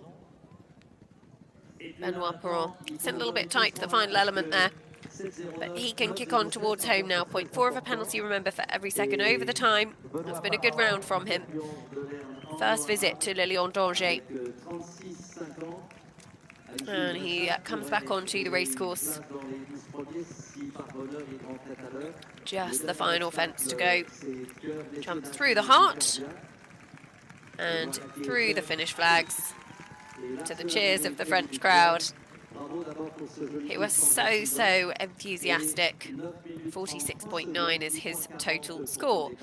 So back to Izib Power, who actually has the course all to herself at the moment. Will be joined out shortly by Caroline Harris and Lizzie Boff next to start, the overnight leader. Izib really athletically clear of that final element. Just came up quite tight to the frog, but actually the horse used his brain, used some clever footwork, and no problems at all. Zib, who has long been a massive advocate for the more blood type of event horse. Plenty of hers have come off the track. She's had some wonderful 5-star experiences, the likes of Solidoon, Kilpatrick River. As away goes Caroline Harris now. Tailor-Made Z, 32.8. Caroline up into the top 10. Given how the competition has played out so far, she was brilliant here 12 months ago. Cooley Mosstown had a very good top 5 finish and actually has since gone on to be third at Blenheim in the 9-year-old class. I think from memory was 4th here actually with Cooley Mosstown 12 months ago and was the fastest round of the day. So if she can repeat that, she'll be a pretty happy lady coming into the top 10 on the leaderboard. Best of luck to British Caroline Harris, just starting on Tailor-Made Z. If she comes clear in time, she could slot herself into 6th place. Meanwhile, Irish Elizabeth Power and Dasa Fortune are storming around the course, coming to fence 11 now. So our next horse on the course will be another British couple. This is Lizzie Bow and Khalida Spice. This is an Irish sport horse. So waiting down at the start is our overnight leader, Lizzie Boff. Khalida Spice will be the next to get underway on that very good score of 25.4. But first, let's stick with Is It Power, a Dasset Fortune.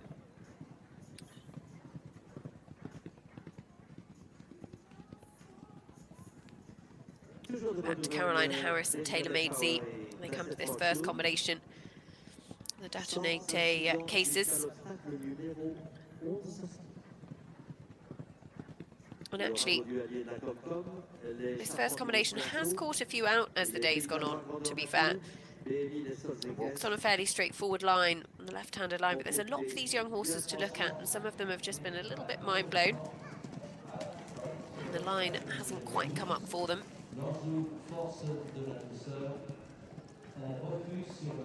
So Caroline Harris, Tailor-Made Z on their way to 6 as getting news in that Is It Power, actually Dasset Fortune have had a problem at 12B. That's the fence out of our sight near the chateau that we don't see, and unfortunately that is 20 penalties, so that takes them out of the reckoning. They will come round to represent, and we'll bring you news on them as soon as we get any more.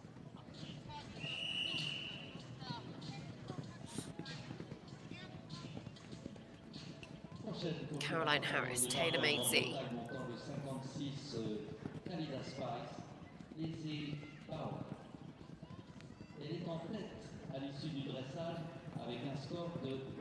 The first water. And actually, while the ground has dried up significantly from the rain, it really started to come down very heavily this morning in the 6-year-old division. That was beautifully done by Caroline through there. Tailor-Made took that very, very easily, wasted very little time as well.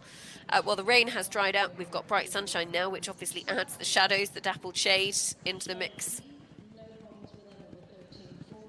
Just something to consider.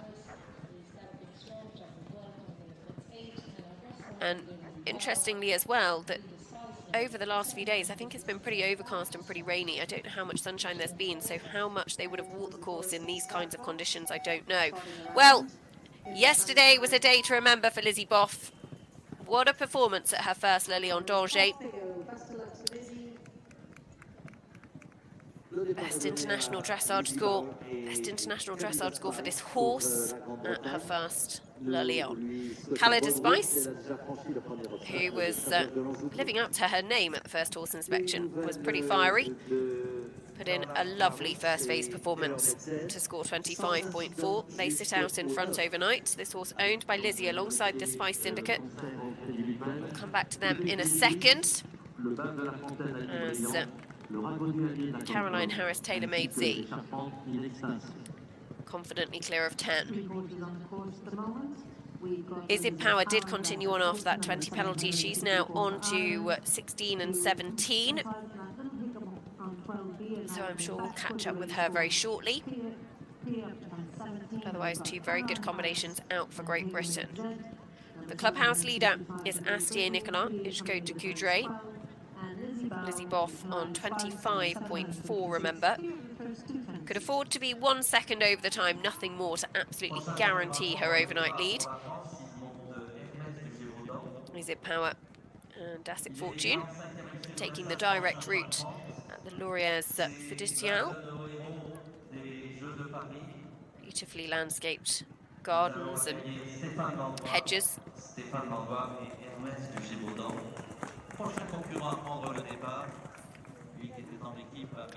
Khaled Spice has a pretty impressive international record. This is by far her biggest test to date. But has never been out of the top 4 internationally from 6 internationals. Been clear inside the time in all of them. And actually, the only thing she has added to her dressage score is 1 pole down in a 2-star at Frickley last year. So, looks pretty good on the international data so far. But it is a big step up. And it is a tough day out there on the cross-country. She set out in a very mature frame of mind, actually, as well, because she didn't fly out of the start box, unsettle the mare going down to the first. She very much let her get the first done and out of her stride, and then she's opened up on the accelerator afterwards. Mum Karen out there supporting her. Ali Butler as well has been a big part of her career to date. And it's nervous moments for the team watching back in the rider's tent as well.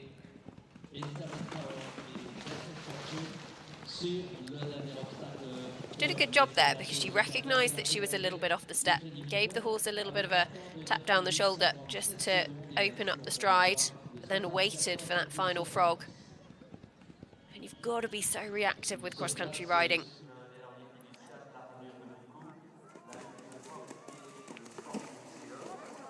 On the 3 strides, Caroline Harris, Tailor-Made Z, as waiting down at the start. It is another of our French combinations. Stéphane Landois, Hermès de Gévaudan, comes forward on a score of 35.3 by Quintus Donoin, out of a Quality Touch mare owned by Veronique Landois. Stéphane, of course, who was part of that French team, won Team Silver in Paris this summer.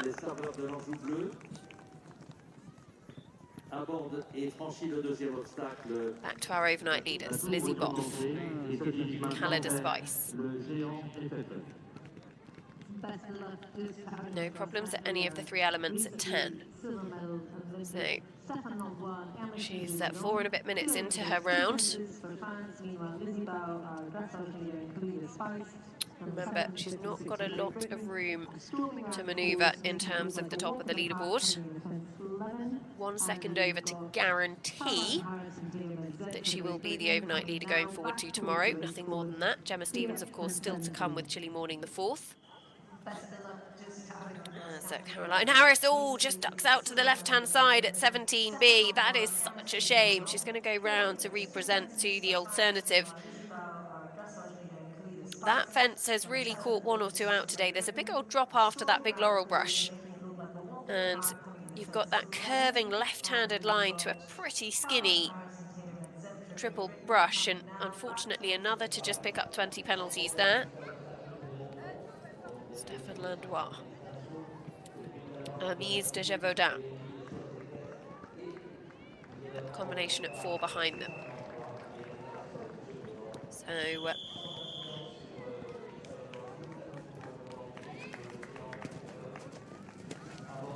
Is It Power is home safely, 20 jumping 20 times, 74.7 her total.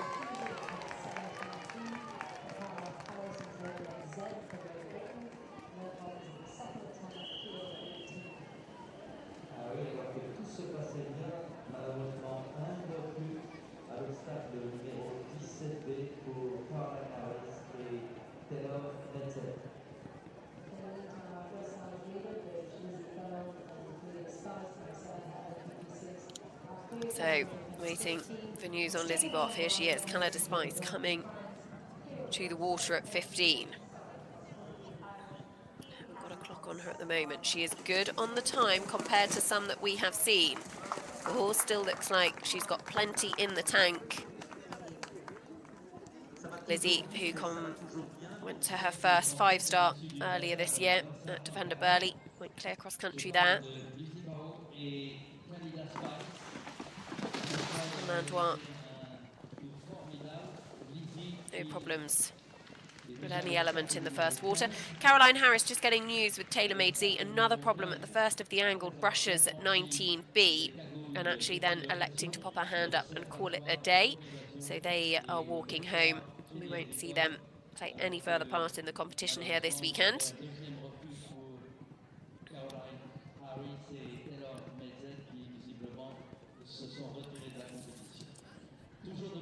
So the clubhouse leader, in fact, 3rd, 4th, 5th, 6th and 7th, top 5 at the moment, all confirmed. Only 2 of them can go ahead of them, or could go in amongst them. Astier Nicolas, Hitchcote de Coudray, is the only one that has secured a podium spot at the moment. He's on 27.2.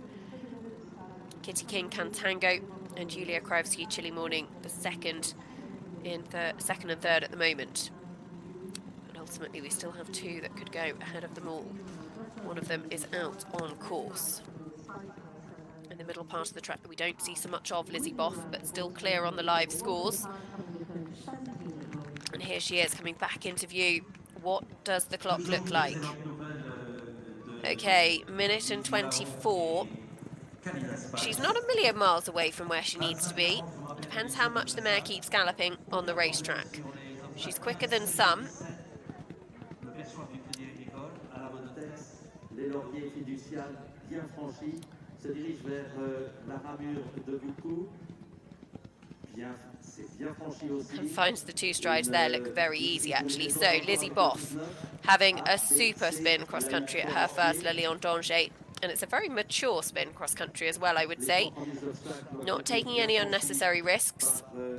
This would be by far the biggest moment in her career to date. Calais Spice, he is flickering back and forth constantly, digs deep. Final combination. Let's get them through here and then they can kick on towards home. Just the last to go. She's going to be pretty close to the time. She hasn't got a lot in hand. Lizzie Boff, our leader after dressage. Calais Spice. She's on 25.4. She's not moving as quickly as she might like towards the last. She's still got to get over the final fence as well. It's going to be pretty close. She sensibly sits up and takes a pull. The clock will tick over, but by how much? Lizzie Boff, Calais Spice. Oh, my goodness me. Just ticks past Astier Nicolas. 27.8. And that will see her go behind Astier Nicolas, behind Kitty King, both of whom will move into a podium position. But she will go ahead of Julia Krajewski. And so she will be no worse than 5th overnight. Calais Spice also a good jumper on the final day, so could well still move up into a podium spot. Oh, Stéphane Landois lands on his feet, but unfortunately not the way he would have liked to have finished his cross-country performance here. So the horse Hermes de Gévaudan walks off course. Both will be checked, but both look absolutely fine. Ian Cassell's Inquisitor also out on course. So in all of that excitement, let's just remind you how things are shaping up at the moment. Astier Nicolas, Hitchcote de Coudray, 27.2 are the leaders at the moment. Lizzie Boff has actually just gone in behind Astier, is ahead of Kitty King, so will be in a podium position. Beg your pardon, goes ahead actually. That time just being confirmed, goes ahead of Kitty King and Cantango. And Julia Krajewski are then next. So they're the top 4 at the moment. We still have Gemma Stevens, who will be out on course shortly. She will have 2 seconds in hand of Astier Nicolas, nothing more. Really is coming down to the wire. We've got a couple of horses to leave the start box, Tom Jackson, Tom McEwen, before we see Gemma and Chilly Morning.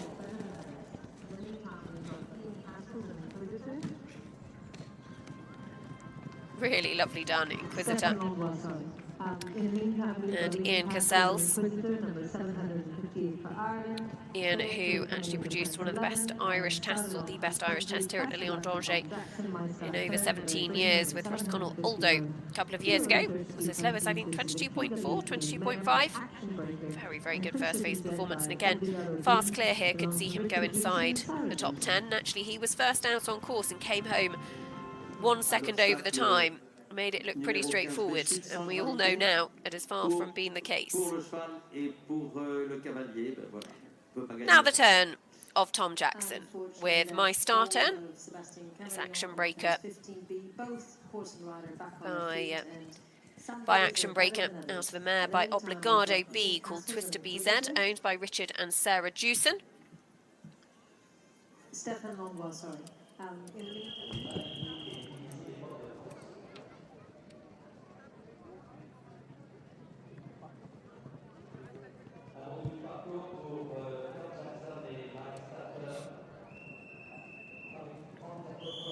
Richard and Sarah Jewson have been involved in the sport for so many years, going back to the likes of Bits and Pieces, who was absolutely wonderful with Pippa Funnel. Pippa Nolan, as she was then, really the horse that put her on the map. They've owned horses, of course, with Tom Jackson in the past. Billy Cuckoo, actually. I think Billy Cuckoo was the horse that gave Tom Jackson his first ever 4-star win at Belton a good few years ago. And they also owned, I'm sure, a number of other very, very good horses. I'm trying to recall which one.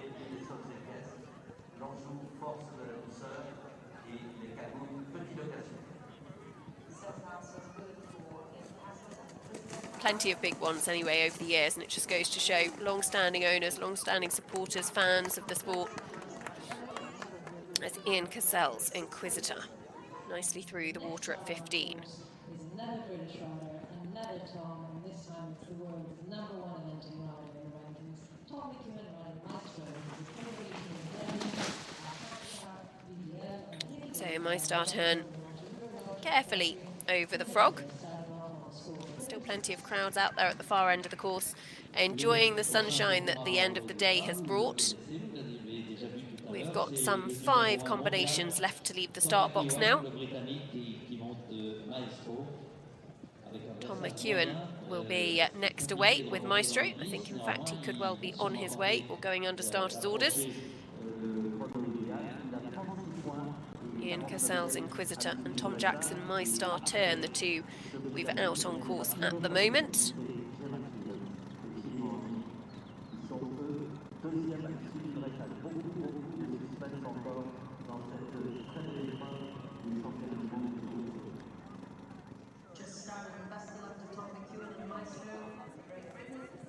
This here's Ian Cassels.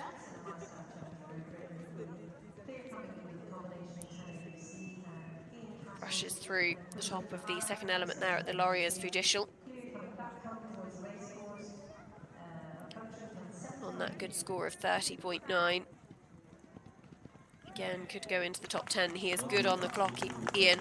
He's a fast rider cross country. He's quicker than Lizzie Boff was at this stage of the course, and she came home a few seconds over the time. So I would say he's got it all to play for here.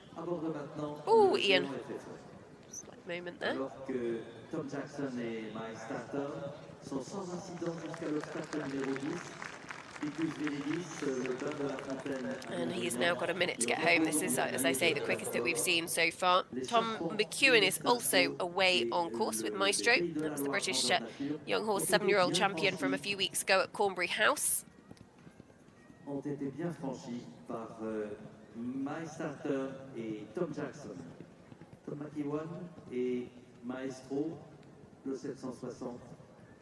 Rien à signaler à bord de l'obstacle numéro 4. Looking good for our Irish friend Ian Cassels and Inquisitor. They're coming. Ian Cassels.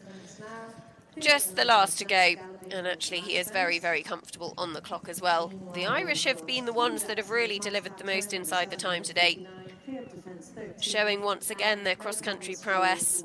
Danielle McCormack, Porrig McCarthy both have already secured time, clear rounds inside the time, and Ian will now add his name to that list as well. He was 1 second over the time with his first ride, and actually this one will sit inside the top 10 overnight as well. So Ian Cassell's Inquisitor comfortably on 30.9 overnight. He goes behind Tom McEwen and Quintus. So next away will be the combination that could lead overnight as we go now to the FEI Eventing World #1, Tom McEwen and Maestro. This horse owned by Fred and Penny Barker, who've been long-time supporters of the sport. Owned a number of top-level horses, the likes of Bob Chaplin, actually, who took the individual silver in the 6-year-olds here a couple of years ago. I mean, more than a couple of years ago. Probably about 8 or so years ago. Co-owned Toledo de Casa, Tom's Olympic ride from Tokyo as well, plus a whole host of others. And again, more owners investing in the sport for the future. And Tom had a lovely run cross-country on his first ride with Quintus, made it look very straightforward the time, I would say. And I think at that time we perhaps underestimated just how challenging the time would be. We're only going to have a handful that end the day inside. Can Tom get another? As next away from the start. This is the one to watch. Gemma Stevens, Chilly Morning the 4th, owned by Chris and Lisa Stone. 26.2 they scored in the first phase. They were equal in second. The other Chilly Morning clone, who they were equal with, picked up 3.6 time penalties. So currently sit on 29.8, but were clear. Gemma on 26.2 could lead. So she can have 2 seconds over the time, nothing more, and will be guaranteed the lead ahead of Astier Nicolas Hitchcote de Coudray.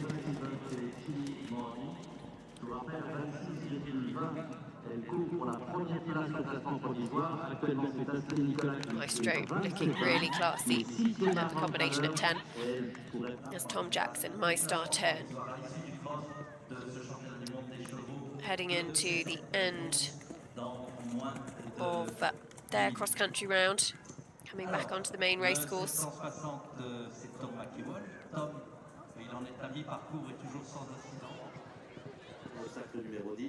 Et puis on est en fin de parcours avec Tom Jackson et My Star Turn, puisqu'ils viennent de bien franchir l'obstacle. Very nicely done on the 2 strides. Just Tom keeping the horse's balance. Ainsi que le 19. À la Valontex, les lauriers fiduciales, la ramure de Boucou, ainsi que la So just the 3 jumping efforts as we go back to Gemma Stevens and Chilly Morning. All 3 of the Chilly clones were actually originally at Gemma's Sussex yard. She kept Chilly Morning the 4th, Chilly Morning the 2nd went to Germany to Julia Krajewski, and Chilly Morning the 3rd went to Alex Fatian of China up in Cheshire. 3 very, very different riders, all competing for different nations.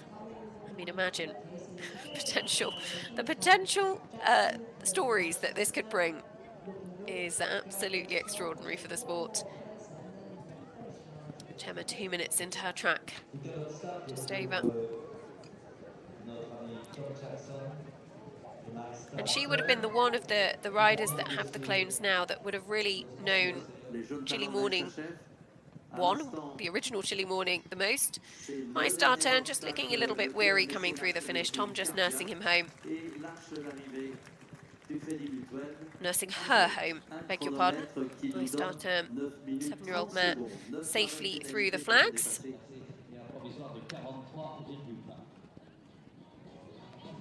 a clear round in the time of 9 minutes 30 seconds for Tom Jackson, My Star Turn for Great Britain.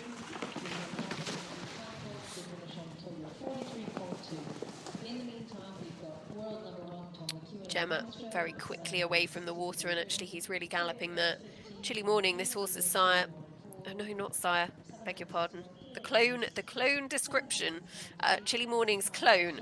Feels like he has sired so many top-level horses. We're very used to saying the sire, but actually the clone of one of the sport's most successful stallions. Won Badminton 2015. medals or picked up medals individually at the Europeans and at World Championship level as well. Was campaigned at the height of his career by William Fox Pitt. Gemma has ridden for Chris and Lisa Stone for many years, based at Tattleton, their home, and the Chile offspring have been a massive part of her career. Chile Knights was sired by Chile Morning. He's her Bicton 5-star winner. Very bold and very quick. Good on the clock at that point. Gemma Stevens, Chile Morning, still flying. The leader, remember, Astier Nicola, Ichko de Coudray, 27.2. Gemma can be 2 seconds over the time, nothing more, to stay ahead of Astier. Our overnight leader, Lizzie Boff, just a few seconds over the time for her. She sits in the individual bronze medal position at worst overnight, as here is Tom McEwen. And Maestro.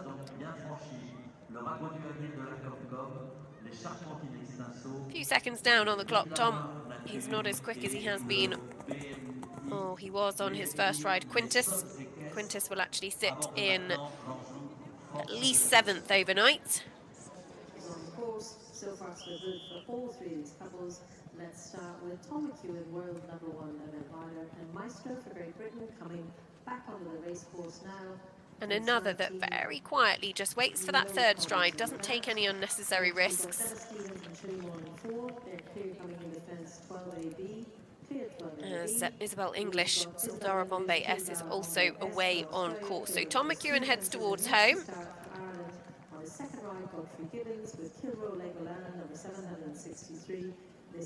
Maestro just comes to the final combination. Fin de parcours, 19 et 20 ont été franchis. La hutte Forestier, le Sportif FCE, à bord de les jeunes through that last double, and now just the final fence. So time penalties are clocking up for Tom McEwen. Gemma Stevens, meanwhile, we go back to them, coming to the water at 15. Good on the clock. Very good on the clock, actually. Going to be jumping into here with more than 3 minutes left. Very bold, and you can really see that the resemblance, quite uncanny for those of you that were familiar with Chile Morning. So Tom McEwen and Maestro just have the final fence to go, and I think they're now home safely. We'll get a time for them in a second. We go 49.2 by the sounds of things, so we now focus on Gemma Stevens, could be our overnight leader. As Isabel English. Sildara Bombay S, who's on that score of 34.6. I think this is the one that went very, very well for Isabel here last year.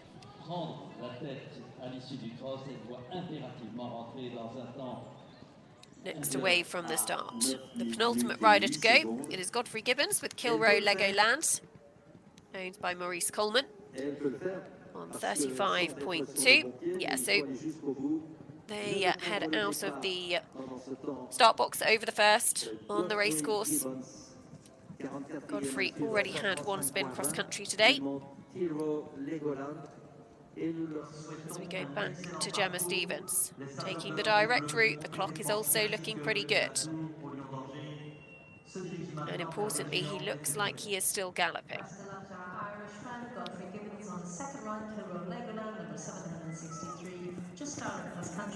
Gemma, who last weekend was jumping at Horse of the Year show, had a very, very good podium finish there in the pure show jumping discipline. Now, what a wonderful shot of the bank. Steps off down the bank, line up these angled brushes. Goes on the 2 strides, very, very quick. She's got over a minute to get home. This is looking very good from Gemma Stevens. Chile Morning, the 4th, 4 jumping efforts left to go.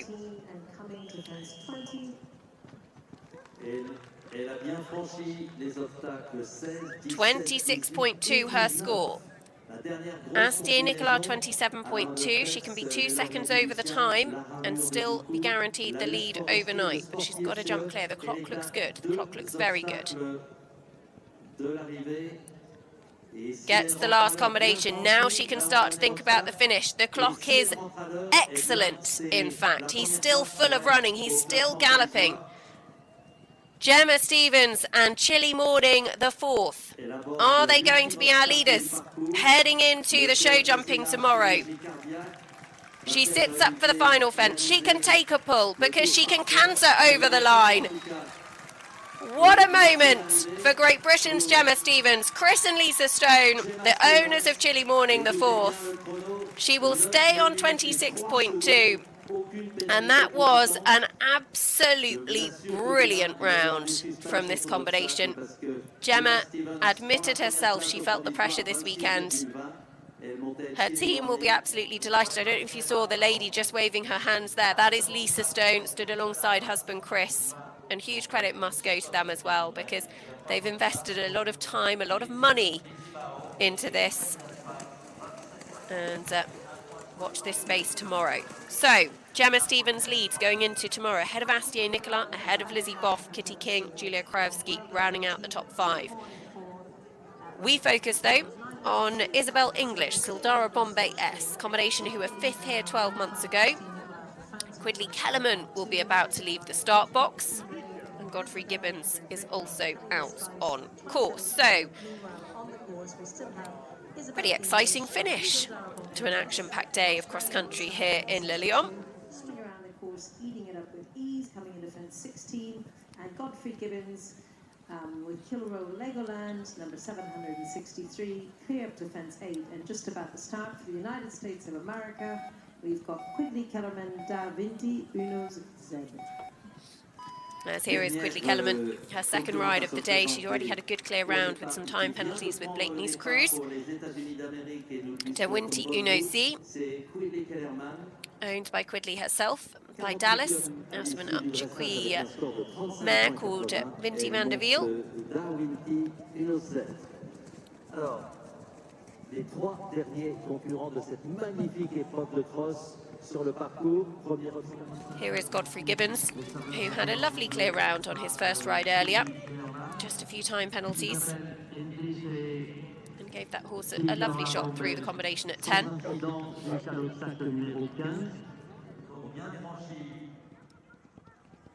Les cagouilles Petit Location, l'Observatoire Pomme Évasion, le perchoir du Crédit Agricole, aborde maintenant à la Modern Test.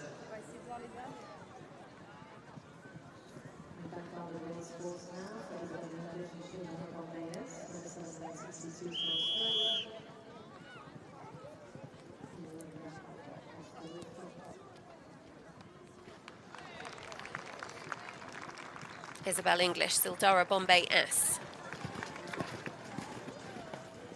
Another with a good amount of time left on the clock, possibly not quite enough to get home inside. We've had 7 stop the clock inside that optimum time of 9 minutes and 7 seconds.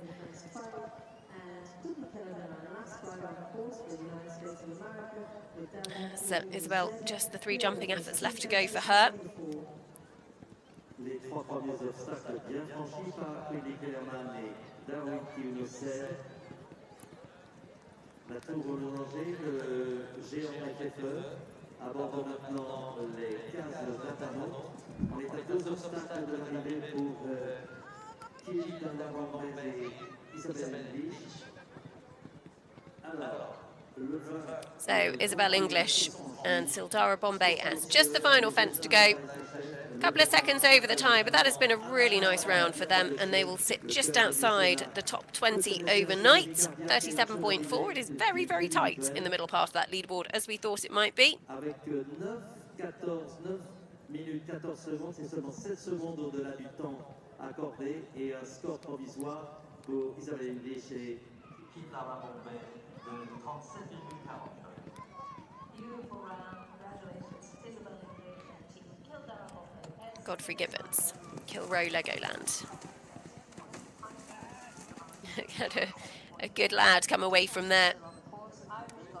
So we've actually got just the two combinations out on course to bring our cross-country coverage for a close on FEI.tv. We will, of course, be back tomorrow with the final show jumping phase. We'll try and give you some provisional scores in just a second as well. Provisional scores, provisional start times. Do check, of course, in the morning. I think it will be 11 o'clock local time that the 6-year-old division get their show jumping phase started. And then at 2:30 local time, the 7-year-olds will jump. Quidley Kellerman, De Winty Uno C, pops through that water. Gave the horse every opportunity to understand the question that was in front of him.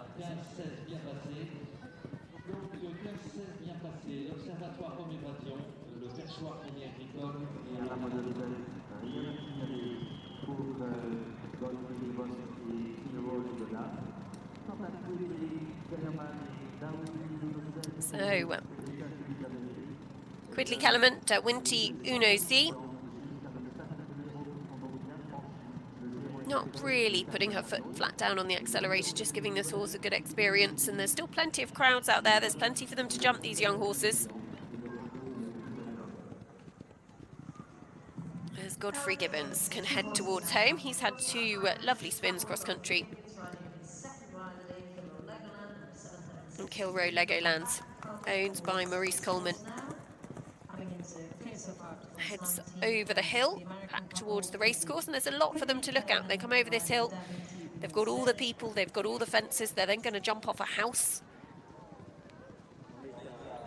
The trees as well. And he gets the 2 strides there. So, again, another that will pick up a few seconds over the time. Pierre Michelet, the cross-country course designer, has set a really interesting time here because we've had 7 go inside, that is it. There's been plenty that have been very, very close to it. And it's caused plenty of movement on the overall leaderboard as well, which certainly tomorrow will make for a really exciting day of show jumping. So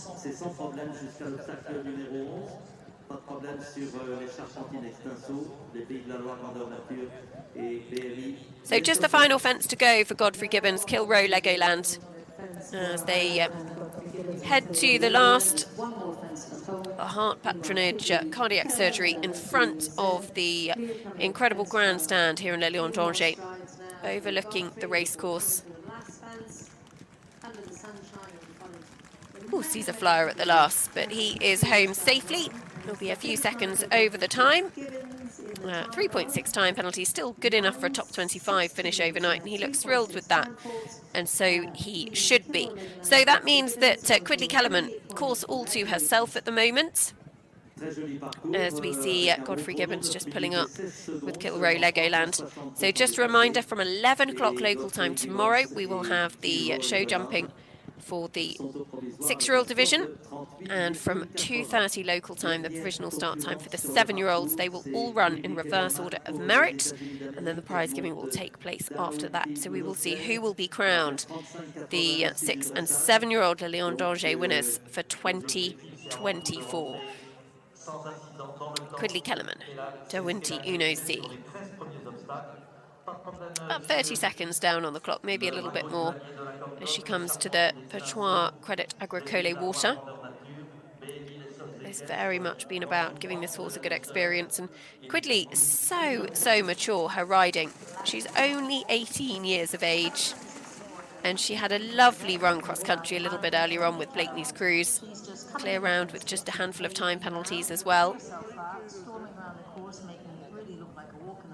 And actually, she had a very mature line to that fence at 15. She just angled it slightly to buy herself a little bit of room so she could just put a little bit of a curve in before the corner, which gave her 4 strides rather than the very forward 3. And we really hope that you've enjoyed all of the coverage of Le Lion d'Angers over the last few days. If you've been with us in the dressage, then a massive thank you for sticking with us through that as well. A massive thank you for sticking through my epic lack of voice over the last couple of days. It has held up rather well today. I'm quite impressed. I will be off to gargle more honey and lemon. Make sure it's back stronger for tomorrow as well. but it has been an action-packed day. We've had over 100 horses, the stars of the future. These horses, as we've said, will be 10, 11 at the next Olympics, 14, 15 in Brisbane 2032. We've got a Worlds in Aachen as well. They'll possibly be a little bit too young for that. But who knows? A couple of the 9-year-olds in the 7-year-old division could well be on the cards for them. But this is the breeding ground for the future superstars. Quickly going the direct route here. And really, really nicely done. She left high school when she was 17. Graduated early. A week later was on the plane to the UK. Based with Kevin McNabb, Avery Clunick, who trained her out in the USA. Actually, I think she came from Texas originally. Actually suggested that she go to Kevin's. And she came here to Le Lion last year with Blakeney's Cruise and has come back again this year with 2 horses. And good to see so many crowds still waiting to see her through this last combination. And it still goes on the 2 strides. Good for her, but very, very carefully done. And the crowds will now, I'm sure, begin to stream back in towards the main grandstand.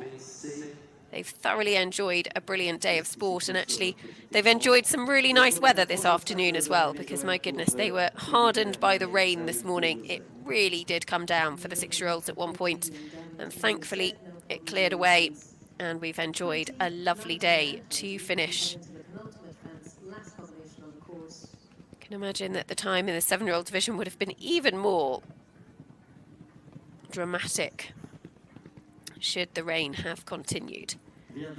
Quigley Kellerman comes to the final fence, and it'll be another lovely clear round for her. She's just got 1 left to go. And then we'll give you an update on the provisional leaderboard as things stand. The 6-year-old division is led by Meryl Blom-Hulsman overnight. She retained her lead. So Meryl Blom-Hulsman, Killer Queen ahead of Max Warburton for Great Britain and Katrin Bierlin for Germany are the top 3 there.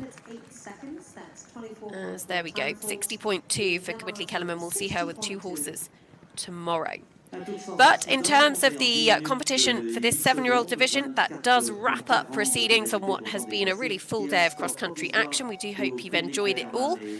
A big thank you for sticking with us. We'll be back tomorrow, FEI.tv, of course, for the final show jumping phase. But just to remind you, the leaderboard as things stands at the moment. As the sun shines in Le Lion d'Angers, Gemma Stevens, chilly morning the 4th, brilliant in the cross-country phase. Under a good bit of pressure, I might imagine. 26.2. She leads the way ahead of Astier Nicolas, Hitchcote de Coudray. Astier, who actually won this class back in 2017, sits in second. Lizzie Boff, our dressage leader, just a couple of time faults, puts her down into the bronze medal position. Kitty King moves up a couple of places with Cantango into 4th. Julia Krajewski, chilly morning, were one of the early ones out on course, and a few time penalties for them see them slip to 5th. Sam Lissington, Mr. Cookie Time, also another to pick up a few time penalties in 6th. Tom McEwen, Quintus, one of 7 inside the time. He moves up to 7th from 16th. Ian Cassell's Inquisitor, one of a number of Irish inside the time, 3 of them in total, including Danielle McCormack, who was actually the fastest of the day. Cochel Daniels rounding out the top 18 with Shannondale Mika. And a little bit further on, another Ian Cassell's ride. He's got 2 in the top 20. Izzy Taylor, Barrington Alice, last year's 6-year-old winner, did a lovely clear cross-country just some time. Godfrey Gibbons, Kilroe Legoland, one of the last to finish, sits inside the top 25. You could really hear the home crowd cheer for their home riders. And Josephine Heteau was one of the first that we saw get the full appreciation from them in the 7-year-old division. Benoit Perron, Hyperion de la Herne in 36th with just some time penalties again to add. Tom McEwen and Maestro. Quigley Kellerman, Blakeney's Cruise, just ahead of her other ride, De Winty's Uno Z actually. And then a little bit further on down the leaderboard, some disappointment for Austin O'Connor and Izzy Power, both picking up jumping penalties.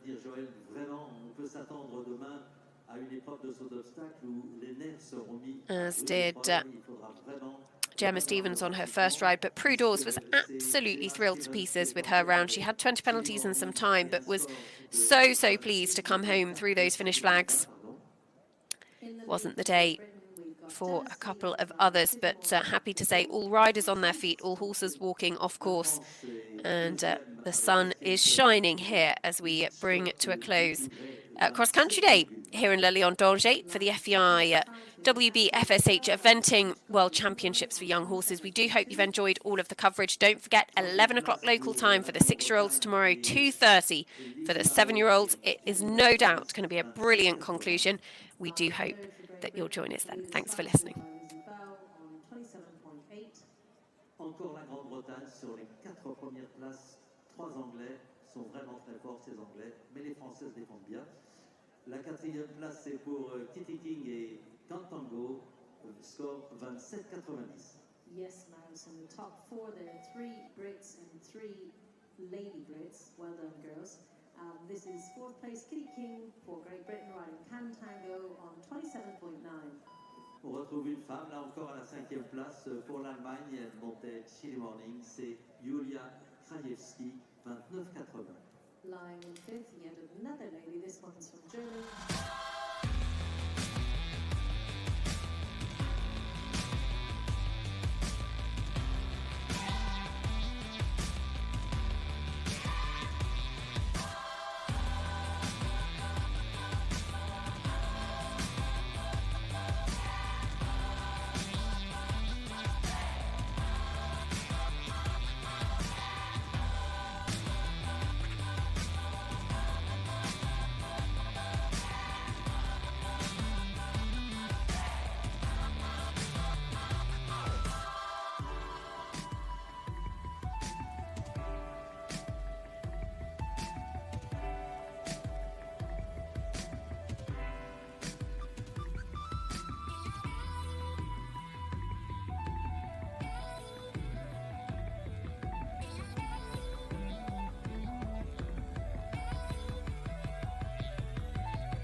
On 30.9.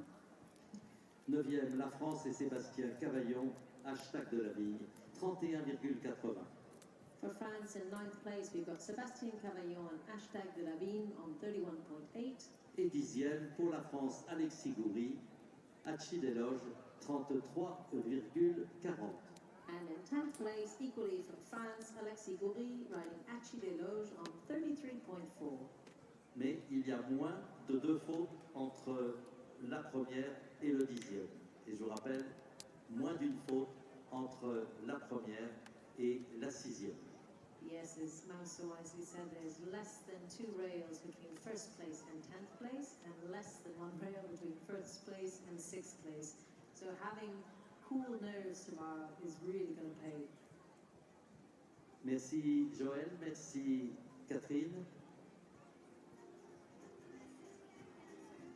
Et merci, elle était cachée, je ne la voyais plus. Et merci à Véronique d'avoir été à mes côtés pendant toute cette journée. Une formidable édition. On craignait le pire avec le temps, mais finalement, ça ne s'est pas trop mal passé. Et nous vous donnons alors rendez-vous dès ce soir. D'abord, on vous l'a dit, pour l'hommage aux vice-champions olympiques. Vous avez à 17h30 les jeunes talents SHF à la carrière du mondial, 17h30. 18h, remise des prix du jeu de piste Pomme Évasion sur le stand Oxygène Radio. 18h15, la fanfare FPOC, déambulation village. Et puis on a eu la chance d'avoir les comptes de chasse, mais ça c'était ce matin. Donc tout de suite l'hommage à nos vice-champions olympiques. Et puis si vous voulez aller regarder les jeunes talents sur la carrière du mondial, il n'y a aucun problème. Sinon les remises des prix. Et puis surtout rendez visite à tous nos exposants dans le village. Et venez nombreux demain parce que je pense que le suspense n'aura jamais été aussi important que celui que nous aurons demain, Joël. So yes, ladies and gentlemen, please, I know you're excited to see the three recently silver medal Olympic riders, Nicolas Touzin, Stéphane Langlois and Graine Lagoag, qui sont attendus pour se faire féliciter par la foule, ainsi que leur entraîneur Thierry Touzin devant les tribunes côté hippodrome. So if Nicolas Touzin, Stéphane Langlois and Graine Lagoag could come. No, I just had a phone call. So if they could please come now so they can be welcomed and congratulated, that would be fantastic. In the meantime, at 6 p.m. there's the prize giving for the treasure hunt pom evasion, so the stand of oxygen in the village, and there's also at 6:15 p.m. the fanfare musical troupe FPOK will be playing music in the village, and that's it for today. And then tomorrow, show jumping for the 6-year-olds start at 11 o'clock. Show jumping for the 7-year-olds will start at 2:30 p.m. The trade stands are still open, and we're waiting for our recently silver medaled Olympic French team, so they can be congratulated in the front of the racecourse grandstands on the racecourse side, along with their trainer Thierry Touzin. So please stay around, ladies and gentlemen, to congratulate them and to have a meander around the trade stands, have a drink, have some nibbles, and just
que d'étapes il y a à franchir avant d'arriver à Versailles, avant d'arriver à Tokyo, avant d'aller à Rio, avant d'aller dans quelques années à Los Angeles ou à Brisbane.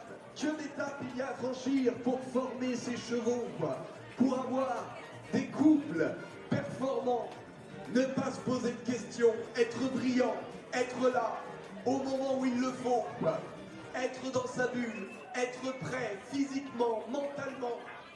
Des années de travail, des années de remise en question tous les jours, des années d'abnégation. Eh bien, tout ce cursus que vous ne voyez pas, on va vous l'imager là, sur cette carrière, sur la carrière du mondial dans quelques instants. Les jeunes talents de la SHF. En fait, c'est un résumé de toute cette préparation avant d'aller aux Jeux Olympiques. Les JO, c'est tout en haut. Un tout petit peu en dessous, il y a le mondial du Lyon, par exemple, pour les complétistes. Le championnat du monde des jeunes. Ça, c'est une étape importante.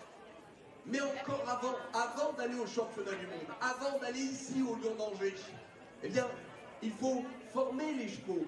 Quand on sort de l'élevage, comme les jeunes qu'on a vus jeudi et vendredi, les 3 ans, les bébés encore, qui découvrent la selle, qui découvrent le cavalier, eh bien, il faut apprendre, comme vous avez peut-être appris d'ailleurs à monter à cheval. Aux jeunes chevaux, il faut qu'ils se forment sur le plat, qu'ils s'étendent, qu'ils se musclent, qu'ils s'assouplissent. Il faut apprendre à ressentir aussi ce qu'attend le cavalier. Il faut petit à petit prendre de l'endurance, il faut prendre de la force, il faut prendre de la vitesse aussi pour pouvoir gagner par la suite. Eh bien, toutes ces étapes, on va les voir réalisées ici sur cette carrière. On va avoir des chevaux de 4 ans. Ce sont les chevaux qui sont à la maternelle. C'est leur toute première année de compétition. Un travail simplissime. Rappelez-vous, pour certains ça fait déjà quelques années, à la maternelle on fait du coloriage, il ne faut pas déborder de la ligne. On fait un peu de découpage quand on est un petit peu plus grand. C'est un outil qui peut blesser, on fait attention avec les ciseaux, avant d'aller apprendre autre chose.